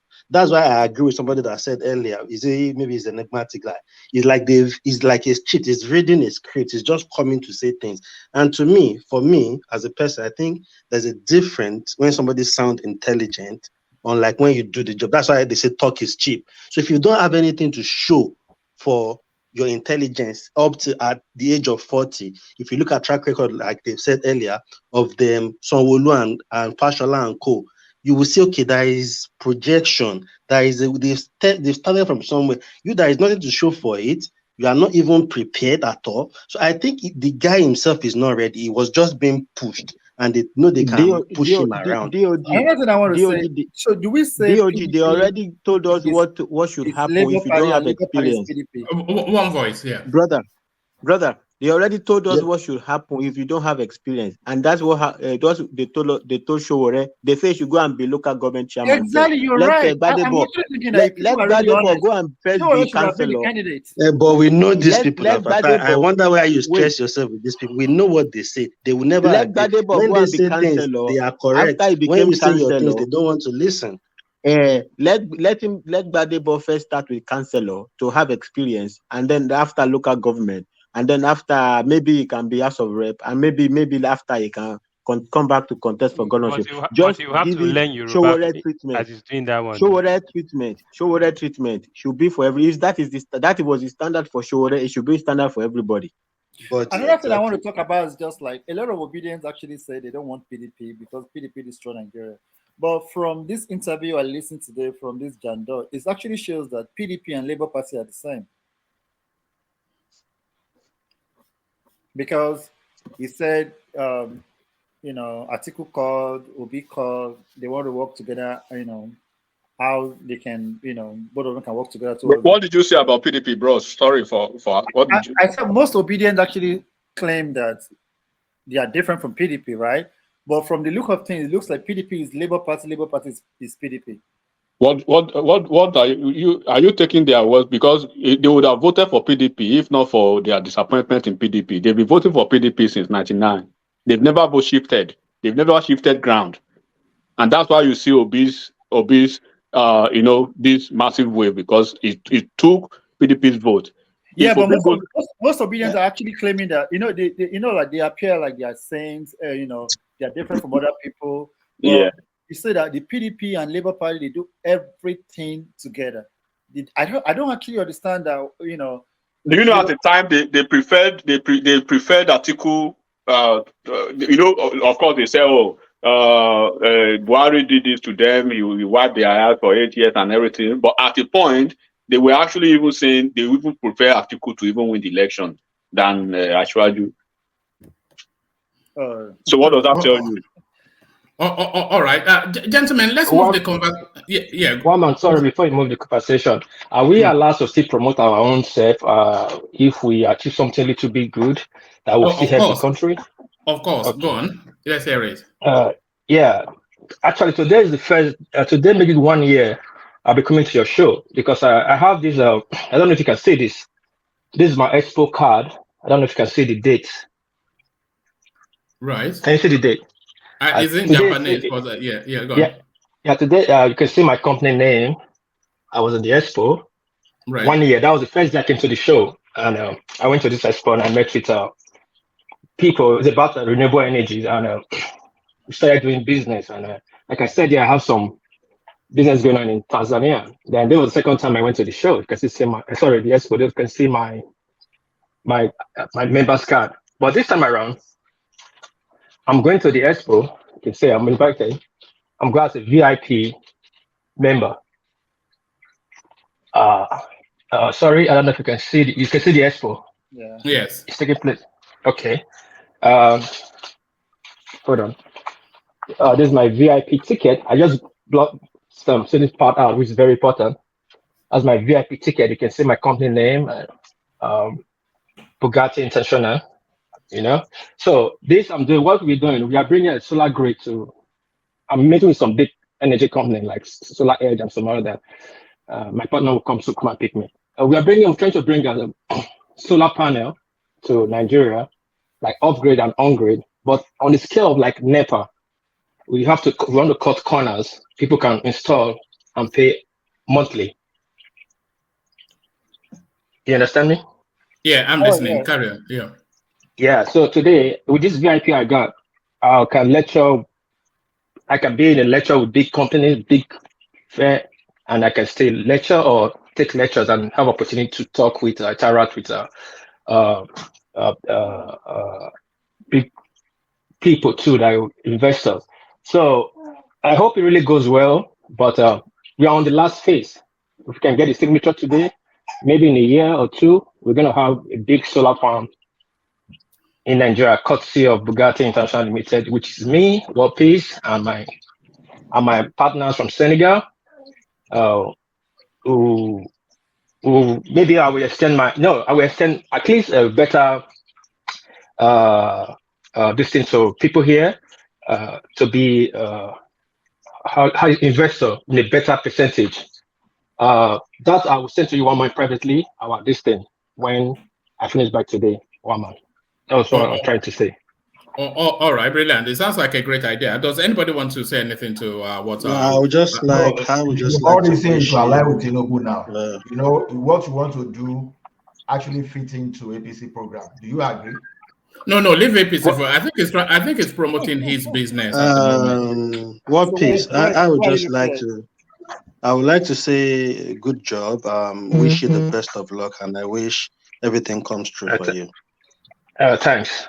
And I want every Nigerian to come up with idea too, because we are full of super brains, so we can come together like this. We can do something great for that country. Sorry, who is the solar farms? Who is going to be providing the panels? Do you have a company already? Yeah, we have we have 5 or 6 solar companies, but China owns the biggest solar farm company that produce panel in the world. Japan have 2, Canada is there, Germany is there, but so far so good. About 3 to 4 Chinese company are in front of that. Then we have people that produce the batteries, which Chinese is still one of the best suitors for us. Then we have people that provide the frame. Because we have 3 stages of the solar panel, solar installation. We have for industrial size, we have for like a hotel size, and the list of it, like for a home of 3 bedroom, I can carry a fan, an AC, and the refrigerator. But my own goal is that we should have a solar panel generate electricity that can at least carry a fridge, because our food we eat in that country is perishable, and we don't have a way to preserve that. We can do that. We reduce the cost of a lot of things in that country. We can preserve our food. I have a question for you, if you don't mind. Yeah, sure. What are you going to take to Nigeria that's going to be different from the company that have been installing solar already in Nigeria? Because I know somebody that is into that. I know somebody that has a big company that is into that. I say solar panels to Nigeria because we are selling that you have to bring your money. For example, the cheapest solar installation will cost you 1.5 million. The artisan on the street can't get 1.5 million. So imagine I have 100 million people connected to my grid paying me 10,000 naira every month. Calculate that in the next 10 years. How much will I make? You don't need to pay anything. You just pay 5,000 to get the solar installed in your house, but you pay me like 5,000, 6,000, depending how you use your solar. You understand that? What kind of house for the 1.5? Is there a specification like a 2 bedroom? Yeah, like I just said, like three bedroom, like a 3 bedroom, which you can pick, but no AC. But I was telling my engineer they should make it like there must at least a fridge. I'm just do you know what I will suggest to you, World Peace? I will suggest to you that you establish the sort of wattage that the average Nigerian family uses on a daily basis, and then see if you can find something in the market to support that. Yes. That's what I suggested the director. We work on that wattage. Let me say this. So, like in the US now, like when I actually wanted to get my solar, those guys just pump in. They requested for my electric bills just to generate my power usage. You know what I'm saying? So when they look at it, they already have an idea of how the power I use every month. So by the time they just give me a quote for, because I told them I want to take up the electric. So now we're on solar. We don't use electric anymore because I have enough power. So and my friend trying to copy what I did, but I think because of the roofing, the direction for the solar, it was unable to get enough power. I mean, maybe sunlight and something like that. It depends on where you live, the locations and all of that. You know what I'm saying? So I think the idea is just like, I don't know if that's what you want to try in Nigeria. Most important thing is to probably look into the bill and look at how, you have to know how the power they use every month. Then you can use that to configure. I think sorry, brother, for cutting you short. I think what my brother Wordpiece is trying to explain to us here is the financing. It's more like a way of financing the solar the solar grid in your home. He's looking for investors. Yeah. One man. What he's trying to explain is that instead of you to fork out maybe 1.5 million at a go to install a solar panel, His company can install it. Why instead of you almost like buying diesel every day or paying for NEPA monthly, then you can be paying back Yeah, I'm to saying his the same company. thing too. So what I'm saying is just like it's the same thing. Like we don't pay for anything in the United States. So what we do is they just come and show you the bills and all that, and they tell you how much you. So they check my bill. Like now, I used to pay $200 every month for my electric, and they told me that we will install the solar free of charge. They actually gave me $4,000. You know, I don't know where that come from, and they said, okay, you will pay $110 every month. So I consider it's cheaper because normally for my electric I pay $200. So now when I have solar free of charge without paying anything, but don't forget one thing, they have to check your credit because your credit is what they use to, they get the loan from the bank. You know what I'm saying? And then they install the solar on your roof free of charge, and they give you a bill of $110, depending on. I have a friend who is actually paying $60 every month, depending on what you use in your home and all of that. So we still don't pay for everything. We pay every month, and then it's going to be there for 25 years. So Yeah, But with Nigeria, you can't look at bills because that's what I'm average coming. Nigerians don't even pay bills. I think the best thing would just be to be what you charge them per capacity. So if you want this capacity, this capacity will take your freezer, your AC, your this. So that's what you would base your charges on. But with Nigeria, you can't. There is no bill. People don't really even pay NEPA bill, to be honest. That's why sometimes when people complain about power, I wonder why they complain, because most of them don't even pay the bill. If NEPA come and ask them for money and cut their wire, they connect it back. So people don't even pay bills. So you have to supply to capacity and charge them. Yeah. Let me quickly say this. Go on.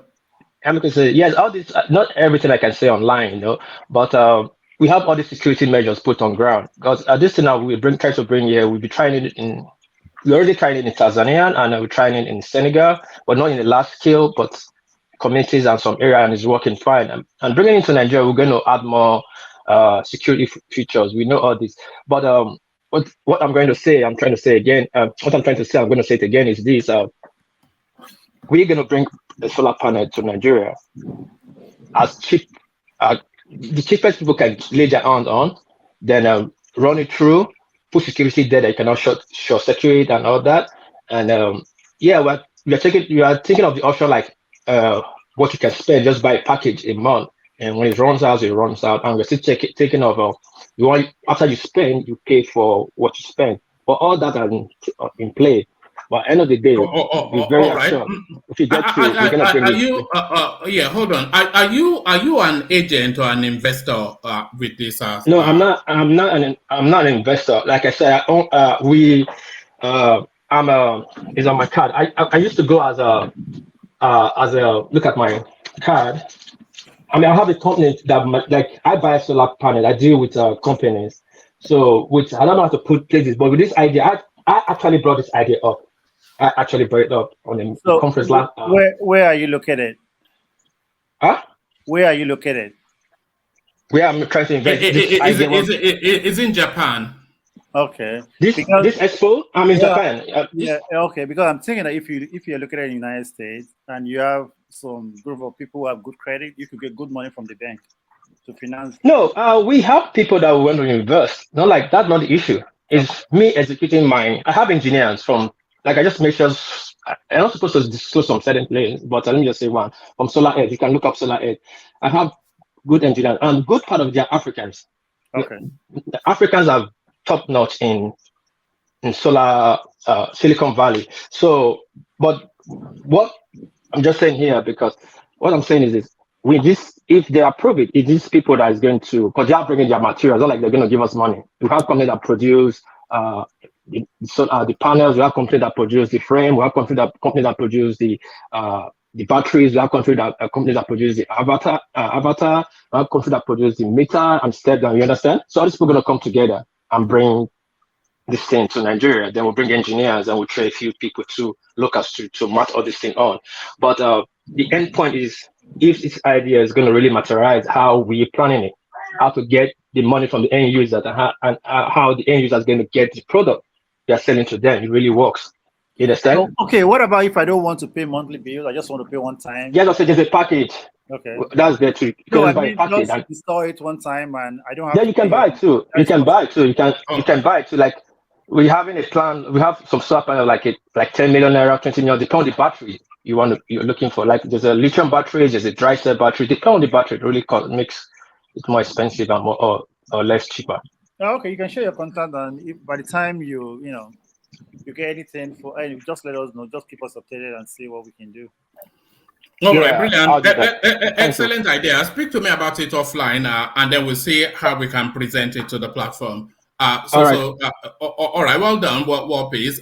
Always an entrepreneur. So let me acknowledge Thomas Adedeji's super chat that's been on the screen for a good while now.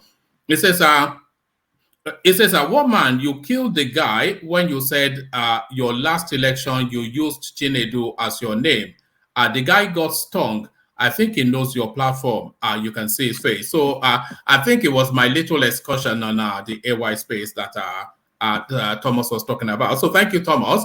The super chat seems to have dried up. So if you can reignite that space, the place should be lighting up. I was looking at some platform just earlier. It was just a sea of colors, but you never get that here. But let me move the conversation on and take it in a different direction. I want to take you to this space, DOG. So this now, you say they say by fair means or foul. By fair means or foul. In Kotobafe, Lamafun, Oba Elegushi debunks claim of fixing Oro cult ritual on election day. So this is the story that broke. The Elegushi, the traditional ruler of Ikate Elegushi Kingdom, Sahid Ademola, has debunked claims of fixing the Oro cult ritual on Saturday, March the 18th, which is the day of the governorship and state assembly elections.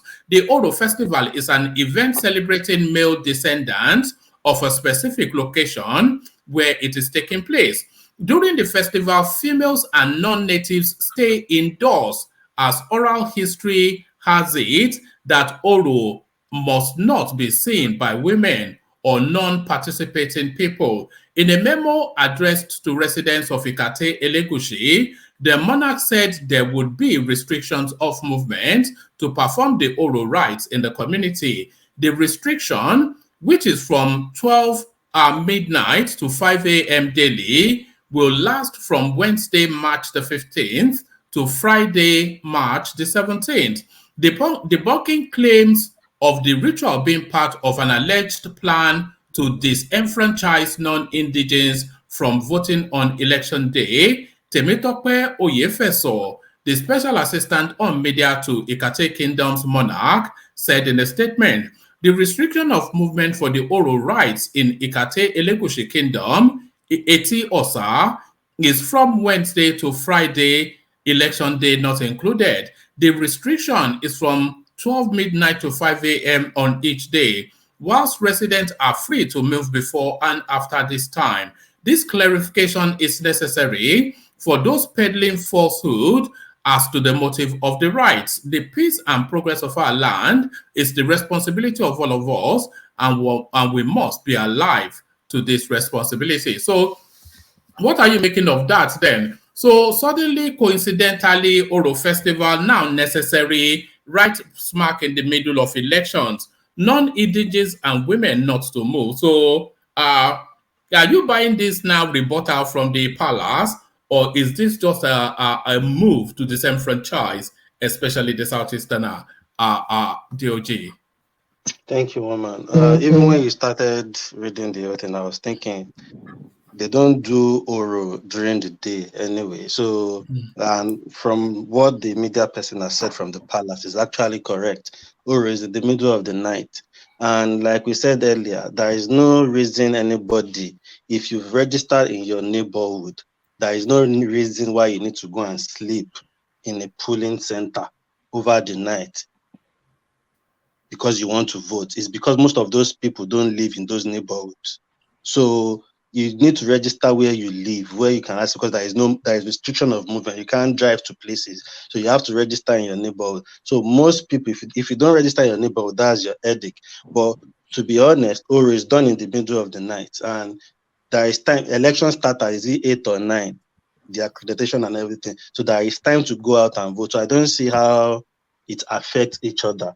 But you know what I've realized now, and I think it's even best not to argue some points with some obedient, is because there is nothing you want to say to them that they are ready to listen. Or like now, this guy, I don't know if Des is still here. Des to say, oh, I just want to analyze, but he's not always analyzing. He's always trying to force his point and tell us what is not, but he doesn't want to listen to whatever anybody is saying and digest and analyze other people's reason and what they are saying to him. So to me, it doesn't affect each other. It's nothing to do with election at all. Are you sure about that? Because there's a feeling. Well, what I want to say is just like, they're trying to stop the migrant voters, because I'll call them migrant voters because most people actually, election is funny. Some politicians hire people or bring people from other places to come and vote in any part of Lagos. And I think if you don't live in the community, don't vote there. If you live in Keja, just stay there and make. And why do you have to go to Alimosho or go to what's it called? So if you live whatever, I mean, it doesn't make sense. And be sleeping in polling booths. No, it doesn't. I don't even know why people say they sleep in polling booths. It's because they don't live there and they've registered there because they want to make a difference there. So, and I think that, you see, another thing it might not be right, but I just know that those people they figured it out that during that the election, maybe most people migrated from other places to come and vote in those areas, and they're trying to stop them this time around. I don't know. I'm not sure. I'm not saying that is correct, but if you don't live in a place, what are you looking for there? Why do you have to go and vote there? I mean, you probably live somewhere, and then vote where you live. DOG, we call those votes Echo Mog. You remember? Yeah.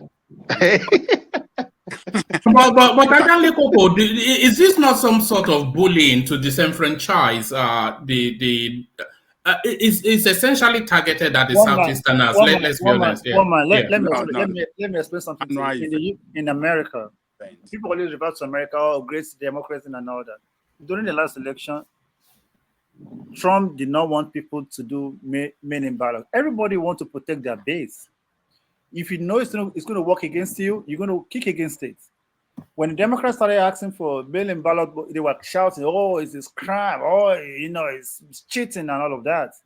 But for me, there is no perfect election, But I just believe that if you live in Ekpe, vote in Ekpe. If you live in Ikoyi, do the same thing. Don't leave from Oshodi and go to Ekpe and vote for just no reason. I don't even know why somebody has to be at the polling unit by 6 a.m. in the morning. It doesn't make sense.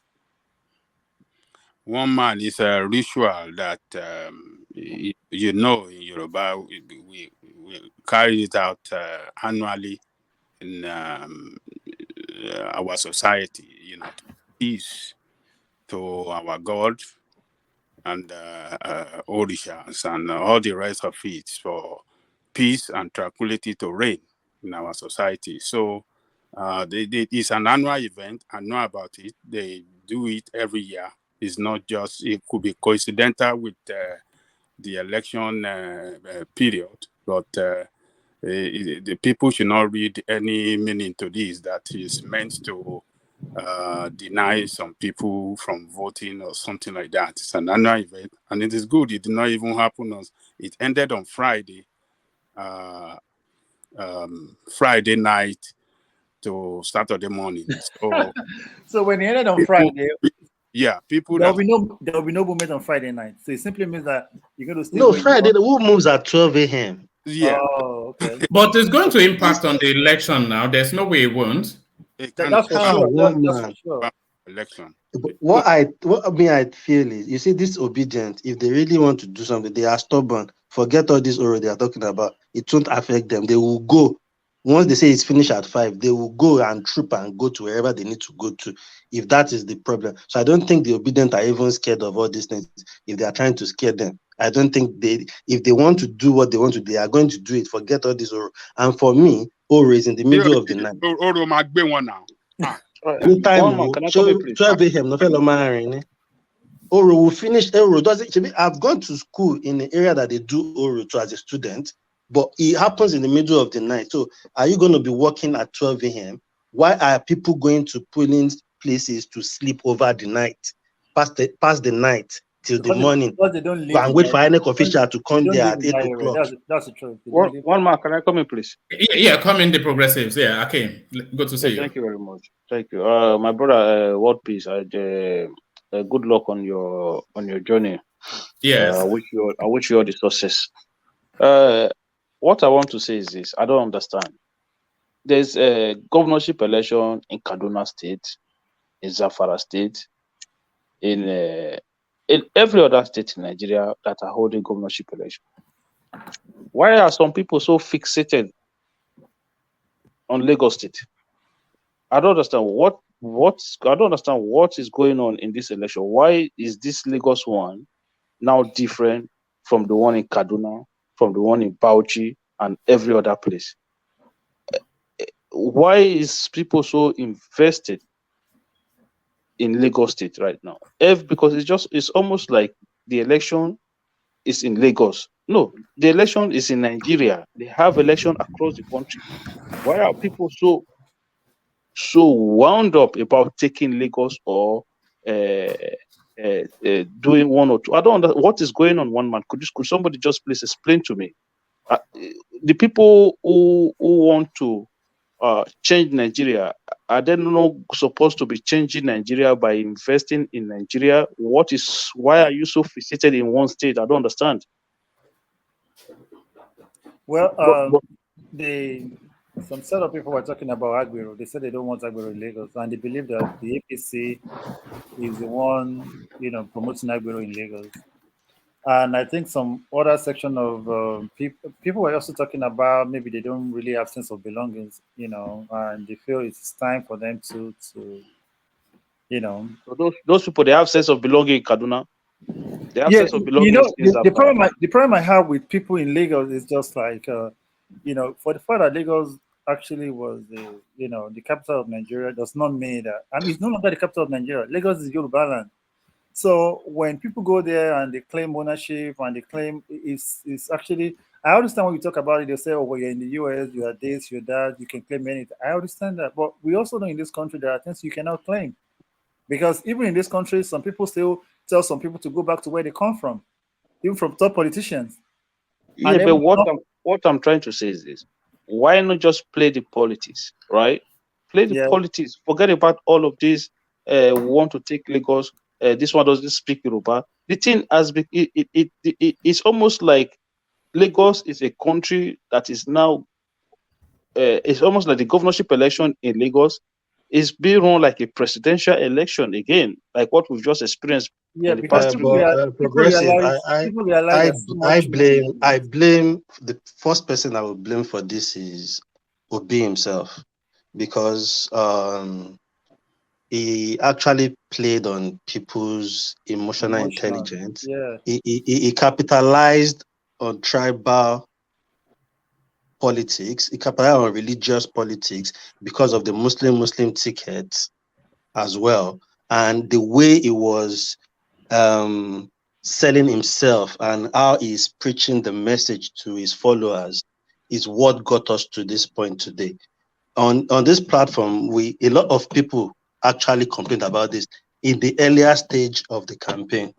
And this is where we are now. He's the one that got us here. He's the one that is going to churches that turn it religious. He's the one that turned it to the Igbo. We must take our country back. So obviously, there is agitation in the East already. So all those people jump on that train of obedience. Everybody jump. Why are these people why are they not having the same agitation in Kaduna State?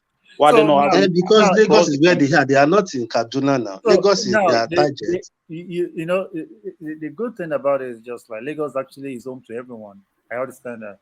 But when people live somewhere, just like Yoruba used to say, something like that. So a lot of people live in Look at that. You can't even complete a basic. We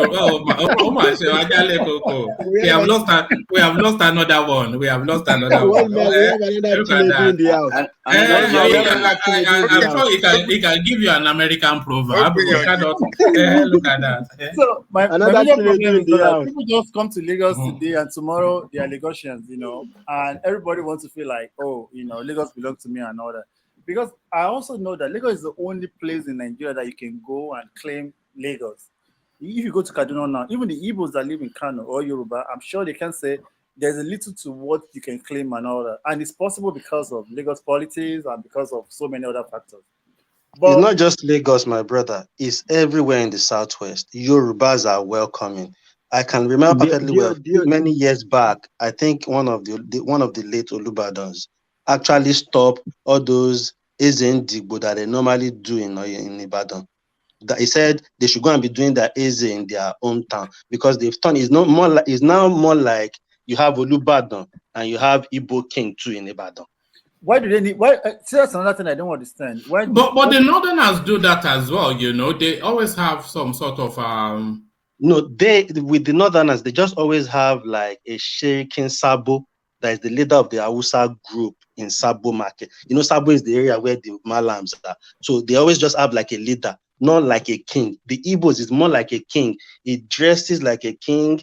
They go in convoy. They do meeting as if they are in their own states. As an eastern state, so the Olubadan then got tired and scrapped. He said he doesn't want to hear anything Ezendigbo again. But there's no Ezendigbo in New York or in Maryland. So why? Yeah, because there will be. Oh, you think there is not? There will be. I'm sure there is. If you find out. Well, really, I have a lot of Igbo friends because I keep mocking them and be like, "Why you don't have Igbo in New York or Maryland?" They will just smile about it. I mean, you know, I don't know why. My brother, one of the reasons is that they always use they say, oh, you Lagos people or Yoruba people, they are very welcoming, liberal. But they are using that one to use as like bread. Of your bread in Kualome and Beje. We are liberal, you are welcoming. No, you are educated. Naturally, that is who we are. I know, but I know that they weaponize it. Everything they will weaponize change. it. Everything will change. Honestly, it's already changing now. But I think maybe honestly. Like since the 27th, immediately after, you know, say the liberal nature of Yoruba people, right? Don't take it for granted. When they turn the other side to you, to a weapon. When they turn the other side to you, but do the Yorubas have that other side? I've not seen it yet. I know the Yorubas, they can be quite wily and they're full of guile. Don't worry, I'm not sure they don't have wickedness. They don't have wickedness in them. You will see preamble of it in this election results. Let me just let the dust settle one man. Enigmatic to some extent. One man is right. We are always self-surrendering. You know, we are very. Once they tell us we are educated and we are liberal, our head start to make our. Yes, they massage our ego a little bit. I don't know where. Maybe you are a Lagosian. Don't come to Ondo State or Ekiti State and they will just look. Let me tell you one thing you don't know, right? This thing. Do you know from immediately after that result came out that time?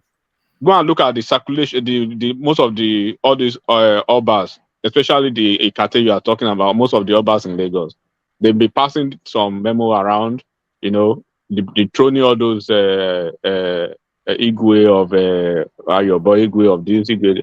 They've been telling them to. So things they just want this thing to settle, and then there will be some few movement here and there. Enigmatic. You know, enigmatic is even all this massaging that may even give them the boldness to come and tell us Peter Obi won 90% in Lagos and Tinubu, the Yoruba boy won 10%. But they will not say that in Anambra. Anambra were 90%. No, we don't love our own Peking. Hold on, Enigmatic. Hold on. Enigmatic, hold that thought, because there was something you said just there that I want to explore a little bit. You said wait until the elections are over. Do you anticipate, because I anticipate that there might well be a backlash against all of this P2B Rhodes Vivour narrative after the elections? Do you think the space will move? My family voted for Peter Obi. And after the election, when this issue started in Lagos, I even have friends that, flew to Nigeria to vote for Peter Obi. Now they all came back and they be like, oh no, we will not do it again. So I now be like, why? They be like, oh, you don't know what's going on in Lagos.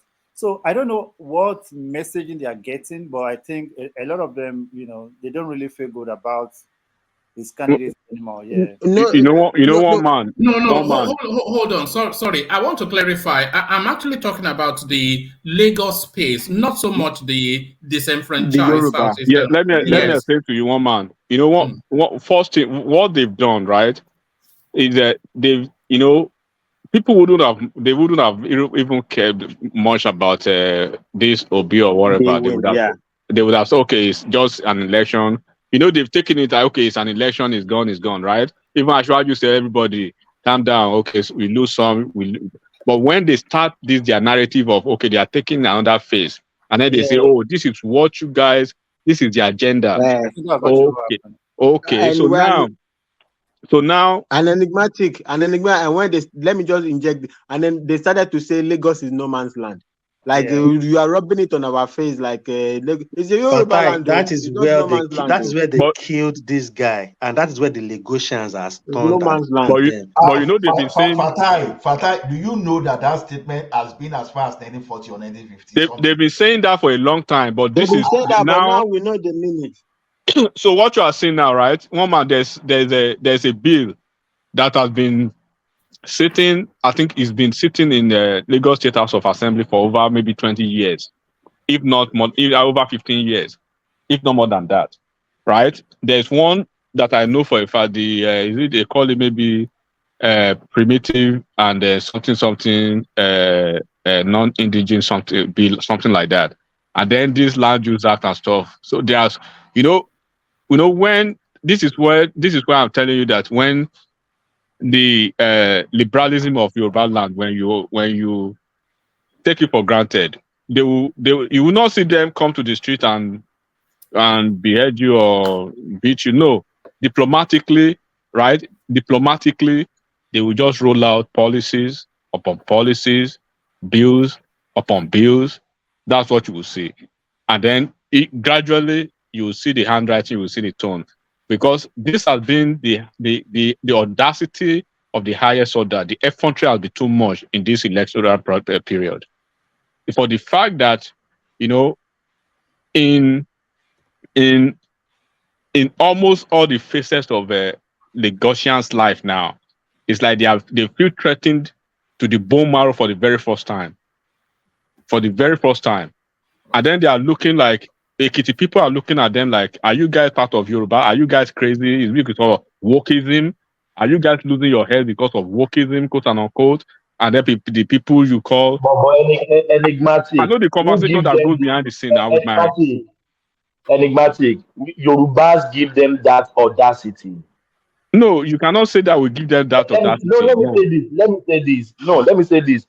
Are you telling me that most of the votes Peter Obi gets in Lagos is not from Yoruba people? No, look. Are you telling me that all the votes Peter Obi got in Lagos is Southeasterner that votes for him? But Thomas, let me tell you something. Do you know most of it's possible. They bust people in. They bring loads of people. And even Fatai, it's not Lagosians. Most of our people, you know how many people they brought in just for most the of our people, most of our people that voted. People are coming in. They know they are coming in, and they don't have a problem with it. Everybody's living fine, and it's like that all over Southwest. Do you think Lagos cannot do what they did in the Southeast, that you must not vote in a certain way? Do you think they cannot do it? No, I don't think they can. I don't think they can. Okay, one man. Let's even leave Lagos for a second, right? What happened in that presidential election? Because this is politics and politicians, and they are involved. They have investment. Even these Southeast that you are seeing, that this guy had very high numbers. I can tell you a lot of politicians are waiting for that, because most of them are seeing him as a betrayer of the highest order now. It's like he's turning them against the people. And they will not take that. They will not just take that to lie, to lie fallow like that. So, and then the mistake they're always making is that they're always getting their fixation on Lagos State, whereby they leave other areas. But at the end of the day, they will lose that focus where they are focusing in Lagos and the other Enigmatic, places where they should be enigmatic. having You their know, even what is visibility. surprising to me, enigmatic. You remember even on this platform how we used to fight when they will be rubbishing Lagos and say Lagos is this, is that. All of a sudden, that Lagos, so they love it now. They want to take it. Now they want to take it. It ain't the same people that they will be saying Lagos is like shit, is this, is that, blah blah blah. That we are the one saying you can't say that about Lagos. Is this. But now is that Lagos, they love it so much now they want to take it over. Fatai, you know, this guy is even what is most irritating in this election, especially this gubernatorial election in Lagos, is this usual narrative of Agbero, right? I laugh most of the time when I hear that thing. I laugh when people talk about that Agbero in Lagos. Do you know that I've been to several cities in Nigeria, but the menace of Agberos on earth, the most deadlier, one of the most deadlier, right? What have you been to Opiweka, Owerri Road, or in Okpoko? Okpoko right there. Go and check what Okpoko mean, right? Or Uga Junction, or Chanja Market, Main Market, Ariara Market, Onisha Market. Go and look at all those places now, and you will see the They menace won't tell us of only Agbero. Lagos they see. No, to be Only what Lagos they see. Enigmatic is saying is right though, because I saw a trend on Twitter. A lady listed everywhere, Anambra, Enugu, everywhere, that people are shouting as if it's Lagos that alone that has Agbero. This woman is Igbo. She said there is Agbero everywhere. People were condemning how they will snatch your bag, take your money by force. That is even more crazy than Lagos. And the way they are even talking about it, as if these Agbero are not human beings like every other people. You They know, are not human beings. The ones in Lagos the ones in Lagos are generating income, generating income to the state, and they even look corporate. Go to all these places I just mentioned. Go to all these places I just mentioned. But the problem with them, go and look at the state and the situation of Ariara Market now, and compare and contrast Ariara Market with any of the markets in Kaduna State, in Kano State, in Borno State.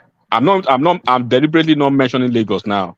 But the problem they have every time, but when you keep saying it, you will see them, the first thing that will come out of their mouth is, you are a bigot, you are a tribalist, you hate this, you hate that. Enigmatic, you know even what fall my hand. You know what from on the election day, there was this lady that was all over the news that they gave her they injured her.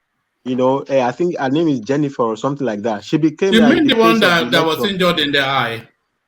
Yeah, in the eye. And they made it look like it happened in Lagos. It turned out actually it happened in the Middle East. And all of a sudden, when people started to point out that actually that incident happened in the Southeast, the story just died down. All of a sudden, even somebody on this platform accused somebody. You know something. You know something. One voice. Can I say something? Yeah. Hold on. You know, before you just said it now, Fatai, I too was of the impression that it happened in Lagos. I didn't know it happened in the Southeast.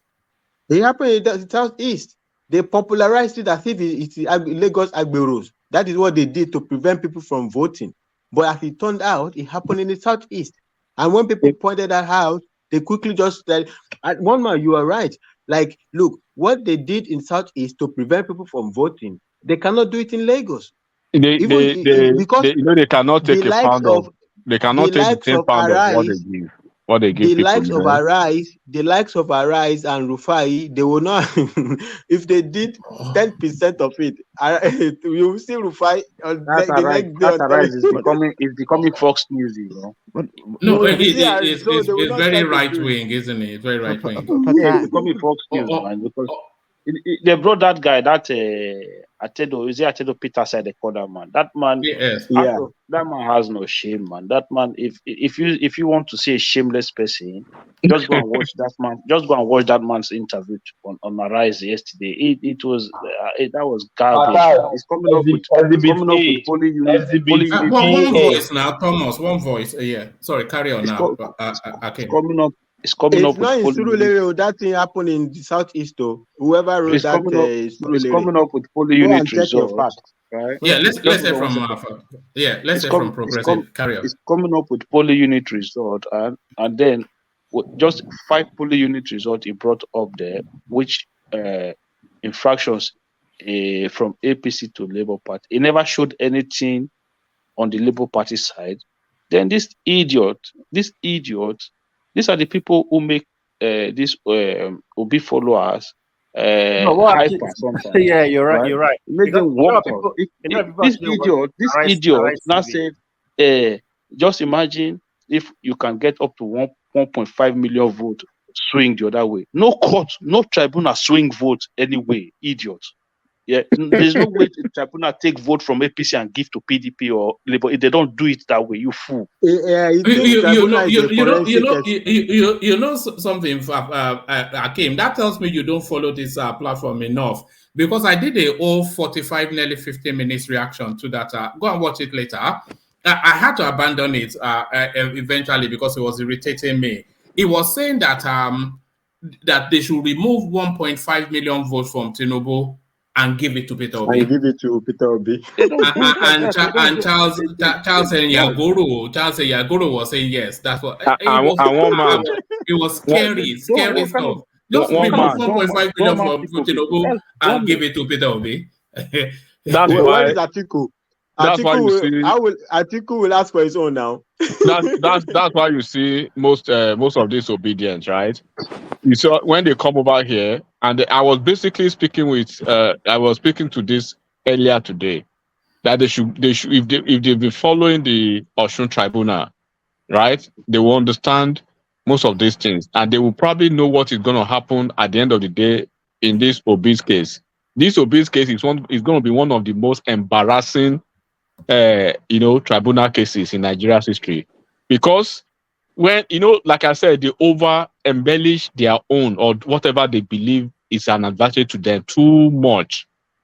When Obi started reading out the names of his senior advocates, this legal team, the Onyeyeshi Ikpeazu, oh my God, man, this man, they were just, they couldn't sleep, pasting it off all over the place, but they've forgotten that Akinolu Jimi, Lateef Fagbemi, who has been wiping the same guy, we've been wiping him almost every time, and then the same thing you are going to you are embellishing somebody who you can see the record, not too sterling. But again, Matthew, I have a question. Okay, good. Why are they burning down Igbo shops in Lagos? You guys not saying that. You say what? Why are they burning down shops? Why are they burning down Igbo shops in Lagos? Why burn down Igbos in Lagos? Burn down Igbo shops in Lagos? Yeah, the Igbo elite say that. You guys are not talking about the Let's show you. Let's show you. So who is burning down the shops? Who burned down Igbo shops in Lagos? The Yorubas are burning down Igbo so shops in the shop that got burnt in Abia State, it was Lagos people that burnt it down. The one that burned down in Borno State, it was Lagos people that went to Borno to burn it down. Why do you guys give in to this cheap blackmail? The Yorubas are burning down Igbo shops. Say the truth. So hold on. Look, I believe you are educated, right, my brother. I believe you are educated. I believe you live in a civilized country. Enigmatic. Oh, okay. And I want to believe that you just don't want to go. No, election is over now, right? All those doctored pictures, all those bloggers, all those influencers, bringing out a lot of things. You see, they're toning down now because they've done their job and they've got paid. But now when you say Yorubas burned down Igbo people's shop in Lagos, right? So and then I believe immediately that incident happened, within 24 hours it was all over the place. And then this road driver, he quickly jumped to that, went there like a King Kong, that he was going to rescue the whole situation, right? And today the government of Lagos State, right? They've committed 100 million naira to that. Do you think they want to just throw away 100 million naira to that? And do you think Lagos State as a state and Lagos citizens as Lagosians they will open their eyes and burn down their own properties, or have you forgotten it is still the properties of Lagosians in Lagos State? And I'm asking you again, the same week or the 2 days after, similar situation happened in Abia State. Would you attribute that to Lagosians? You see, but if The same thing happened in Borno State the same week. Would you attribute that to Lagosians? Enigmatic, please, 30 seconds. Can I mention how many shops that burned in last year to this time? I was going to Alade say Market was there was a high rate of that in Nigeria. So let me just count it. everything Let me about this Enigmatic election, wait man. now. Enigmatic wait. Alade Market was burned. Balogun Market was burned. What do you call it? Idumota was burned. Almost 5 places in Lagos. So is it same Yoruba that I went to? It's just sometimes I just And this is what am Thomas. I not getting? What am I not getting? You see, the man is not getting it. The man don't understand. You see, if you first hate people, why even you would be in Nigeria if you hate me so much? I keep saying this. The Igbo people are scared now. They're scared. Okay, if you want to talk about... Hold on, Charles. Listen to what Enigmatic is saying to you. Listen to me. You see, that Balogun market that Thomas was saying that got burnt is a predominantly Yoruba market. You know what happens in some of this? I'm not suggesting that this is not a case of arson, and I'm not suggesting that it is. But what usually happens in a lot of these markets in Lagos, they are heavily condensed with very flammable items. And then you have all of these generators and everything. You have all of these wires that are coupled together. It's a real wonder that it doesn't happen more often. That's more the case. Fire safety is not in place. That is the problem with marketplaces in Nigeria. Even I remember in Benin where you have about 4 or 5 markets going up together almost simultaneously. So these things happen, but when it happens sometimes in political season, people will attribute it to political talk. But these are just normal things that happen across the country every year. Then why is the Igbo elite worried? Okay, let me ask. Don't let your mind be corrupt. You know, I always say this to you, Charles. Don't let your mind be corrupted by that narrative.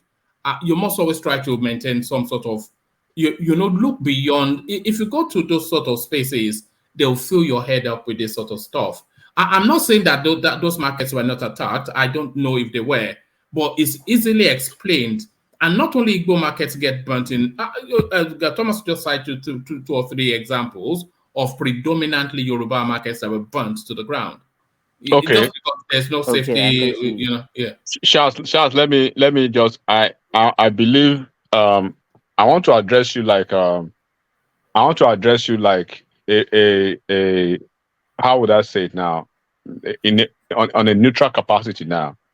Right? And like Mama told you, first of all, you need to detach your mind from all those parochial sentiments first. And then you need to, understand one thing. Politics can be so dirty. When you say politics is dirty, this is what you are saying. You ask me a question, why are Igbo people scared in Lagos? The first question I will ask you is, why are they scared? If we know what the question is, why are they scared? Don't we have Edo people, people from the north, and people from other ethnic nationalities in Lagos? So the question should be, why are they scared? What did they do wrong? What have they done wrong? And if they are scared, why now? So if they are scared, why now? So all these questions will come with certain, Zita was here, I think maybe a week or 2 weeks ago. She was trying to say certain things, right? But they never allowed her, or probably they will go back, discuss about her. Oh, they have a new lady on the platform. She's always talking this, she's always saying this. But everything she says, they will basically detach their minds from the objectivity of it. And then they will cling on, to scapegoat her. They've done that to myself personally and a lot of people on this platform. But we basically speak to the issues, to the fact. So what are the facts now? Now they attach every sentiment to irrelevancies. And then by the time they over sensationalize those irrelevancies. They put themselves, they pigeonhole themselves, into a victim box, and then And now, they start this victim cries almost every time. Election is just it's a yearly. I mean, it's a every 4 years there will be election, and from after 4 years of election, on a yearly basis we have off-season elections. But like Progressive just asked, why is it always Lagos? Why is it always Lagos? Right because now, it's no man's land. It's no man's land. okay. No man's land or no man's land. There are ways you can conduct yourself, right? There are ways you will conduct yourself Unbelievable. without you. We all live in a foreign country. I will not be too. I will not be too bold, right? I will say not be New stupid. York is no man's land. Yeah, I will Let not be stupid Nigerians to the take point over it. that I will, regardless of how whatever I've been able to achieve, right? I still understand the fact that, look, even in America over here, there are natives who are the real owners of the United States soil in the US, right? So you know how to comport yourself and you know how to handle yourself. Then they can tell you, like, look, what you are doing, be cautious of your narrative, be cautious of your rhetorics. But when you try to point them to the right thing, they will never take it. Their brother, a typical example of their brother, who is your brother too, and who is a brother to all Nigerians. Now the guy has been practically ostracized now because he came out with a memo, an op-ed that was basically advisory to all his, Undibo brothers. I'm talking about Soludo. Look at what they've reduced Soludo's reputation and career to already now. So that is one of them. So now when we say, what is the reason for them to be scared? Then yourself and everybody else who is listening now, who is from the Southeast, they should answer the questions for themselves. Enigmatic, check your DM and acknowledge the message there. Let's get back to DOJ. So DOJ, take us through then. You are saying that because this Oro festival is the one thing we want to know is if it happens every year at this time. And if it doesn't happen every year at this time, then that is to tell you that they are pointing it directly to politics. So this is dirty. When I saw that headline, my immediate thought was dirty politics. One man, you say this Oro. I don't think the traditional rulers will stoop so low to bring an Oro they do every year forward or backward just for an election purpose. No, DOG, Oro is seasonal when it is towards a particular period. That's what I'm saying. Festival, so I don't think they will purposely now say the Oro that they are meant to do this year. No, DOG, Oro can come out at any time. Oro Oro comes out anytime. There can be something in the, especially even if we leave Lagos out of it, right? If you go to Ijebu, Oro can come at any time. Maybe of course, even in Ogbomoso, that's what I'm trying to tell you. Like, something happens, they want to drive something away from the town, they will bring Oro out. They can bring Oro out any day. If something happens in the places where we have Oro and everybody know there is Oro. But obviously, Oro comes in the middle of the night.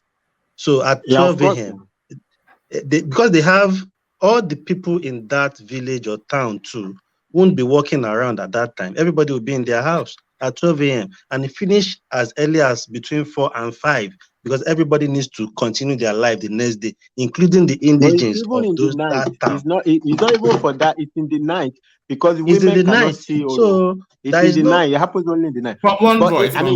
It's not to say that maybe there's some games, but one cannot totally say it's only for game. If there is an Oro that is coming out, it doesn't mean that Oro cannot come out. That the only reason is politics. Oro can come out at any time of the year, if there is an incident that the traditional people, the people that believe in it, the people who are practicing it, they bring Oro at any time of the year. There is also a season for Oro, which is towards a particular festival. There is that season, but Oro Yeah, that's is what an instrument. that's what I'm trying to say It's to an you. Like, instrument they use to drive out something, whatever it is they want to drive out from the town and send to from the the bush read to up, the. it sounds So they like will this bring out one is Oro. a seasonal thing. Is for It doesn't this have to be period. seasonal.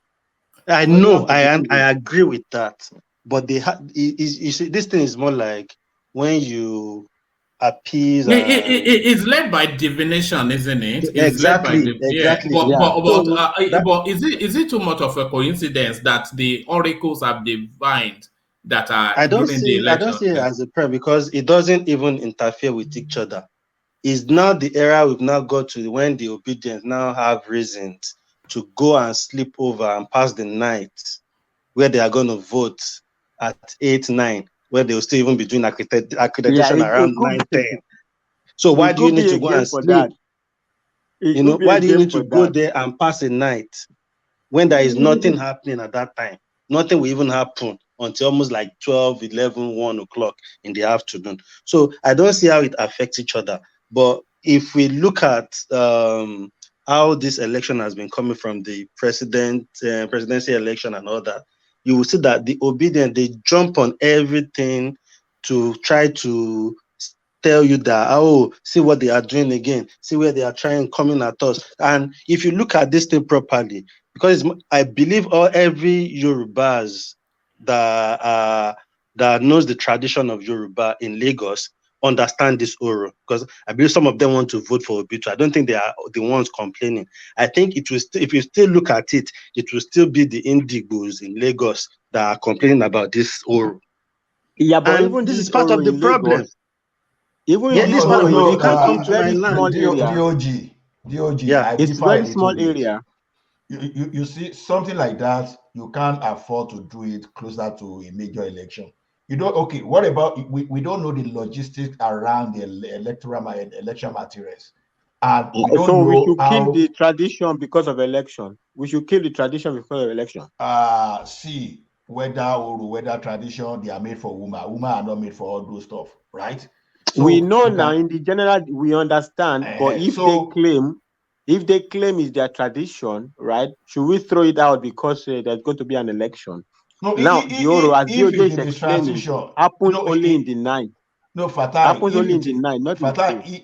if it is tradition, you understand. We are from Yoruba land. It's not like Christmas or New Year that you have a fixed date. You see this thing, all those when you go to a Kimogun, all those people doing their Oro there or one of the festival, festival or whatever. they do it in a season. There's no particular fixed date.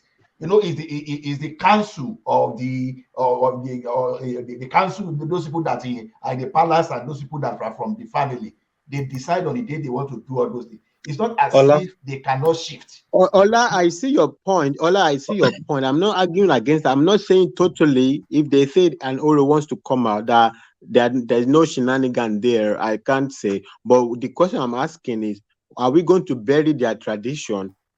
I mean, if they value no, their even tradition more than Fatai, let's anything, even are leave we to that. bury? Seeing In where, another question, I'll just hand it over to you. Another thing is this: Oro in Lagos is so practical. I mean, there's no Oro all over Lagos.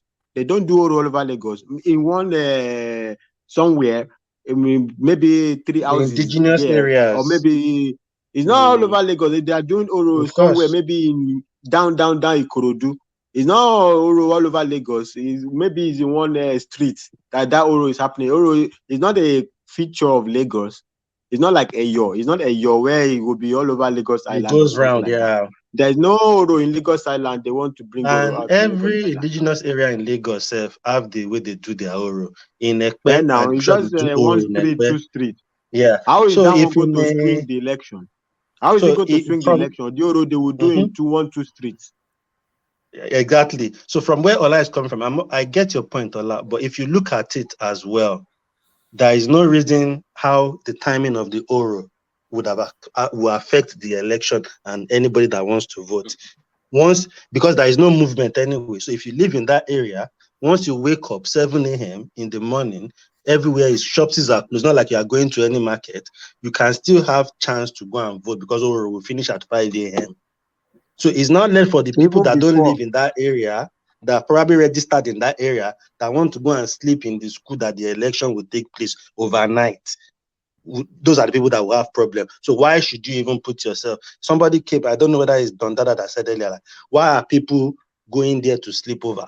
Why are people doing all those things? Why can't you stay in your house? If you register in that area, why do you want to travel from Oshodi and go to where is it called now? Ekpe, and go and vote there? So because there won't be means of transportation, most of them will go there a day before and sleep over in the place. And I think that is why we are seeing a lot of video and seeing people sleeping in Pulimbu, because they shall want to vote that Obi, so they are ready to sleep because they don't live in that area. So if they leave that area, because most of them, they probably had chance to register for this voters card when they've gone in their daily businesses. So it's probably be close to where their businesses are. That's where they've registered. So most of them, because they want to cast that vote, they've traveled from...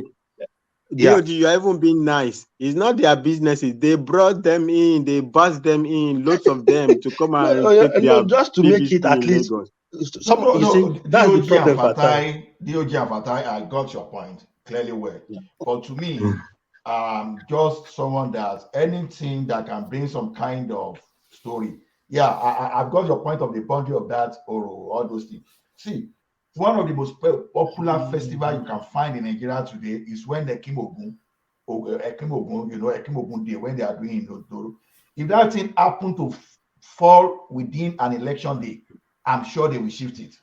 Then you go to some area like Adwekiti, Lawekiti, they have a particular Oro. They will doing maybe their own festival after. But these things you are talking about, they are major festivals. It's just like you saying they can't do Osun festival a day to election. No. They can't do things. Saying is this. So it's different. It's different.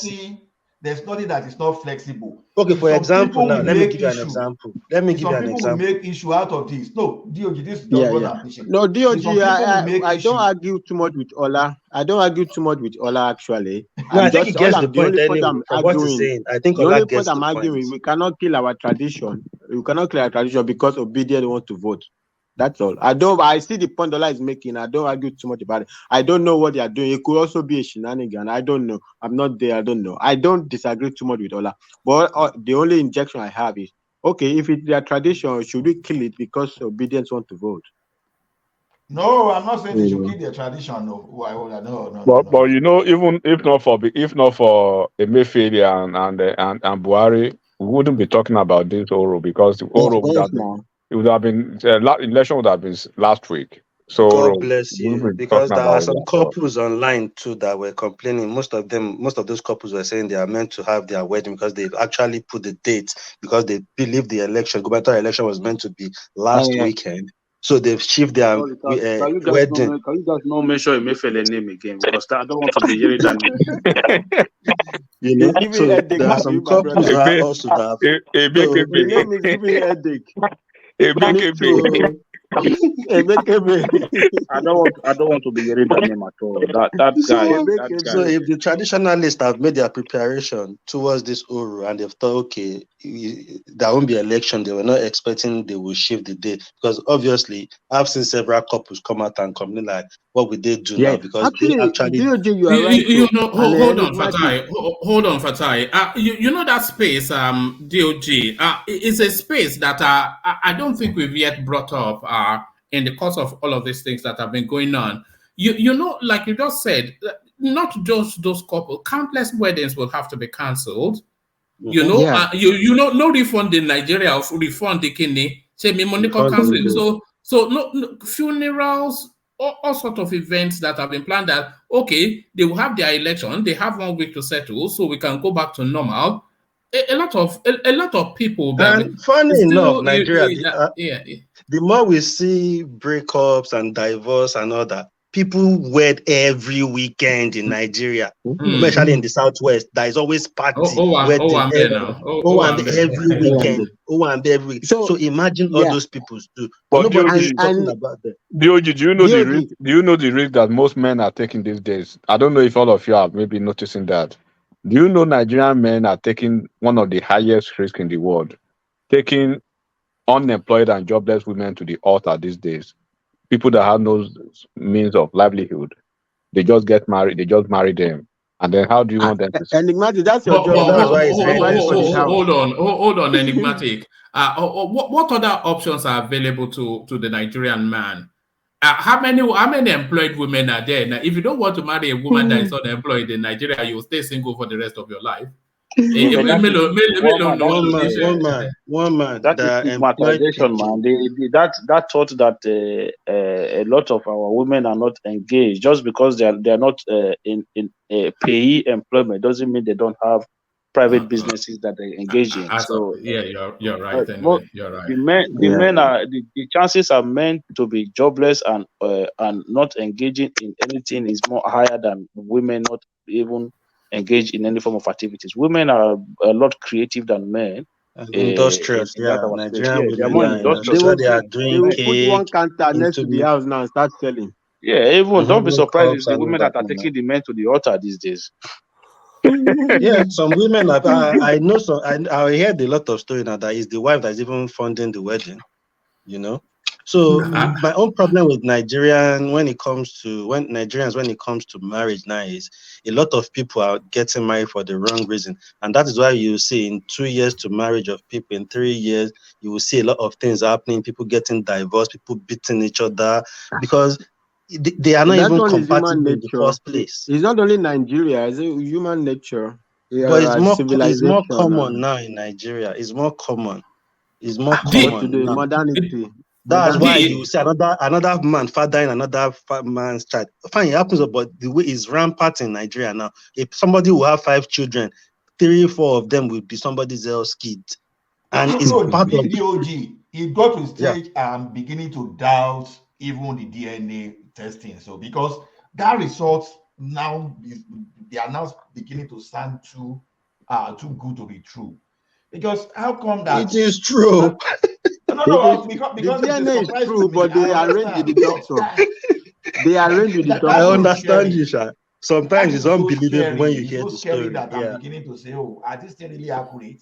Because some women will be so comfortable to carry to carry someone a child from outside and stay within the matrimonial and you know one funny thing, we are so religious. We even dance in the church. We even preach like even better than an angel. Oh my goodness. Let me play you this clip. I was actually saving it to do a video around it, but just from what you're saying, let me play you this clip. I beg, I dey beg all of una. I need husband. I want marry, I beg, I dey beg all of una. I dey find husband. I get 2 hostel for Awada. I get house for Lagos. I get African shop for France for here. Any man wey wan marry me, I go dey pay am a monthly salary. I beg, I need husband because I don't need to shame again. My age dey go, I don't need to shame. I beg anybody wey need me as wife, make them DM me. I beg, I need husband.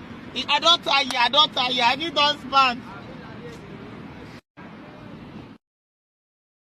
There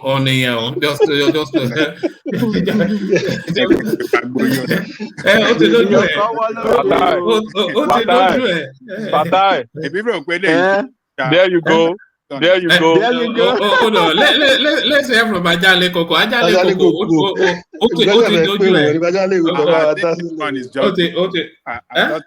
He's just trying to look for viewership on his. You think so?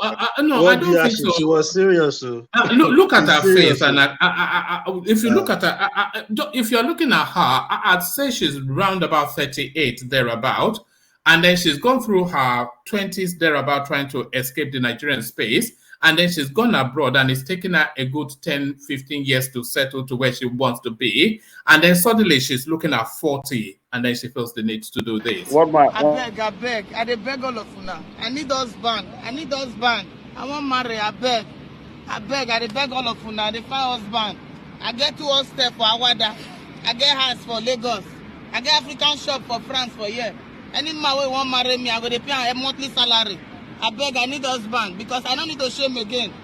My age they go, I don't need to shame. I bet anybody will need me as wife, make them DM me, I beg. I need husband.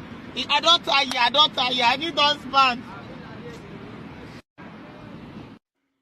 You know, the way she listed all her assets is what really convinced me, because if she was doing it for clicks, it won't. It was too detailed. That it looks, the emotion looked One wrong. man.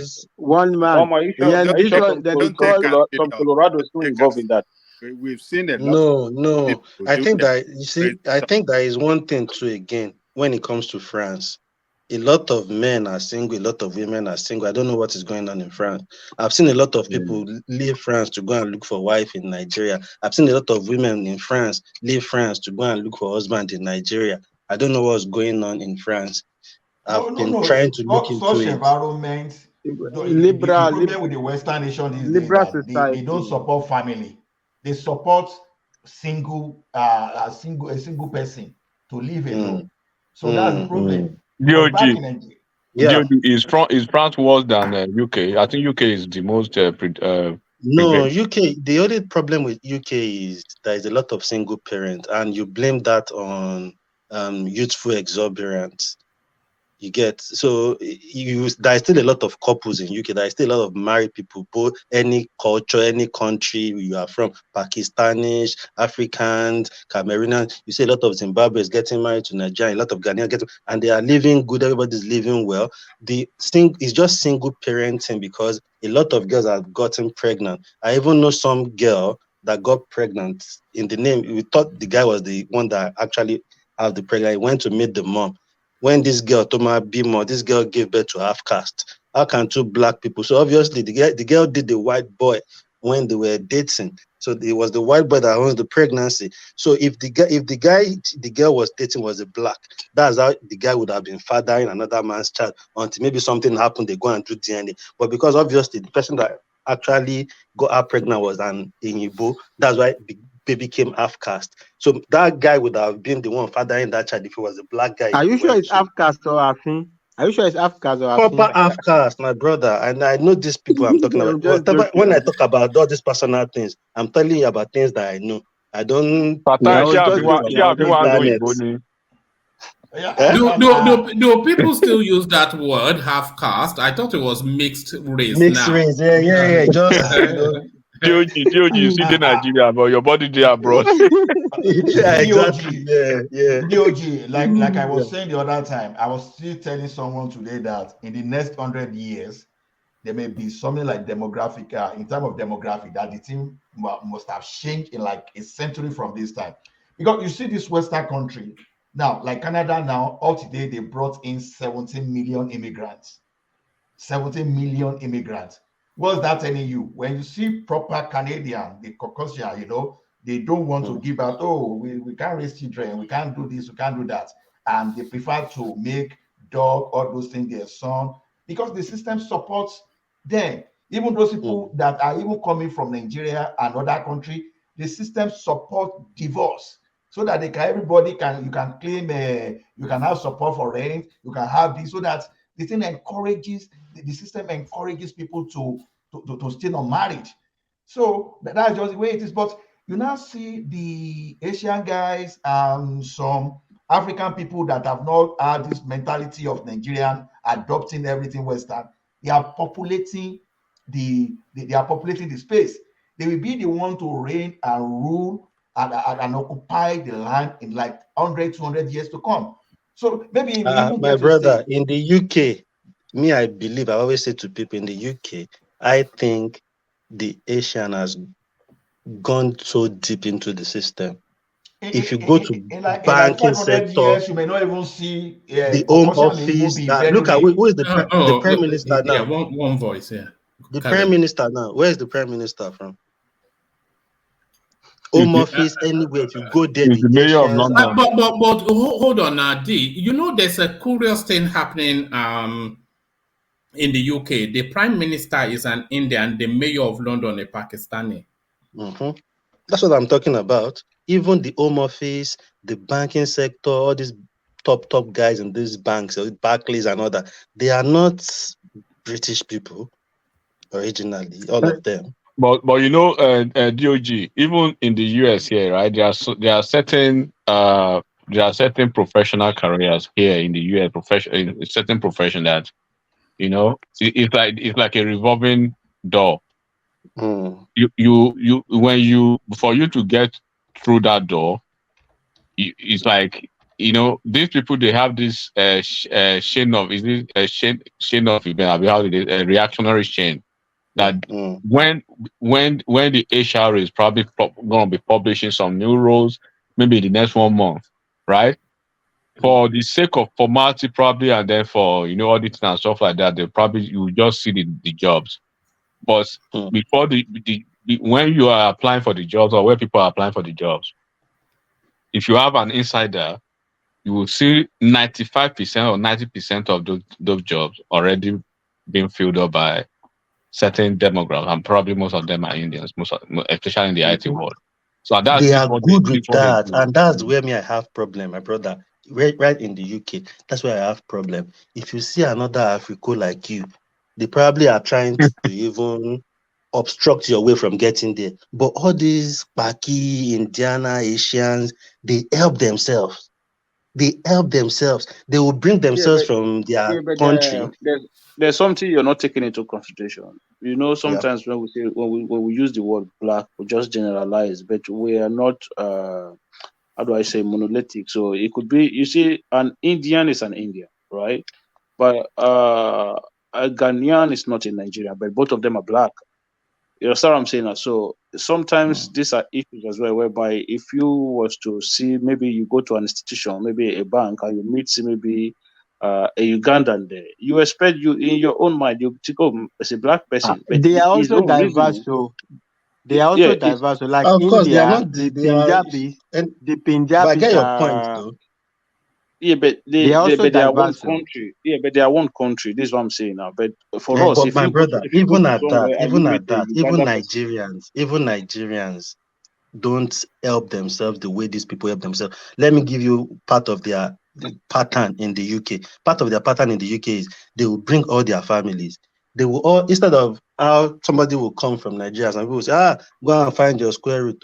They will harbor them, put them in a house. A whole family of Pakistan, like 3 different families can be living in the same house, and they'll be no, they paying the do. rent together. We know that. We know that. Even that, I know of Sorry, exactly. what's happening to the likes? By the way, this platform has to be a unique and peculiar platform to itself. There's never any time that the like and it looks anything like. I give up on it sometimes, but we carry on.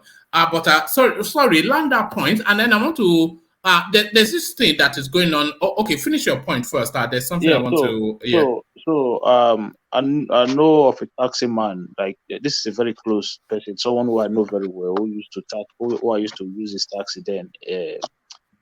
One man, I don't know if you know where you call Warsaw, just outside of Birmingham. Warsaw, I know Warsaw. I've lived in Yeah, Birmingham for like 5 years now. So basically, this man, is from Pakistan, right? So his brother's son in Pakistan. So he was, at the time, he said, this guy there, every time he's had to send money home. So he wanted to bring the guy to the UK. He had his own daughter to go and marry the guy. And it's not like they just married and separate. No, they have children together now. They live together, they are married. Like this, they do these things as So well. that's like the cousins. Yeah, cousins, like first cousins, So yeah, their this guy, culture, I think they allow that. so they do all of these things as well. So that is how that is how deep they are as well when it comes to helping each other.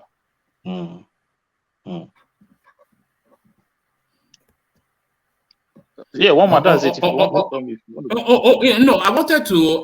If you're not interested, then just let me know. But I wonder if we're on the cusp of another financial crunch. So I'm not quite sure how many of you are following this Silicon Bank collapse. But it looks as though we will be revisiting 2008. Who is following that space? The Silicon Valley Bank collapse. Yeah, but one man, No the thing is, all right. The thing is this: they will not be that form of financial meltdown like we had at that time, right? Because these countries have learned lessons from what happened at the time. If you listen to Joe Biden, basically it's like the U.S. government is going to shoulder whatever losses that is going to happen within those financial institutions, but making sure that The U.S. government is going to guarantee the deposit of the money of depositors. Basically, you're right. It's not going to be like the other one because the cause of this one is quite different. It's a narrow cause of this. Is actually I think it came from the issues arriving from the COVID, right? Because before the banks, they are required to have a particular amount of reserve. It's like in Nigeria now, you must have, each bank must have a particular amount with central bank, so that in case it fails, right, the central bank can use that money to take care of depositors and whatever the liabilities of the bank. So, but in this instance, there was no such requirement. I think that situation changed around the COVID, and they let them lose a little bit. So the SVB bank, so it used all its money to do investment. The banks, when you put money in the bank, they are also using that money. They are also using that money to trade, to do business. So they don't have and basically that's the problem. There is no, it's basically issues around their bonds. And so when the Jerome Powell announced the interest rates are going to go up, right? So this is going to affect their bond market, and everybody started to panic, and there was a run on the bank. So, but the U.S. government is guaranteeing depositors that whatever. I don't think it's going to be a big damage to the financial market like what we saw before, because that was a much more complex one. Yeah, actually, I think the problem with the Silicon Valley Bank, it was more political than some. It just like this Emefiele mishandling some certain things. Trump. I don't want to hear that name again. Emefiele. I don't want to hear it. Yeah, during Trump's not in the same nature. It is not in the same nature. During Trump's regime, right? Because this guy is fingered. What's his name? The current Speaker of the House, McCarthy, and a lot of politicians. Yeah, a lot of them have some. So there are some few compliance and then policy stuff that was supposed. So Trump basically relaxed on guardrails, right? He relaxed on guardrails, and then there are some few things that policy that but that is the minor part of it. The big part of the problem is inflation. If central bank, if the U.S. Reserve is not raising interest rates, in which it wants to use to address inflation, so that the problem the crash wouldn't happen like that. It would even take a time, but because interest is going to go up, because the U.S. is in a kind of a flux now. They need to address inflation. In order to address inflation, they need to use interest rate. And if they raise interest rate, these banks are going to be affected. There's going to be a run on this bank. So they need to find a balancing between trying to deal with inflation and trying to not panic the banks. 14 days before this, before the this meltdown of the bank, KPMG actually certified them good. They had their audit and everything. And then we go from local because some very senior this thing. I just noticed. Basically, that's really the point. It's not that they have an endemic. It's not that they had an endemic problem, right? It's just a problem that has been created. And where it is political is that during Trump's time, Trump is arguing, or whatever, the people on the side of Trump, is that the inflation we are experiencing is a mismanagement of the Democrats, right? So that this is the argument. I don't want to get into that politics, but they're arguing that the Democrats have put us in this situation, in a situation where the Ukraine war, the depletion of the U.S. petrol reserve and everything like that to address. So all of these things are brought on tremendous inflation. Now they have to deal with this inflation. In order to deal with this inflation, they need to use the instrument they don't. It's not like this is what we are talking about. So Nigeria, Emefiele says he wants to deal with inflation. He crashed our economy. He goes say he wants to print money. No, they don't print new notes to deal with inflation. You use instruments of the banks, of central bank, interest rate and stuff like that. So the interest rate, the announcement of interest rate is essentially what precipitated what should I use? It contributed to this thing happening. So if they will find a way to manage the inflation and interest rate, and they will stabilize. I don't think it will. It's not as complex as what happened before.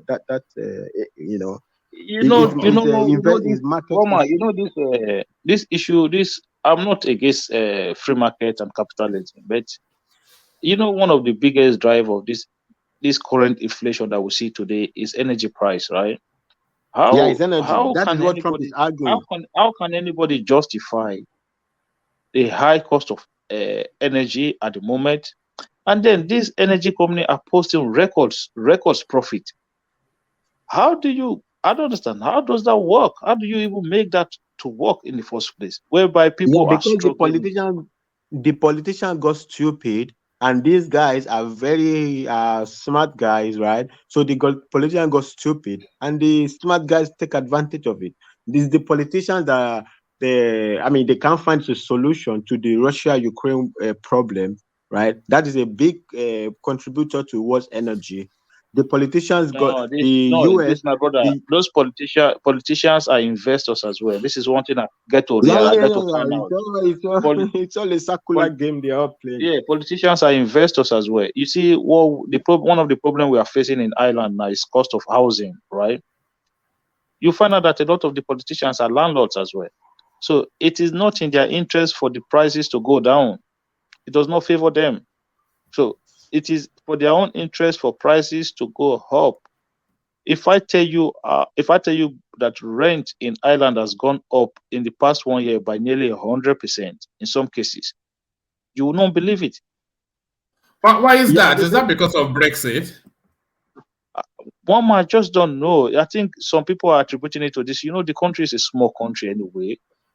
So some people are attributing it to this Ukraine war because there are a lot of Ukrainians that came into Ireland recently, and they were given priorities to everything. So housing, they give them priority to housing. Whatever they want to do, as long as you just make sure you are from Ukraine, they put you at the front of the queue. That's all. So I think that have put a lot of pressure. On how availability when it comes to are you in Northern Ireland or Republic? No, Republic of Ireland. Okay. Yeah, that's a big part. Inflation also is a big part. If everything if inflation is going high, the owners of the apartment also, they are going to increase their rent as well. And I think also there is a narrative of this. There is this big real estate situation, this BlackRock and everything. All of these people that have bought up all the lands and everything. There is a lot of things. Let's not get into something that's a little bit more complex. I can't straighten out the narrative. Yeah. There's a lot of issues contributing to the housing market problem. All right. Let me bring the conversation in your direction, Enigmatic. You may want to block your ears for this one, Akim, because one of the surrogates of Tinubu, he's asking that Buhari must sack Emefiele. So now the political space now pressuring Buhari to act on this guy. That's my baby, but after Enigmatic. Yes. My baby. Yes. So what are you making of that? Because they push now for this guy to be removed. Me or Enigmatic? It was to Enigmatic, but okay. I thought we lost you. Yeah, carry on. Yeah. Yeah. So since Fatai, I think you have interest in that. I'll just touch base on that real quick so you can.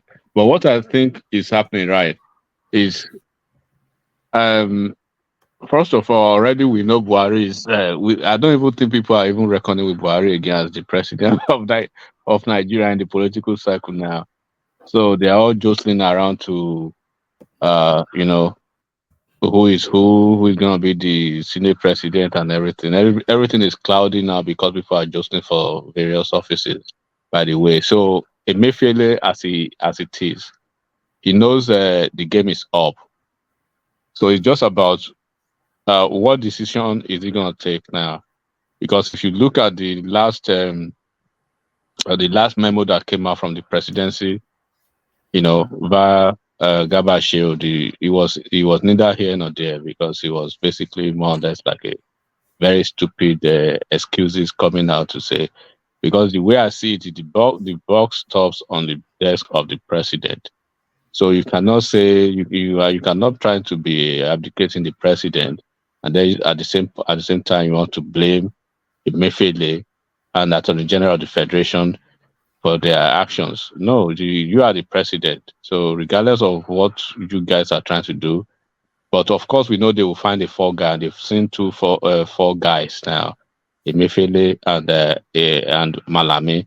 But Emefiele seems to be the prominent fall guy now. So it behooves Emefiele to find a way to get himself out of the country before May 29th. Because even if Tinubu, is magnanimous with his actions towards him, I don't think those assemblymen, a lot of them lost their election because of Emefiele. A lot of politicians lost their elections because of this guy, and they will not. They will stick it out to him when they have the opportunity. So even in my own, to be sincere with you, I don't want him fired for a simple reason. I don't want him fired because I don't want Buhari to nominate the next CBN governor, because Buhari could be going to another Daura or somewhere in the north to go and bring another Hausa man for the seat. Yeah, there's an Hausa lady already embedded as a deputy governor or something. I can't recall her name, but yeah, she's there already. Yeah, but they have like maybe 5 deputy governors. One will be, I think, within different capacity in the currency sector, in the cash control, compliance, and I think they will have maybe 5 or 6 deputy governors, and there's no senior among them. All of them are of equal capacity, except the governor himself, who is their overall boss.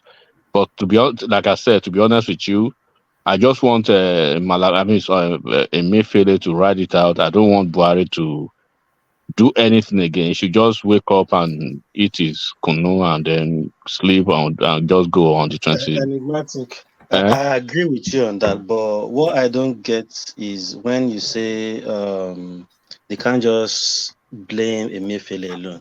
I think if you are being whether elected or being appointed in a position where they believe you are capable, if Emefiele see the danger and the disaster that policy was going to cause, I think if he had gone to Buhari and said, Mr. President, sir, this thing won't work this way, I think I want to change the plan. I don't think Buhari will go against it. But you are even wrong, George. What you are not seeing, right? What you are not seeing is even the capacity of the occupier of that office. By law, those are not the duties of the CBN. The CBN should be like more or less shouldn't even have any cozy relationship with the presidency or the executive. Number one, right? So whenever you see Emefiele or whoever is the occupier of the office, by virtue of the CBN office now, going to Aso Rock, they should be panicking like, what does this guy want in Aso Rock today now? What is he coming to, right, to do?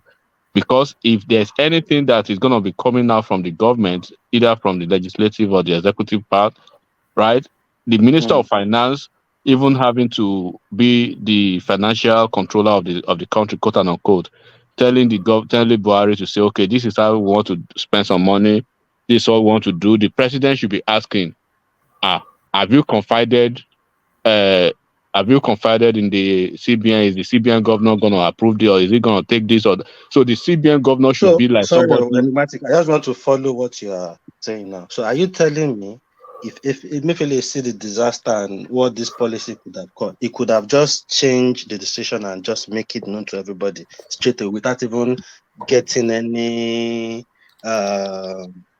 heads up from the president. He can just say, "Oh, this currency is back in the system. People can start spending it," instead of waiting to say, "Oh, maybe we are waiting for Buhari to come and announce or to Yeah, come and speak to the people." yeah. Is that what you are I'm saying? telling you, is ab initio, right? In the restructure of the CBN, in the restructure of CBN, we do not have a CBN in Nigeria, in the sense that the CBN in Nigeria should be like a police to the government, right? So what we have is you have a CBN governor is always taking picture, taking doing like boy to the executive. You don't do that. Is not the role of the CBN. The CBN shouldn't be on. They should be the Buhari should hate Emefiele like crazy. They shouldn't be seen eye to eye. That's the way it should be. So, and if you are this is not, this is not a everybody, we are conflating Okay, this thing and to be like a let policy. me add something for DOG to know. A typical example is Lamido Sanusi under Jonathan. If two they never see eye to eye, he will tell you everything that was wrong. So Lamido Sanusi, right? He was basically following. Dishing out his duties per the constitution. Even what's his name? Soludo. Soludo even did not do exactly what he was supposed to do. Sanusi was the closest, and he was not even close. If you want to see the real CBN, how Nigeria CBN should function, come and look at Jerome Powell in the US. You understand how CBN should work. The Federal Reserve Bank. Soludo did better than Sanusi. Sanusi started the big time politicization of the CBN. Yeah, I said the closest. What I'm trying to say, this thing that we are calling policy now, it's not even a policy to start with. It's an exercise, but an exercise in futility. Because if you say it is a policy, there should be some policy ideas, right? Policy ideas in the sense that there should be a white paper, there should be a document, there should be a fleshed out, there should be phases of interaction, right, with the financial institution starting from the Ministry of Finance, quote and unquote, not Minister of Finance now, Ministry of Finance, with the Auditor General of the Federation, Accountant General of the Federation, right? Then before it gets to the Minister of Finance, then you should have gone through all those, processes of, fleshing this idea of the policy. Then all the deputy governors of the CBN, especially the one in charge of the currency and the currency controller, and then the policy ideas and compliance. All of them should have a buy-in. You have an enlarged, policy management team from all the sectors of the economy, including you have people representing the legislative arm of government. You have the ones from the Attorney General's office, right? Even you have the civil society. You have folks from the Nigeria Bar Association. So this is why I say it's not a policy, because if it's a policy, there should be a white paper for that. There should be a document for that. There should be some antecedent that they have to go through with. It doesn't need to get that wide. The civil society doesn't need to have a say in the real sense of it. If you look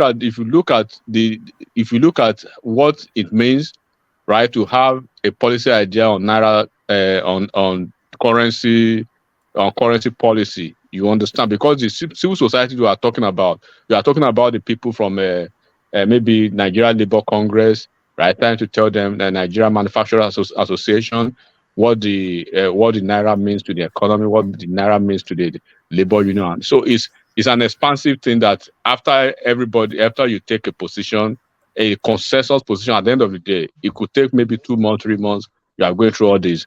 Then you now agree. So obviously, CBN is already set up to fail anyway. And that's why you have somebody like Emefiele at the end of the day. Exactly. Who are come to basically put the nail on the coffin. The problem with this situation, actually, okay, in the research, if CBN is doing a research, it can do a research to get the how this thing affects every other society. But in the decision making, even anywhere, there is no need to. I mean, these people are not going to contribute into what decision the CBN is going to take, whether to No, no, redesign the they currency are or not to do. contributing, but they are. It's it's like when you like it's like I said, if when it comes to the policy part of it, but this is not a policy because now let's reduce it to what what am I trying to say? This Emefiele and Buhari and the cabal what they eventually came up with. They just basically went into a jamboree, right? Because of a target. They had a target, a politician who they are targeting, and they don't care, right? To ensure that Nigerians suffer the almost 20 trillion almost in shambles.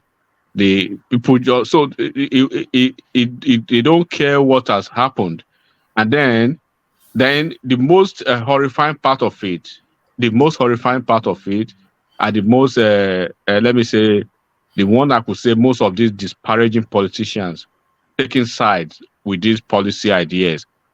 If on this platform we had a lot of people on this platform, we don't want to You know mention their them now. names. We don't want to You mention know their them. names. 4 weeks ago, 3 weeks ago, 6 weeks ago, one of them actually came out because I was the one that challenged that person that day, and I said, so do you really want people to die? You want people to you want people to suffer? For he said yes, as long as it's just a week. After that, a week and if the election is over, then so you understand where their hearts were and their candidate because they believe they have this illusion, they have this idea that okay, it's gonna be of their advantage, and the one that Atiku at a point was flip flopping back and forth. He doesn't even know what he wanted to do again. And then Obi was just stoic, crazy about his own fixation of his obedience that he couldn't even maneuver or change the idea because anything he does is not probably going to stone him. And then you see on the other side, you know, uh, uh, uh, the media houses like the Rufai, the Arise TV, yelling about some politicians keeping money in their then you see some politicians challenging the government, and then you see some politicians like Obaseki of Edo State, and then Okowa of Delta State, sitting governors, right, siding with the government against the sufferness of their people. And then when you look at all this and you want to take stock of the auditing of people's madness and craziness about this, and you want to have the conversation that are people really evil to make people want to die because of just only one Some of person at them the end of even the day. became Buhari lover. They Yeah, love all of a Buhari so sudden, much. When they the saw soldiers in Lagos, say, Buhari won't accept any Agbero level, uh-huh, any regain. the temporary, Now they I call restone now. him, You know they what I catch call him them again. now? I call them the temporary lovers of Nigeria because now you can tell where they never love Nigeria, they never love Nigerians, and they are the first people to say they want to take Nigeria back from wherever they took Nigeria to. But when Nigerians were at the point of dying, when Nigerians were at the precipice of losing almost all their assets and everything that means everything to them, the whole world to them, you guys were sitting on fence because you believe it was gonna favor P2B and his shambolic They don't civil care, Jack. election. They You don't know, care. so now that Buhari, he has done you guys shaggy now. By virtue now, all of a sudden, all of a sudden now, that Buhari now could Dan Kushu bounce again to him because your Obi did not win. Now because all of a sudden you believe he had an agreement with Mahmoud. With Mahmoud, you believe he had an agreement with INEC. So you cannot, and this is what we always been saying, right? You can't be here and be here. You have to be definitive. You have to be objective. You have to take a stand where you belong. Be proud to the electioneering cycle. You were chanting. You see that we go to here or here with Nigeria is blue, and all of a sudden You become the temporal, you become the emergency lovers of the same zoo that you claimed you never wanted. So people can see through all these shenanigans and all this, your pretense, and then the game. Look at Peter Obi, for instance. During the electionary period, during the campaign, he was the one hugging every pulpit, going to every churches, the one that he was invited, the one he was never invited, going to everywhere. Has he gone to any church since after the election? But he went to Arise TV to throw the pastors under the bus.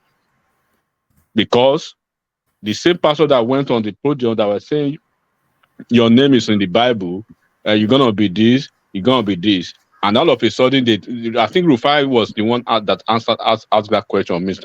Abati, that what do you say about it? And he said the church probably were saying something in vain. I don't know how he coined it, but he said something like that. He threw all those pastors and the churches that stood by him, that gave him millions of, more than 50% of his votes, if not 60%, he threw them under the bus for political expediency. But enigmatic, just for a fun of it.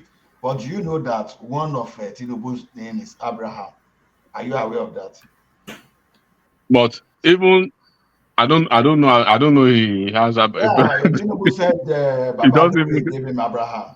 It doesn't even look like Abraham. So where would he get Abraham from? Is a Muslim? No. He said Tinubu said Pastor Adeboye gave him Abraham.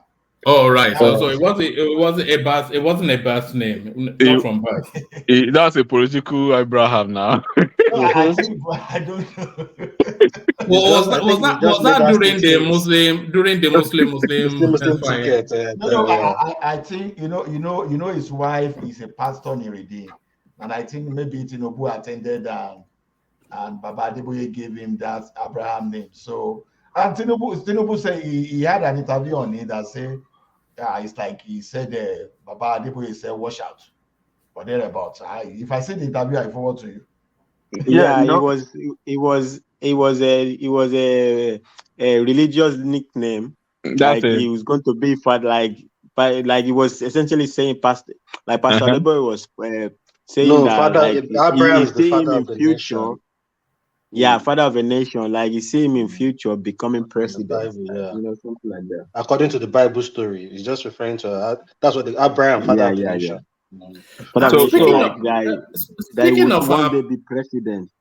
So in my final analysis, one more on this thing, Nigeria now we've seen that we have probably the worst CBN governor in Emefiele for I don't know if I don't know who's gonna break his record so far, and then we've seen the pretentious nature of our people's savior and messiah, how he never cared for his people to die for him to become to achieve his own presidential ambition. And then the good thing that I've seen that happen this year is that we thank God that he never became president, because now everything is clear to people who does not know, who never knew him, when we were telling them that this is what he does, that this is how he does his things. And the politicians too, as smart, as efficient as they are, they've seen him for who he is now. If they go back to the polls now, they will beat him to his game silly, because he has shown his card and they know how he operates now. It's about divide and rule.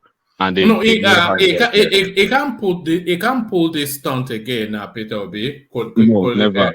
Because now the space is aware of his politics. But speaking on that, Pastor Adeboye, is it a curiosity that he never came up with the Lord told me for this election? Because I thought a lot of people were waiting in anticipation that he will say something, because usually in the electoral cycles he usually says, "Oh, and my daddy said to me that." Sometimes he won't give you a name, but he will give you enough to have an indication of where he was pointing his support.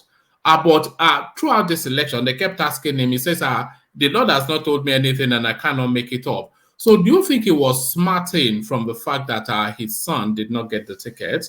I thought it was sour grapes there. Why one man you answered your question by yourself? Oh, so sorry, It was Carry, yes, as I tell it was Oshibanjo this thing now. They never gave up now. They were still hoping magic will happen. Oshibanjo will still be interim president or something, or one way or the other, Oshibanjo was still gonna come in. You know, it was a big division between their side and Tinubu's side. Right, when Tinubu and all of these were all even things that were giving Oshibanjo liver was until finally he said, this Tinubu na crazy, you know, go relinquish this ticket or not. No, I think it was basically because of that. They were really hoping and when it finally didn't happen, they shifted their support to Peter Obi. It was a big issue around that area. Do you think Oshibanjo has diminished reputationally from the way that he has handled this whole Tinubu space? Because a lot of people thought it was better than how he has conducted himself. Of course, he did, you know, that scene at the when Tinubu won the primary and Tinubu, of course, when he ignored him. He did his own back now when at Governor Keredolu's, I think his mother or his father's burial or something like that. We snubbed, Oshibanjo snubbed Tinubu's name in the protocol, and they had to go and remind him, and it was just petty, Oshibanjo, especially after the primary. It's over after the primary, right? You like the man. This is the problem, right? So whatever you think of the whole situation, even if you think you have a right or you think Tinubu is not well or whatever it is, the point is the man is the one who controls the machinery, right? And the man has said he will use his machinery for his own.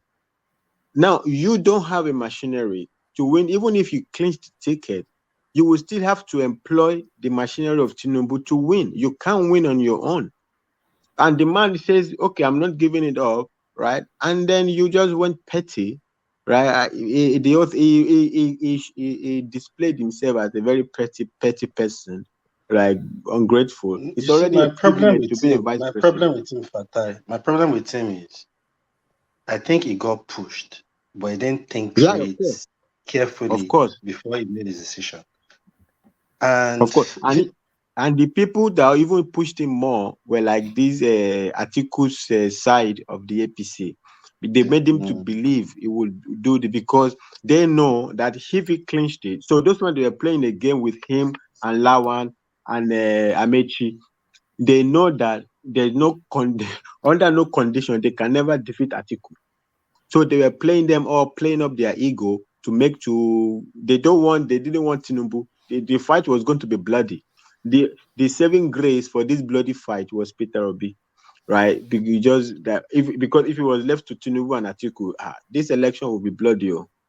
This election will have been bloody. You know, a lot of people got punked during this election. When you were just talking about Rotimi Amechi, I also remembered there was a time that Goodluck Jonathan, he was never out of Maman Daurao's house. When they tell us that he's just gone to Yanagoa and picked up the form for APC and even went to court, to clear the path for himself, and they just punked him. Rotimi Amechi, he went and got a title in Daura and he thought he was anointed. He got punked. He thought he was daddy's boy. He got punked. Everybody got punked in this. Yemi Amechi is even the one of note. But Amechi spent so much money on Buhari now. So much money on Rivers State. Right from 2014. Yeah. Just thinking about all the things one man just listed now. Honestly, Tinubu actually fought a battle before he it was not easy now. I'm telling you. When Amechi, not only he spent money, even when he became minister, it was Buhari's uptown. He was building. I don't know what he was building there. He was doing. He built a university there. He built a hospital there. Yeah. It was licking Buhari's ass. Sorry, my language. He built. I think he built a rail line to Niger just to get Buhari's attention. Yes. Yeah. You know, Tinubu tells us that this presidential something has been his lifelong ambition. Rotimi Amechi has been investing in that space since 2013, 2014. You know, there was a power plant that he sold at a fire sale in when he was governor of Rivers State, and then just pumped all of that money. He gambled his life for Buhari, you know, because if And a lot of if things he Buhari had sold. not won, it would have been toast. He even sold their aeroplane or whatever, according to Wiki. Yes. Although I think they recovered it in Germany, didn't they? Because for that weekend, though, what do you make of this story? Wiki spending 50 million naira a week on whiskey. Omutini anyway is an alcoholic, no, isn't it's not it? whiskey or alcohol. The whiskey on Wiki told the story by himself. He said while the Atiku was doing rally to INEC, he was pumping champagne. He was pumping champagne, was drinking whiskey, celebrating. So based on that, so because he's drinking, he said is it was a 40-year-old cognac 40 or something? yeah, whiskey. So based on that, they now built a narrative that Awike is a Ogogoro man, which, you know, it sounds believable. No, it is They not, believable though. It it looks is like an believable. alcoholic. It Yeah. looks like an So they now alcoholic to built me. up that story of he was drinking alcohol. It's not even whiskey, alcohol.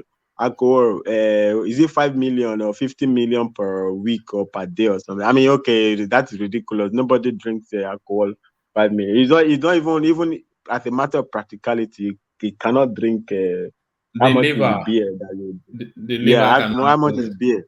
How much is beer? Even if you want to, how much is beer that you, even if they sell it at a special governor price, how can you drink? It's not the whiskey, or it's not the wine, or it's the alcohol, beer.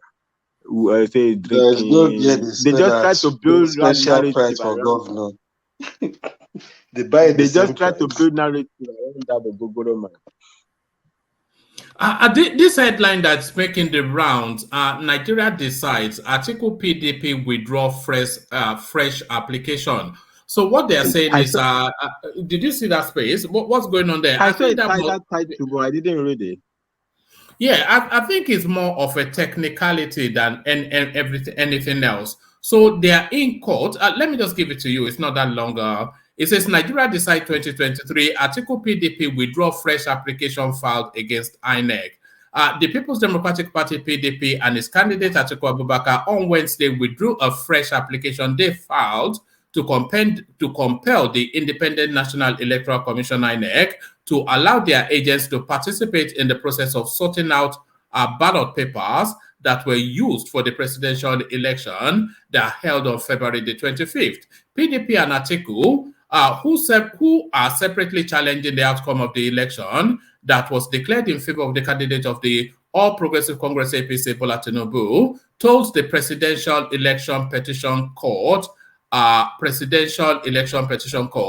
PEPC. They love acronyms in Nigeria so much. PEPCC, sitting at the Court of Appeal in Abuja, that they were no longer interested in the application. When the motion ex parte marked blah blah was called up for hearing on Wednesday, Atiku through his team of lawyers led by Joel Gadzama, SAN, told the court that he filed a notice of discontinuance. The decision of Atiku and his party, PDP, who came second in the presidential election according to INEC, to withdraw the application was reported as a result of a meeting his legal team held with the leadership of the electoral body on Tuesday, where all the gray areas were sorted out with INEC, pledging to allow PDP agents to observe the process of sorting out some of the electoral materials, especially the ballot box.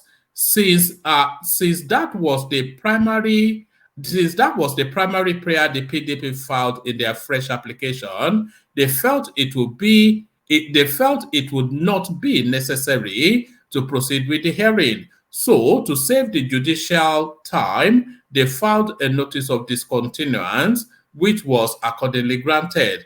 Following the withdrawal of the application, Justice Joe something or the other, a led three-man panel struck it out. So the way it reads, it seems more like a technicality, rather than anything else. But the way it reads and the way it's been discussed, it's almost as though Atiku was withdrawing his challenge against the elections. But it might as well be, because there is no energy behind his agitation, is there? Yeah, no, well, yeah, on the latter point, it could be a deflation of their fights against the election. But as you rightly pointed, I read from the last parts, I think should be the last paragraph of there. It's a technicality issue. I think one man we discussed this issue before here, right? That day you were saying that the court should have thrown out Labour Party's application, that they don't, like that they were discussing that they were a bit lenient on them, and we were saying like the court tried to please everybody. So the maximum they will get is to stay back and let INEC operate its own system, and they can watch. Labour Party went to court to ask the court to order INEC to give them their system. No organization is going to give you its own system. You are not an independent. You are not a special prosecutor. You are not a police. You are not law enforcement. You are not a special creation of Congress. You're not a neutral body. They can't give you. So the last meeting that they had with a Labour Party had with INEC, so there the INEC chairman already made it known to them. Go and speak with our legal team. You will get the report, but we will give you the report. We will print out all the reports, not only for you, for all the 18 parties. They will give everybody the 18 parties. So it is unnecessary, the application, because they will get the report. So proceeding with the application is going to amount to asking INEC to hand over to PDP to bring in their team of inspectors to be inspecting INEC's machine. No, it's not going to happen. No organization will give you its machine. You stand back and I operate my machine. You can be watching. That is what you get, and that already is on the ground for Labour Party, for which INEC said is going to give everybody anyway. It's not only just for Labour Party. So I think that's what necessitated the withdrawal. It's not really the bigger petition, but it's just that unnecessary process. Like, you want a report, we will give you a report, right? If you don't state specific area you want, like I want this particular area. If you just want to be looking around all the global access of my system, no, you don't get to have that. But I can sit down and operate my system, and you watch from behind. So I think it's a withdrawal of that sense. Like INEC should give them their system so that they can investigate. Rather, they will watch. It's the same with what they granted to Labour Party. So I think that will make them to withdraw. It's unnecessary, because they will get the report anyway. So there's no need to waste the time of court. Since INEC is agreed to give everybody a copy of the report, all the political parties a copy of the report. So I don't think it's big deal with regard to the, it could mean that they are starting to realize that, look, there's no need to continue. But in this particular contest, it's only this withdrawal from unnecessary. It's unnecessary. There's already an order on the ground that takes care of that. And INEC is agreed to give everybody. So there's no point. There's no prayer to the court. So I think that's why they withdraw this particular one. But it could also be speaking to the larger petition, Who do you think is going to step down their challenge first? Peter Obi or Atiku Abubakar? I would say Atiku first. Peter Obi still needs, Peter Obi doesn't want the campaign to end. They still want to go on. They want continue with the campaign. I mean, did you see they're already calling on America, right? I don't know what they want to do. Maybe they want, if Peter Obi does not become president, America can recolonize Nigeria. Or whether sorry, Fatai, I saw a headline earlier on that really irritated me. It may well have been on Sahara Reporters, and they were saying world leaders were not congratulating Tinubu. I think Mahmoud Yakubu had barely handed over the certificate of return when the British Space tweeted their congratulations, and only as the British Space was just pressing on send, Niger Republic did theirs. France immediately he phoned. They phoned directly France. China has. The United States State Department has, but they said because Biden has not bought is not bought the cake from Cakes Are Us USA to say congratulations and then wrap it in balloons. And they say therefore, they are going to send the FBI to go and shoot between. You know this nonsense. When will this stop? It's getting beyond ridiculous. You know what they are taking advantage of. In the America, the election it's become a little, not so much, but a little kind of a political divide. So I think a member of the Republican member of Congress, right, is saying to the Biden administration, because after the U.S. embassy were already congratulated whatever. I think also the U.S. State Department, I'm not sure, I stand to be corrected, already congratulated Tinubu.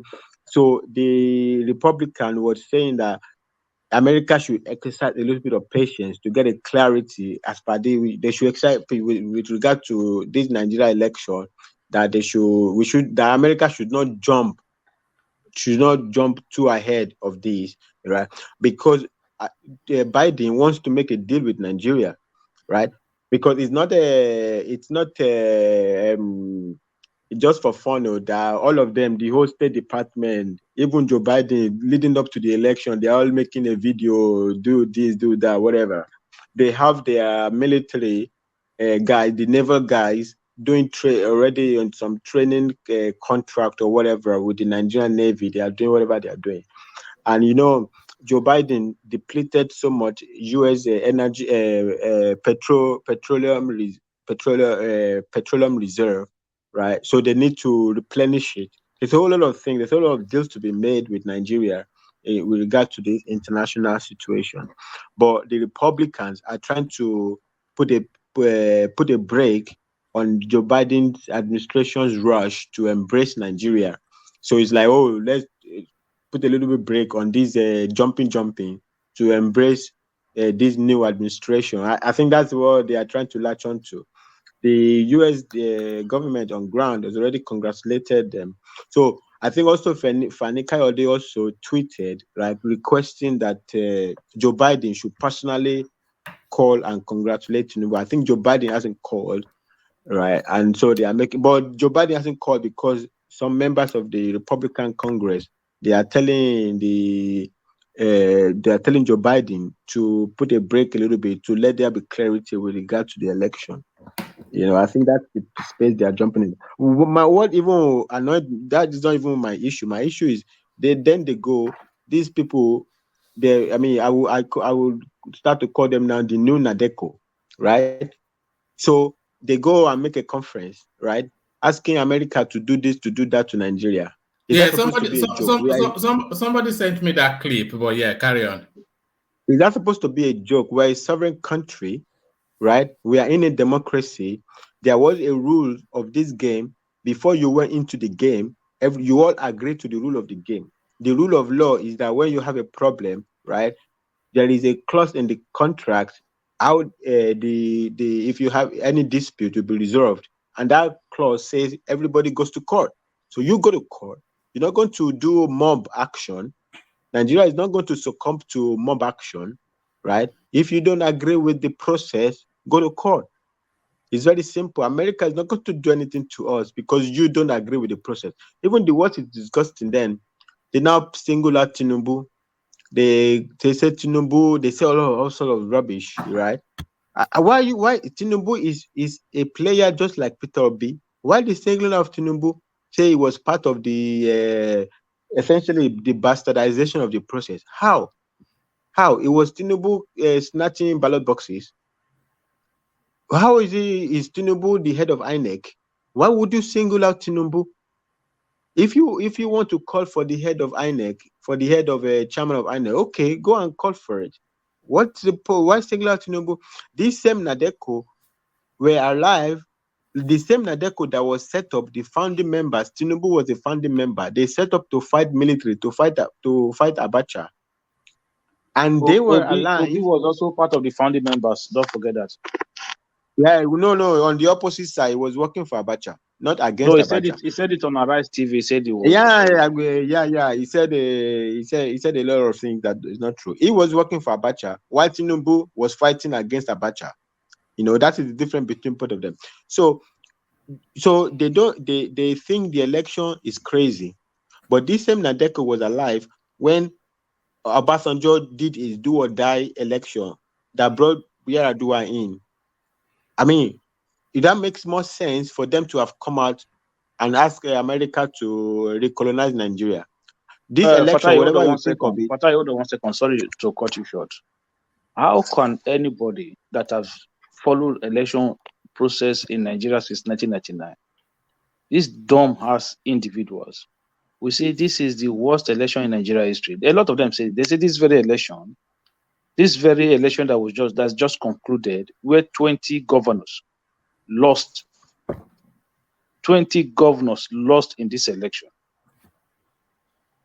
They are telling us that this is the worst election in Nigeria history. Where did they come from? Where have they been? Where were they in 2003? Thank you, my brother. Where were they in 2007? 2007. Oh my goodness. These people I've never seen people. I don't know if it's emotion that have taken over a lot of people this period. I don't understand. You open your mouth and you look at this election. Which election will you compare this one with since 1999?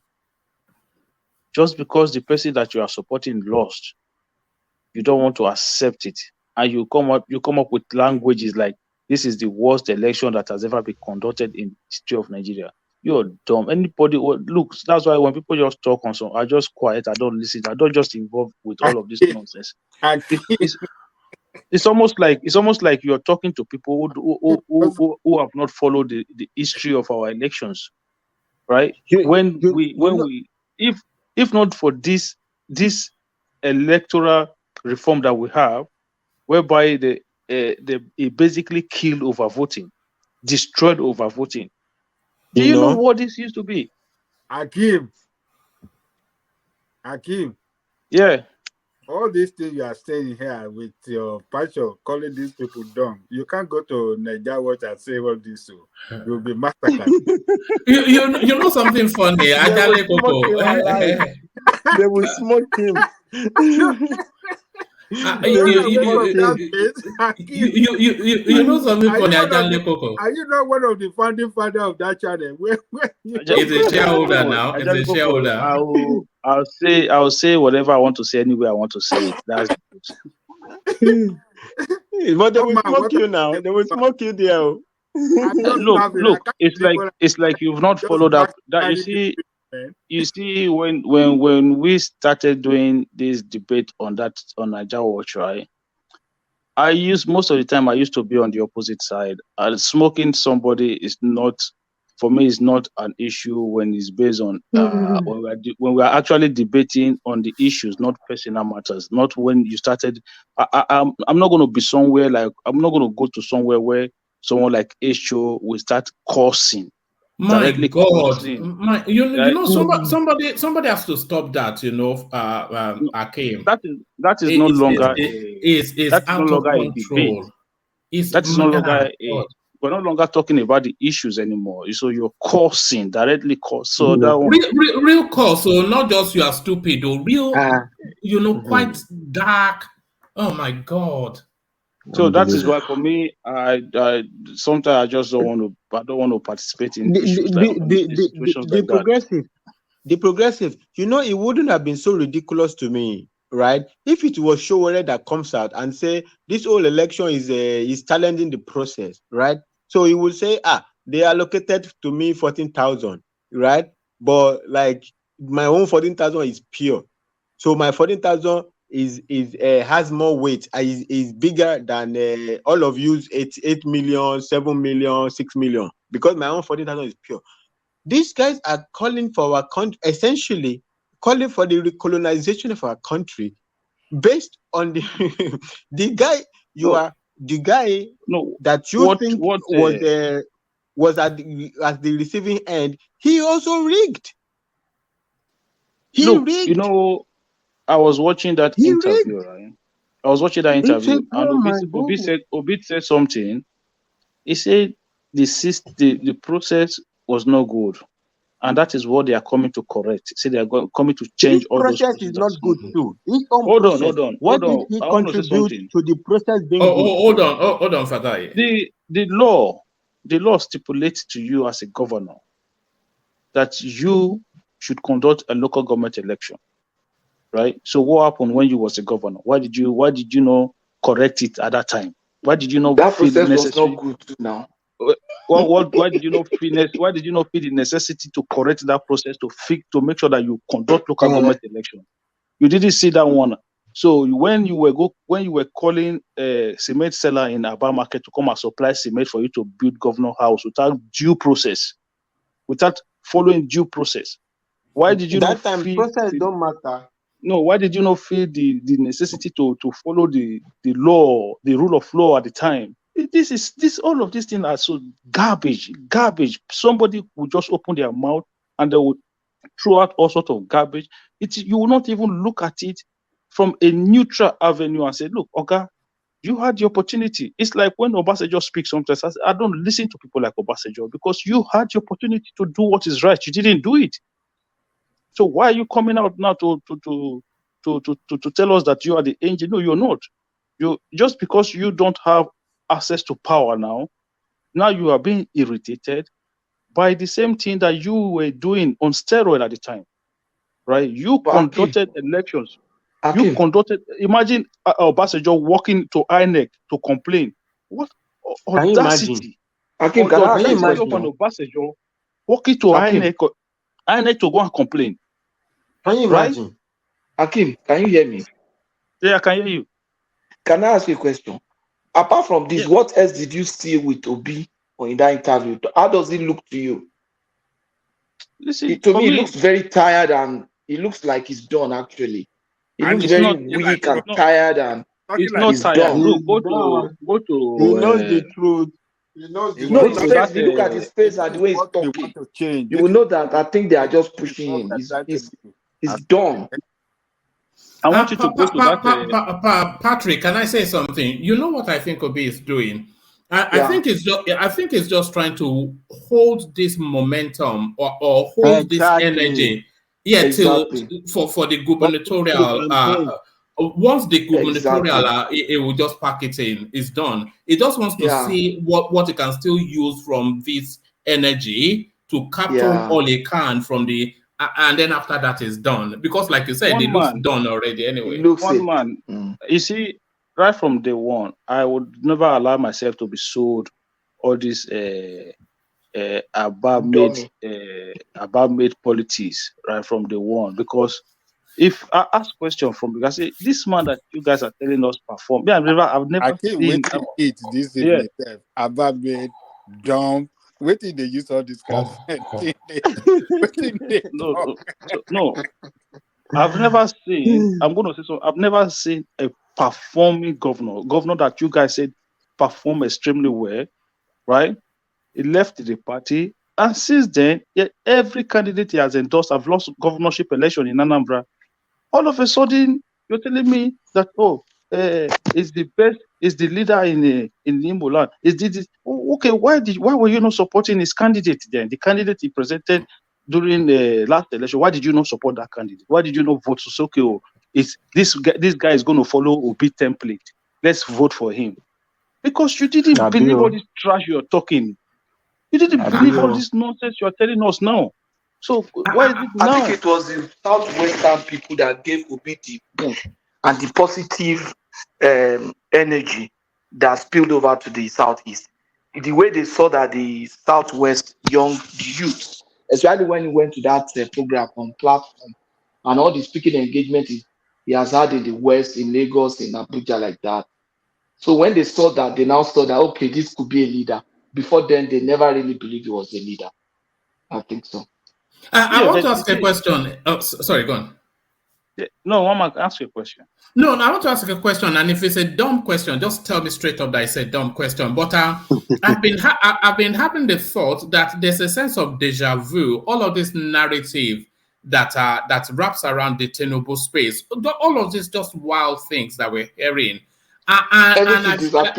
Yes, there's a sense of deja vu, and I feel as though the narrative is building up another bogeyman, another. I feel a sense that Tinubu might well end up being the Awolowo of the next generation. You know, the way narratives were built around Awolowo, and he became like a bogeyman. I suspect that after these elections, Tinubu might well substitute Awolowo as the bogeyman of the East, the Yorubas. Or is that too wild? No, I'm not going to say it's too wide, but the thing is, for me, the way I see it, it's about policies. It's about implementing the right policies that will positively affect the life of Nigerians. You understand? So, regardless of what you're going to say, when people feel good about their government, it doesn't matter what kind of propaganda you say. The market woman will not listen to you. They know what they didn't have before, what they are not getting. So the children in school, they knew what they never had in school, what they not get. So when you implement policies, regardless of what people are saying about you, as long as you are making a positive change to the life of the people, that is what matters. It does. So even these people that you're talking about, the time will come whereby, look, the reason why both Obi and Atiku are fighting seriously this time is that they know that after Tinubu become president, once his tenure starts, that is almost done for both of them. Both of them is almost like write off. When you say something is write off, both of them is completely write off, because what that tells you, in 4 years' time, PDP will not present a Northern candidate, and if they present a Southern candidate, the North will not vote for that person. Simple as that. Let me even add to Bill Clinton said it's economy stupid. So then Peter Obi's only currency is if the economy doesn't improve, right? So you will have nothing to campaign with. It doesn't have. So once the Tinubu, once Tinubu doesn't disappoint, and the economy improves, and the Peter Obi's career is finished. Regardless of that, Atiku's career is finished anyway. He can go back to Dubai. Yeah, I think it probably is already both of them. Once this time, that is it. It's done for both of them. Finished if Peter Obi is not finished, though, if the economy doesn't improve, if the economy doesn't improve, Peter Obi is coming back. It's finished. I think it's finished, man. I'm telling you, because he will come back. No. Peter Obi will be on the ballot in 2027. Yeah, one man. Let me explain something to you. Only the economy will shut him down. In 4 years' time, we'll be midway into the rotation going back to the north. One man, Northerner will not vote for a Southerner knowing that he's going to go there and do 8 years. Making it 12 years on the road, they will not do it. Yeah, but that doesn't mean he will not come back. That doesn't mean he will not come. He will come. Anybody he might can not be on the win, ballot. but he will come. Show whatever. You yourself can be on the ballot. What's the point? Anybody can be on the ballot. It's to be successful. So I can go and run as a presidential candidate under any party. Of what use it? Of what use it is going to be? All these big boys, they will still be there now. You know, Tinubu Yeah, but what I'm saying is Tinubu, his own politics is closed circle. And do you know people outside, they will hate him. Do you know what you said? If Tinubu can perform very well, Obi is like her bringer of bad news. You just carry bad news and thrive on it. Exactly. You would have diminished him by 50%. His campaign effort, all those statistics where this. You take all those statistics and the campaign, takes all those statistics out of his campaign. You see that his campaign is empty. You understand? Now. So on that note, it will be done. But one man said something that you people didn't notice. He said, is this going to be the Awolowo of our time? If Tinubu can implement his manifesto, I bet you Tinubu will go down in history as father of new Nigeria. Yeah, I think that If he can narrative will not implement his manifesto, he will go down in history as the father of new Nigeria. Yeah, one man, that narrative is not sustainable. Tinubu didn't do anything to you, so it's not good. That narrative will not be sustainable. No, it's least sustainable, because the narrative started when they said that when power was coming to the south, it should have gone to the southeast because it's their turn. But Tinubu forced himself on that ticket, which then denied it. So that's the build up to the Awolowoification of if we can I coin know, that phrase but of Tinubu. Yeah. But Tinubu has rivals in that space. He has also Wike. So Tinubu will share it, so it will not be sustainable. There is a lot of people they will blame for that. They will blame Wike for sure for that as well. They say it's Wike that pursued the Peter Obi out of PDP. So he will share a little bit of it. It will not be sustainable, right? Like the Awolowo, it was a fight. It was a fight. So if Everybody Peter Obi fought. had stayed the PDP, would PDP have zoned it to South? If Peter Obi had stayed there, if Peter Obi had stayed the PDP, are they saying they would have? He was in PDP. What do you mean he has stayed in PDP? He was in PDP. He bought a farm for 40 million. Yeah. And so they didn't. He saw it that he was not going to win. That was why he left. Yeah, now he saw the handwriting. Now he was not going to be able to. I just hope and he didn't submit the form. He submitted the form. He was 3 I days said he before bought the farm for 40 primary. million. They should take him on that in the court too. I said that he had applied to contest. He had applied in 2 primaries of Look, 2 political. Patrick, this guy submitted the form. He campaigned hard.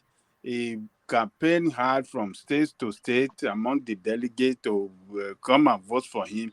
But 3 days to the primary, he saw that the handwriting. He saw the handwriting and he knew that disgrace would be the worst ever that anybody can have. So he then japa to Labour Party.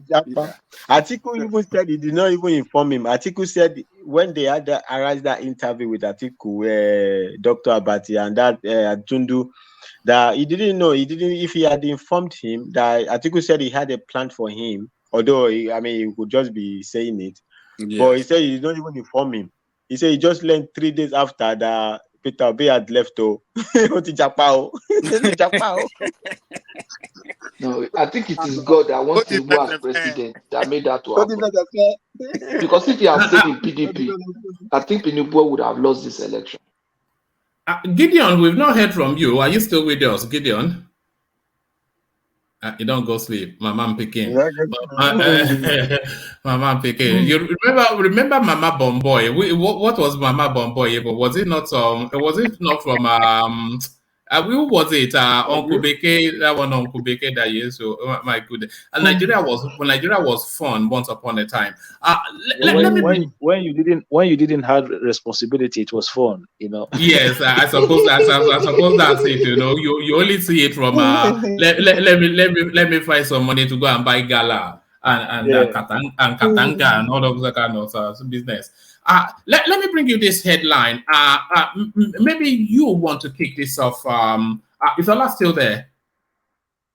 Okay, maybe you want to kick this off, Patrick. Tinubu's silence over. All right, you can kick this off. So I'm only going to give you a couple of paragraphs, and it echoes what Charles was highlighting when it came up.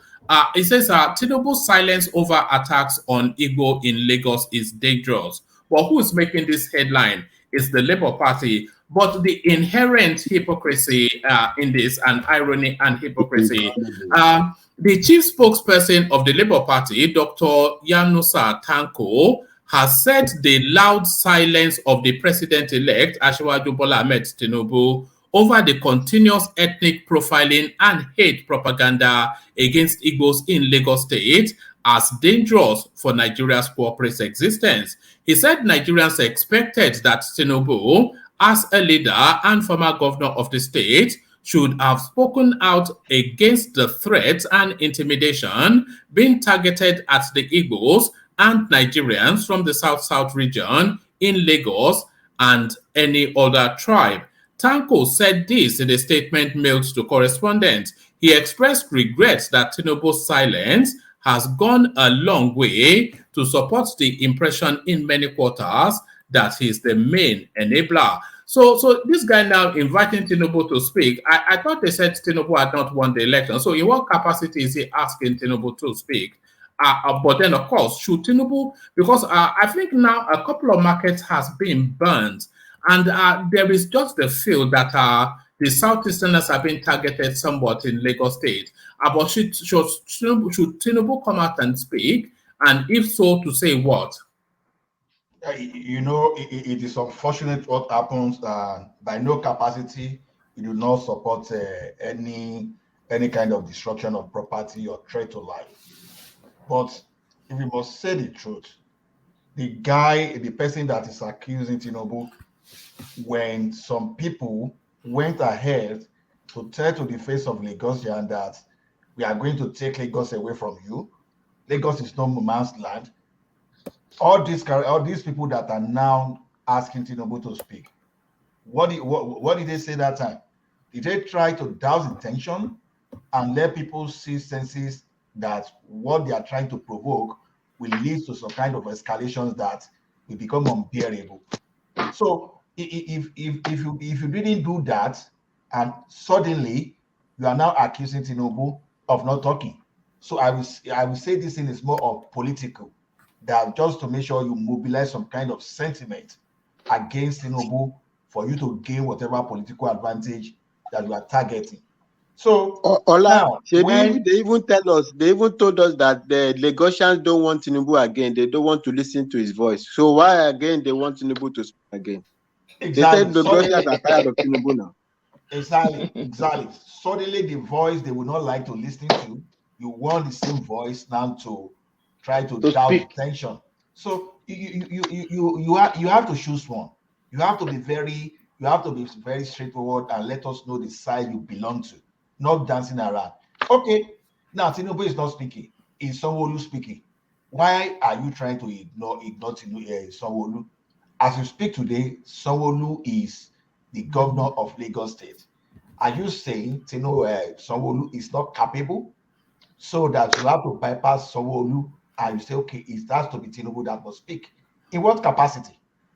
Yeah, we agree that Tinubu is a leader, but as I see today, until he's sworn in, he can only use some kind of reverend power to talk, but he doesn't have that administrative power to influence anything. So that should be what the Lagos State governor can do. So all these politicking, we don't want Godfather again. We don't want Godfatherism. Tinubu cannot speak. Exactly. Let him not speak. In the morning, you don't want Godfatherism, but in the afternoon, you are saying, oh, the person that you are even fighting against, okay, it should be the person to come and save the day. So where do you belong?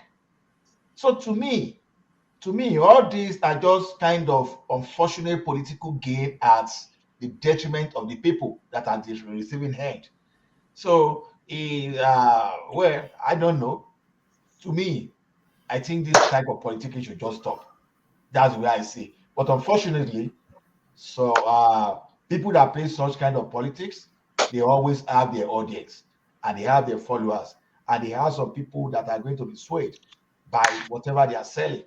So to me, I think the accuser should examine himself and tell himself the truth if he's speaking on behalf of the people for their interest, or is just driving some kind of agenda which people are now becoming victim of. So that's just my point on that. All right, brilliant. So let me come to you, Patrick, with this one. Nigeria's inflation rate surged to 17-year high, 21.91% following cash crisis. So that's the report. Nigeria's inflation rate surged to 17-year high, 17-year high, 21.91% following cash crisis. So the Buhari administration, Because I think it was Kimbaba Ahmed that was actually saying that just earlier on that there is no redemption for this administration. It came in with cruelty and is living with brutality. So is there anything that actually redeems this Buhari space? It has been a dark period for Nigeria, the experience under the Malam from the north. Actually, time will not allow me to actually run through what the man has done. It's unfortunate. It's the last impression that lasts longer in this case, not the first. You understand? If you take the cash, the later part of his administration, the event of his later part of his administration, you will see that the man tried to make some leap, but the cash issue became a problem. And if you remember, Obi was saying this thing was going to curb inflation.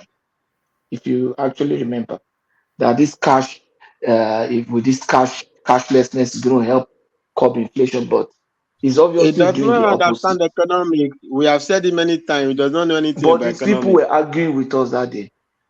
He was What saying does he something on inflation, was saying something on exchange rate. Obviously, if the man had become president, that's how he would have just put us in trouble, thinking that cashlessness will help inflation. So he was supporting this policy. And if that is also now going against it, I'm surprised. Because when Obi was supporting it and they all thought he was going to work against Tinubu, they never really mind. That's to tell you that these people don't really have the interest of Nigeria at heart. They just have their own ambition and they are ready to pursue it at all costs. Tinubu, in his own case, was ready to throw away his ambition because that position he took against Buhari would have worked against him. And that could have been the end of his political career. But the man at that point just felt that whatever is going to happen should happen. This is not going to fly. You can't cause cash Patrick, crisis. just to even inject, if you remember that Abekuta speech, even they were even holding him down. He said, "Hey, exactly. So form Agbalaga, you come for me like all these people they have chopped laughing, all of them. No, let them to leave me alone. Exactly. Let me speak my mind." They were even don't agitate Buhari space or don't agitate Buhari space. No, what? Whatever it is, everybody cannot go to hell because some people want to say they want to prevent vote buying. Exactly. And look at it, like I think if you remember one time on this platform we discussed that. I said, look, we have not seen the impact yet too. It's just unfortunate that Tinubu will be in there. The statistics will start coming in maybe by second quarter. We are in second quarter now, right? Okay, first quarter is ending now. We're about entering second quarter. You start seeing the statistics by April, by May. You start seeing mystery index. You start seeing all those statistics that will be used to like. You will start seeing them. And remember when they used to quote all these ludicrous statistics that the landmass in Malaysia is and then the GDP. Oh God, at least we escaped all that now. My goodness me. All those things are gone now. But do you know? I think APC or whatever party, they need to review their strategy. Obi understand the language of the youth. The youth are not necessarily rational; they are emotional. They are all Agbado now. Even if look at if you remember when we were in school and we do student union, somebody will come to the podium and say, "Great Nigerian student." According to it, people say, "Hey, you wait," and they say, "Oh, you have won," even if you don't campaign. You understand? Just because he's talking like that and that's the effect. So Obi is speaking the language of the youth with all those statistics. That's why they say, I met a friend. I say, "Why are you voting for?" One guy, not my friend, but a junior friend. I say, "Why are you voting for?" Say, "Because Obi is saying what I like to hear." You understand? Not minding whether the guy can perform. Say, "He's saying what I like to hear." So that's the point. I think other party could also learn from him. But with cashlessness, my brother Jare, they want us to hand over the key of the country because of some youths that have not even taken their time to digest how things work, how systems work, and we're going to hand over the key of the country. We're going to destroy the country. No, it doesn't work like that. They have to get into the system and grow up into the system, know how it works. They So even look at forget that cash. the youth were the one that destroyed our political system in 1966, right? It wasn't 1966 or They were the 1967. youths now. So They were the youths. All the people that we had as president. We have never. It was until Obasanjo's Thank you, second term Patrick. Obasanjo that we was start youth being old now when people. he started. Obasanjo was Buhari was youth. youth. Gowon was All youth. of them were Mohammed youth. was youth. Babangida was young. Abacha was young. All of them were young now. Was Gowon not 32 thereabout when he became Gowon a was Gowon was about 28, 30 or something. Gowon was a bachelor when he was head of state. He got married as Can a you president. imagine? He got married to that nurse, you see, as a president. He was a bachelor. So Gowon was a bachelor, he was young. Ojukwu was a young boy, young man. That's why he could lead his people into that war. If he was a mature person, he could have just, if he was as old as people like Awolowo, he would have just sat down to think, okay. But he had all the Oxford education. That was not enough. Frank, have you seen Ojukwu's? His English was top class. So top class now, of course. But what about Ahmadu Bello? His English was superb. Ahmadu Bello, Tafawa Balewa. Oh my God. Tafawa Balewa. Yeah, Tafawa Balewa. His English was my God. yeah. I think those people. How come we can't speak like that anymore? We now speak like from the farms now. No, the way I think our generation. One man, those people had direct contact with the whites now. You are taught by Agbado teachers. Yes. Then our generation, the teachers. Like I told you, I used to have a driver. I used to have a driver when I was in the bank. He was already old, retired. So he was working with Cooperative Bank. He was the driver of the MD of Cooperative Bank. He was old and retired, but the daughter of the MD of Cooperative Bank became an executive director in my bank. So that woman now hired him again. So you could guess the age. He was my driver. You need to listen to him. Queen's English, if you see his writing, he will just put die in his head like this, talk his shit. Anytime we go to a restaurant, we'll sit down, we could take fork and knife, like that. So we used to, most of the time, we just sit with him in front, we'll go to restaurant together. At times I will drive, we'll sit down, very thorough and clean, like that. We are still friends up till now, but that's the kind of education that they had. But look at us now. Look at our youth. They were taught by Europeans because there was still at that phase you still had a lot of Europeans in all of the schools in you had Reverend fathers. Yes, you had Reverend fathers. Well, but I mean, I had white teachers too. I did as well when I was at I had two Irish priests. I had two Irish priests. I had one Canadian woman. I had two Indians. One man, we are the Babangida generations. Yeah. we had the Ghanaian teachers. Ghanaian generation. Well, Babangida generation, Yahoo generation.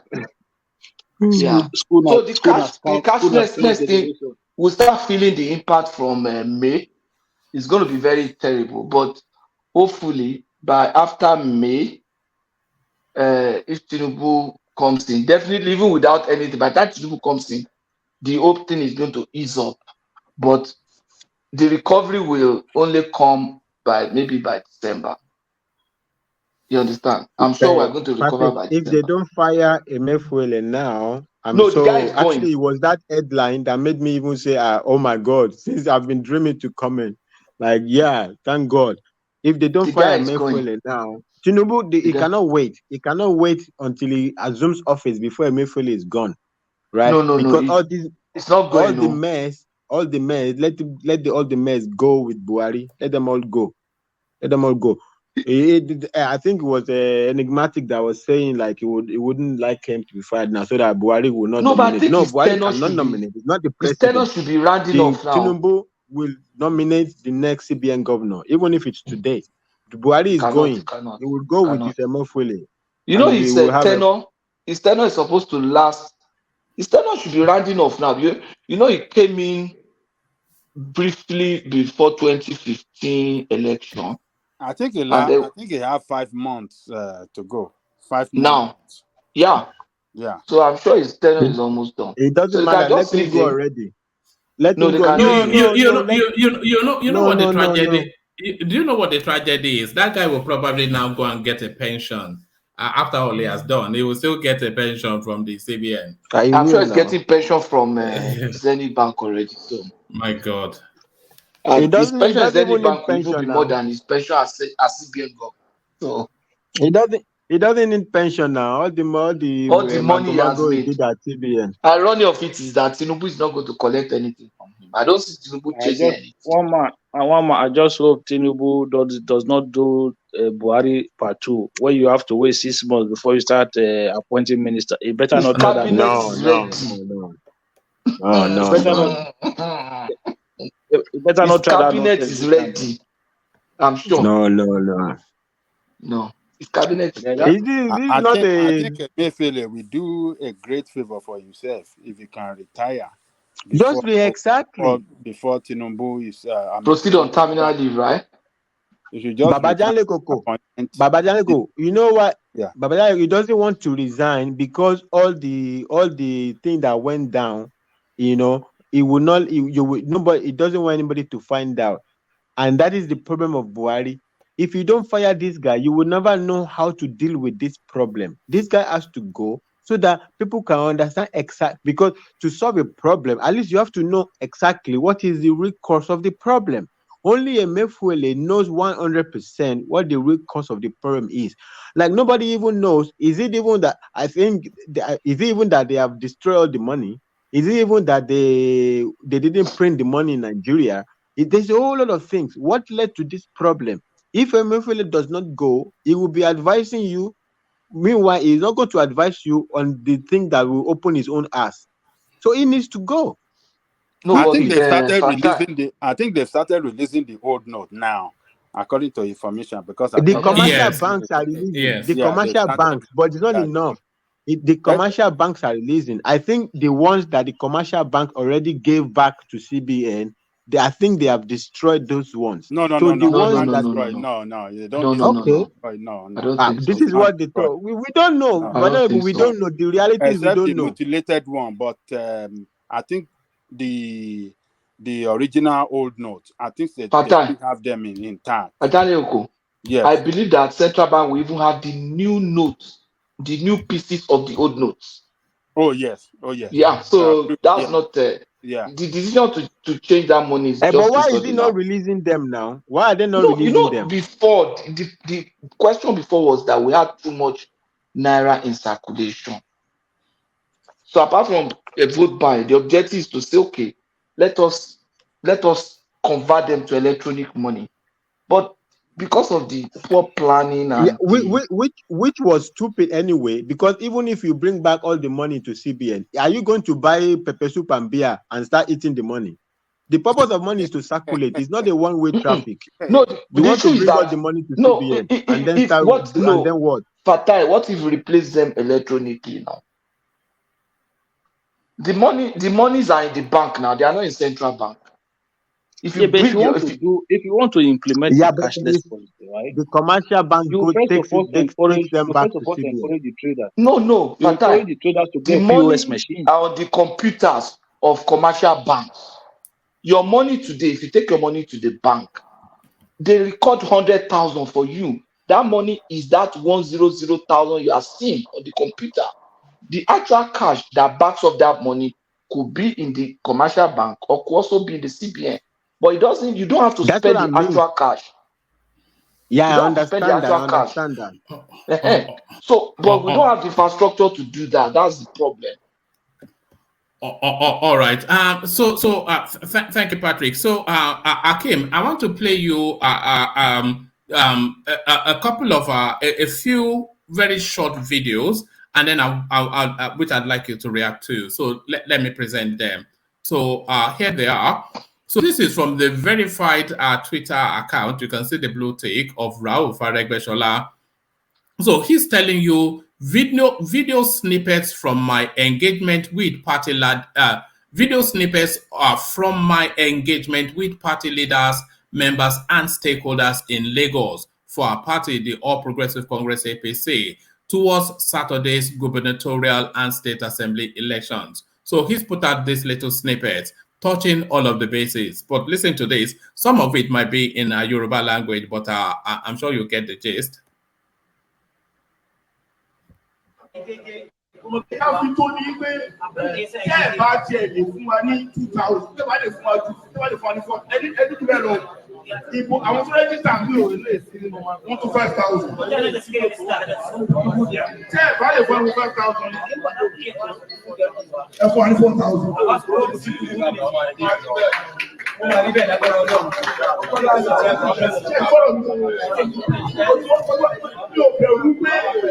Mi ò bẹ̀rù pé ṣé wà lè ń ṣe àbí tí wà lè ń ṣe. Ìbòtẹ́ ìbòtó. Ìbòtẹ́ yẹn bá wà lè lọ ṣe. Ìbílẹ̀ máa ti fún wa ní ìbò. Tá a fi sọ gbèsè ibi tó ti fẹ́ wa. Ẹgbẹ́ ọ̀gá tí mo sọ yìí. Ibi tá a pọ̀ sí láti kó ìbò jọ. Láti fi dójú ti àwọn wa wà. Lẹ́sùn kúnyẹ̀tẹ̀ wà ní kẹ́ni lọ́sùn kúnyẹ̀tẹ̀. Ẹ máa ṣe bẹ́ẹ̀ bẹ́ẹ̀ ní ṣe bẹ́ẹ̀.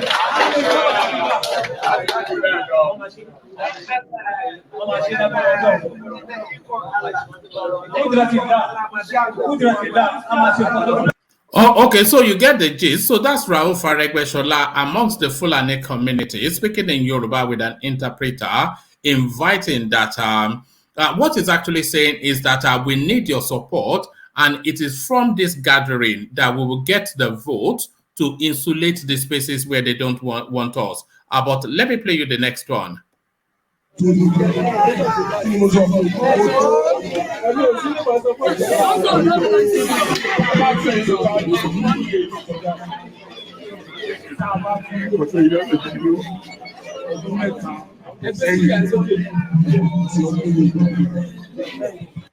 Okay, so that's Raul Faregbesola with what purports to be like market women types.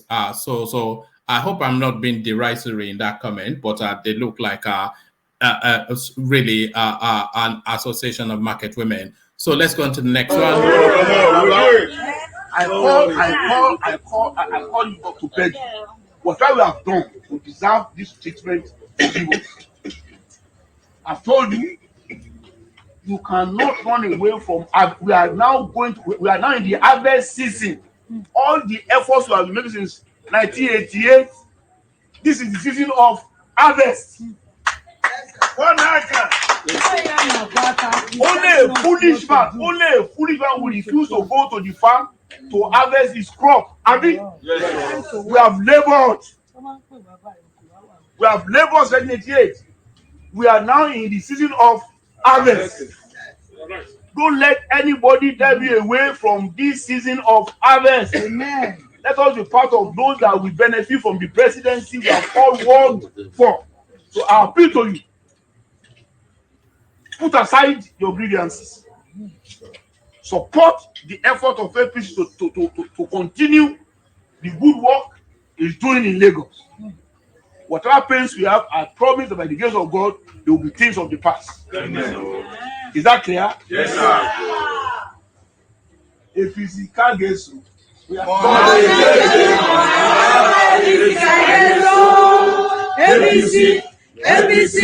ABC Kaigeso, Monegete Monanala, ABC Kaigeso, ABC Kaigeso, Monegete Monanala, ABC Kaigeso. Thank you so very much. So that's right for Faregbesola unmistakably with the Igbo voters. But my recommendation is that stomach the pain. Do not allow it to weigh you down. You have 7 days to work as if your entire life depends on it. If you do that work, you will be able to get back from those who voted against us, and you get fresh sympathizers. We need to redouble our efforts to neutralize the deficits we have. I will call out the deficits we have to for you to know how serious it is. Alimosho that used to give us 20, 30%, 50% surplus votes recorded. Alimosho recorded a total of 10,000 deficit votes. 10,000 deficit votes. And we used to get since 1988. Alimosho used to give us at least 20,000 surplus votes. We came out of Alimosho with 10,000, over 10,000, about 10,000, more than 10,000 deficit votes. I'm word of it. It's not here. Where is my phone? Where is my phone? I want to give them accurate. Yeah, I believe it. Too. That's why the onus is on you to work very, very hard. Yes. I want to give you the figure. I'll give you the accurate figure of what happened to us. Accurate figure, which you must work to overcome. I like science. Science is specific. There is no jabadantis. Figure is figure.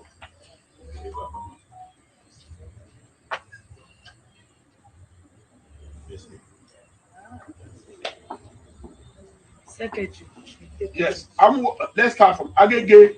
Agege did very well. Agege gave us a good vote, surplus, but we can increase them. Fine. As you are trying to yourself, know that if you can double what you gave us a fortnight ago, it will give us more strength. But So there it is, Akim. So that's Raouf Faregbesola hustling hard on behalf of Sanwo-Olu. A couple of questions on that space. So Raouf Faregbesola, of course, he's doing as you would expect that he would be doing. But do you think, as much as he's campaigning for Sanwo-Olu, he's also fighting for his own electoral life? Remember when he used to mock Tinubu? He was one of those people that caused the APC Osun State. So now that Tinubu is president, of course, he knows that the punishment is coming thick and fast. But Raouf Faregbesola and his campaign, what are you making of that, Akim? Yeah, listen, Ogbeni used to be. I don't know if I would use the word used to be. I think he was one of my favorite politician and governor as well. You know, I think politics, as we say, these guys they go up and down. So maybe at the time, things were not good between them. But maybe they are trying to mend fences, put things back together. Don't forget this guy was among the Tinubu cabinet as well. So they supported him to go and be governor in Osun State as well. So they've had their fallout. Maybe they're trying to mend fences and put things back together. But one thing I always admire about Ogbeni is his sagacious ability when it comes to campaign. The man is a grassroots politician. It is not by coincidence that he's been deployed. He's not doing this voluntarily. I think he's been asked to come and do this because he is very good at campaign when it comes to political campaigns. This guy is like, he learned from the AWOS eras how to campaign at the grassroots level. So you can see what he's doing there. These are the people who understood what the people's power means. And look, whatever you want to think of this man, for me, when he was a governor, apart from when the the financial issue became very difficult for him, but I thought initially the guy did very well. He did when I talk about progressivism, these are the people that embody progressivism. Like when you say proper left leaning, not center left. Like Tinubu, you can call Tinubu a center left politician, but Ogbeni is a left leaning politician. You look at his policies, right? Sound, progressive, left leaning policies when he was a governor.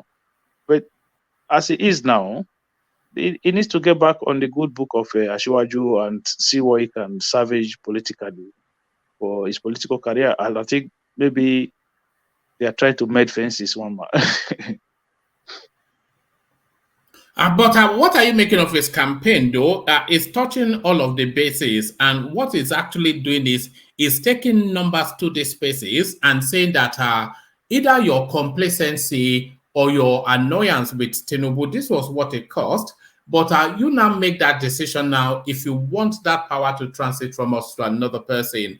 And if you don't want it, then you have to redouble your efforts. So, of course, you know, he's somewhat of an alpha. It's an Islamic cleric in his own right, Rauf Aregbesola. So when he went to the Northerners, he just, in the manner that they're used to, just wrapped himself on the floor and spoke to them in everyday language, which is the appreciation of that space.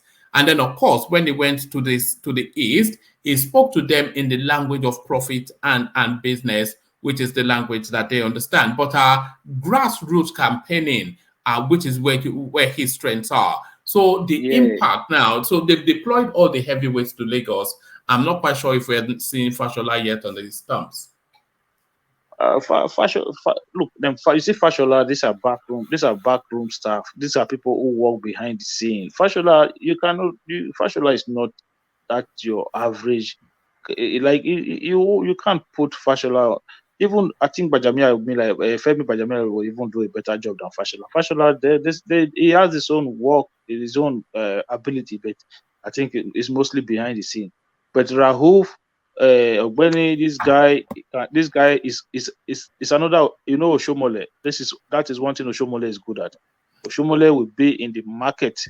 You know, it will be in the gutter. It will be everywhere. When it comes to campaign grassroots level, Oshomole is up there. So that's the same. Ogbeni is like that. This guy is when you say campaign. It's not surprised to see him do what he's doing, because I think this guy. When you see him in a political campaign trail, you will understand this guy's ability when it comes to communicating with the people. He is very good. And I think this Lagos governorship election, they are trying to tell the people, like, look, we value you, we take your concerns seriously, and we will do everything to address it. And they understand the challenges and the threats when it comes to the election. And this is what I want to see personally, that politicians are out there talking to the people. And these are not people who wants to rig election. If they want to rig election, you will not see them on the street. All right, brilliant. And Akim, some people are saying that they've not seen Tinubu on the campaign storms for Sanwo-Olu. But do you think it will be counterproductive? Do you think Tinubu should campaign for him, or do you think it will be counterproductive if Tinubu did? Well, I just said just now, right? I don't want to see this man starting to pick cabinet after 6 months. Look, anything that will not take 1 hour out of that, let him stay away from it. They don't need him to come and campaign for Sanwo-Olu. They have enough people to do it. We must get it right this time, one man. That country is bleeding. Nigeria, as we speak right now, is bleeding. You cannot tell me that somebody is spending 4,000 naira to get 10,000, not to get 10,000. You want to take 10,000 out of your account, you lose 4,000 out of that, right? This is Tinubu better get his head straight up. Wherever he's locked himself up now, he should lock himself together with his team and start to prefer solution. As we are speaking right now, we don't have a government. Let's just assume that we don't currently have a government. Nigeria is currently riding on autopilot. So we pray to God that we don't crash before May 29, so that when he comes in, they can start fixing this nonsense, or this Emefiele nonsense that is going on. One man is like, people still don't understand. This is an existential threat that we are talking about here, one man.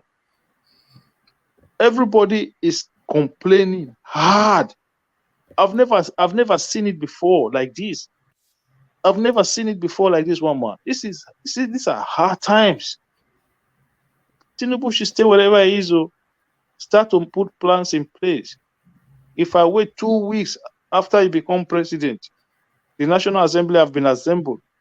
and I'm not seeing names roll up to the National Assembly for confirmation. One man, there's trouble. There's trouble. So forget Yes. forget Lagos State governorship election. Let them do whatever they are doing. We need these people to start putting things together right now as we speak. Don't forget about what the Obi and Atiku are doing. Don't bother yourself with those things. Let the solicitors handle those ones. Let your sons handle those ones. Put proper policy from. In fact, you see in Eagle Square, as the Chief Justice is saying, "Thank you, congratulations, Mr. President." Right there. I want to hear first thing that come out of his mouth: Emefiele, fire. Those are the two things combined that have to be put together. The first two words that come out from his mouth should be Emefiele, fire. That's it. You know, what has it got to know? Look. People will say whatever they want to say, but one man, that country right now, Nigeria needs serious surgery, serious one. Nothing is functioning as we speak. People, look, I have younger ones who have businesses. Yeah, they want to buy flowers. You have to spend a lot of money because even the person that sometimes they will go and do transfer. I don't know if those people are doing it on purpose. The transfer will not go through.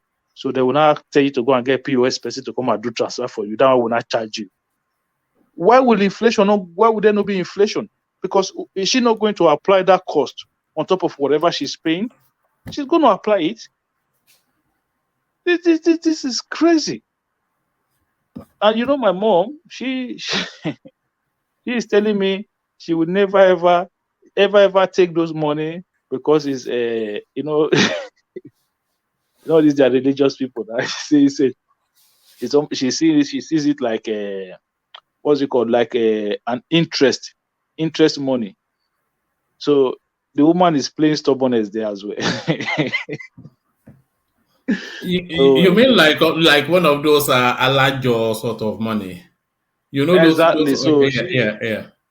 So she's playing stubbornness there as well. So I said no, she would never ever take those kind of money. So, but my siblings, they have no choice because they have businesses that they are doing. They have to participate in whatever is going on now.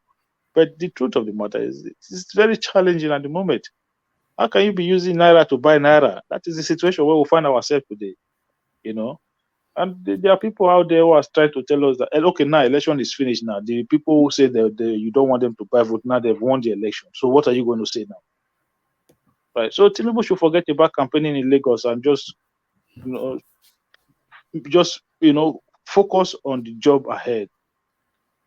Make sure that, look, that December that the Supreme Court put in place, go past that December. Take this policy, this stupid whether it's redesigning or confiscation, I don't even know what you want to call this policy now. Just let the thing roll. Let the Supreme Court decision, let it roll towards next year. And if that is the direction that we want to go, that will advise traders to get POS machines. Have you ever seen a country where you want to buy something, you will not log into your account and they'll be doing transfer? And people say that is the right way to go. I say no. You pay with your card. Some people, you will tap your phone. You know, that is where we are now. You know, that is where we are now. You use your phone to pay. You tap your phone. But I'm hearing that you log into your phone, that you will not do a transfer to another person's account. What kind of transaction is that? When you are buying something that is maybe 200 or 500 naira, and you're having to transfer money to somebody, that is not the right way. Give people time to adjust to a proper policy. Advise bank to give people POS machine. Advise traders to apply for POS machine. If I go in the market, I should have the choice, the options to say, okay, I'm paying by card. If you go to shop, they will ask you, are you paying by cash or by card? It's a choice. They don't force you to pay by card. They don't force you to do a certain type of transaction. If you have cash, you pay by cash. If you don't have cash, you tell them, madam, now card I want to pay. It's simple. But we are forcing this nonsense on ourselves. And we are saying, oh, it's going to stop kidnapping. It's going to stop terrorism. It's going to stop vote buying. All sorts of shenanigans excuse coming out from people who are supposed to be right-thinking Nigerians. Just because of one political affiliation or the other, you've lost your senses. Somebody was under auto damages the other day. Oh, my mom, she's disabled. She says she will bear it. Okay, let her continue to bear it now. Election is out of the way. Let her continue to bear the pain. I guarantee you that person will start complaining now. Oh, things are really bad. One of our brother came here. Initially, I supported the policy, but now, no, because you've lost an election. Now the policy is no longer good. That is the fact, Wama. Thank you. Oh, all right, brilliant. Thank you, Akim. So thank you, Akim, and thank you, gentlemen. We're 7.5 hours going on into it, so we have to start to round off for reasons of sleep, which is an important physiological function. So we seek to start to round off. Akim gone already. So just round about no more than a 2 minute closing remark, if you gentlemen don't mind. We'll kick it off. We'll try Gideon again. Gideon, we've not heard a word from you today. Are you there? Gideon. Look at that. She may well have fallen asleep, So there it is. That's how exciting it is. People come here and fall asleep. That used to be Akim's space. So thank you, Gideon. Let's see if Ola is still with us. Ola, are you still there? Yeah, I'm here. All right, thank you. So just a very, very brief closing remark, just as brief as you can be. Yeah. It has been a very successful evening, and I just want to thank all the panelists and the audience. So let us stay safe and hopeful. I know we can only move forward. We can never move backward. So I expect to see everyone tomorrow. Thank you, everyone. Good day wherever you are.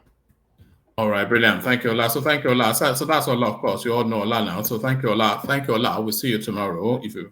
So from Ola, let's go on to I am Don Dada, who I think may well have dropped off. I am Don Dada. Are you there?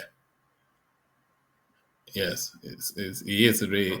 It's still not explained why he is Don Dada. So maybe when next he joins us, we will have to push him on that. So from him, we go on to Fatai, the Quairan Cypress with a German lilt. So Viget, Fatai, Viget. Have we lost Fatai as well? All right, we seem to have lost Fatai as well. So thank you, Fatai. So from Fatai, we go on to the man of the moment, the man with the golden gun. The voice you always want to hear, Ajan Lekoko. Just a short sum up. The final word from Ajan Lekoko. Yeah, thank you, Woman, and thanks to all our panelists today for coming to share their thoughts on political issues. Everybody have done well, and I hope tomorrow you will all come back so we can do another round with Woman. Thank you, our people at the comment section, Ayo, Oga, and Akashi, and everybody there. So I thank you all. You are the strength of the platform. Please come back as well tomorrow, and let's join Woman. And so if you are listening to us around the world, if you have not clicked on the like button, please click on the like button now, share and subscribe. And God bless all of us, all Nigerians. We are looking forward to, better Nigeria. And God's willing, we pray that, our own time, we're going to have better Nigeria. So other than that, let me thank one man. Thank you for good job you are doing by bringing us together always. Tomorrow, by the grace of God, we shall all meet and we'll continue the struggle from there. Thank you, one man, the Eagle. See you tomorrow. Good morning to you in Great Britain over there. Patrick, Ola, and all the rest in Canada. Good night to you. Thomas in Australia, good afternoon to you. War Peace in Japan, good afternoon. And Americans, good night. See you guys tomorrow. Thank you all. Brilliant. Yeah. So that was Ajane Coco. So thank you, Ajane Coco. So that was Ajane Coco, and that has been the session. I always look weird anytime I switch on the cameras just to see myself again. But then you say, when don't I look weird anyway? So there it is. Another one bites the dust. Another one bagged and tagged. So another one bagged and tagged, only to get a brief rest to bag and tag another one yet again tomorrow. So you know the routine by now. Just dial yourself 9:45 p.m. UK time to this space. So if you've not already clicked on the like button, then please do that. Nearly 8 hours. I think that's deserving of a like button. So, I mean, I don't think it's unreasonable for us to spend 8 hours just keeping you engaged, only for the grand sum of just a like button. So click on like if you haven't done that already. And if you're not already subscribed, then please correct that as well. So like and subscribe, and you're welcome to share the link as well. Because of course, you can still watch it back. If you want to watch it back, you can watch it back, because it helps with the traffic of the platform. So go watch it back. You can have it as the backdrop to get yourself to sleep. In fact, you can play a playlist of the platform just as the background noise to your sleeping habits or whatever. So do all that. So to the super chatters, which were, I'm not quite sure if they were super, the super chatting seems to have petered off somewhat. It was Jafar and RB, and that was pretty much the sum total of that. And of course, Thomas Adedeji. So thank you to those guys. And of course, the official sponsor of the One Man Went to More platform, we have to find him a title. Somebody already has Majestic, so we have to look for a title to give Ayo. But Ayo does as he always does, of course. So there he is right there, clocking in as he always does. So thank you, Ayo. Always a delight. Ayo, very much the what was that most valuable player?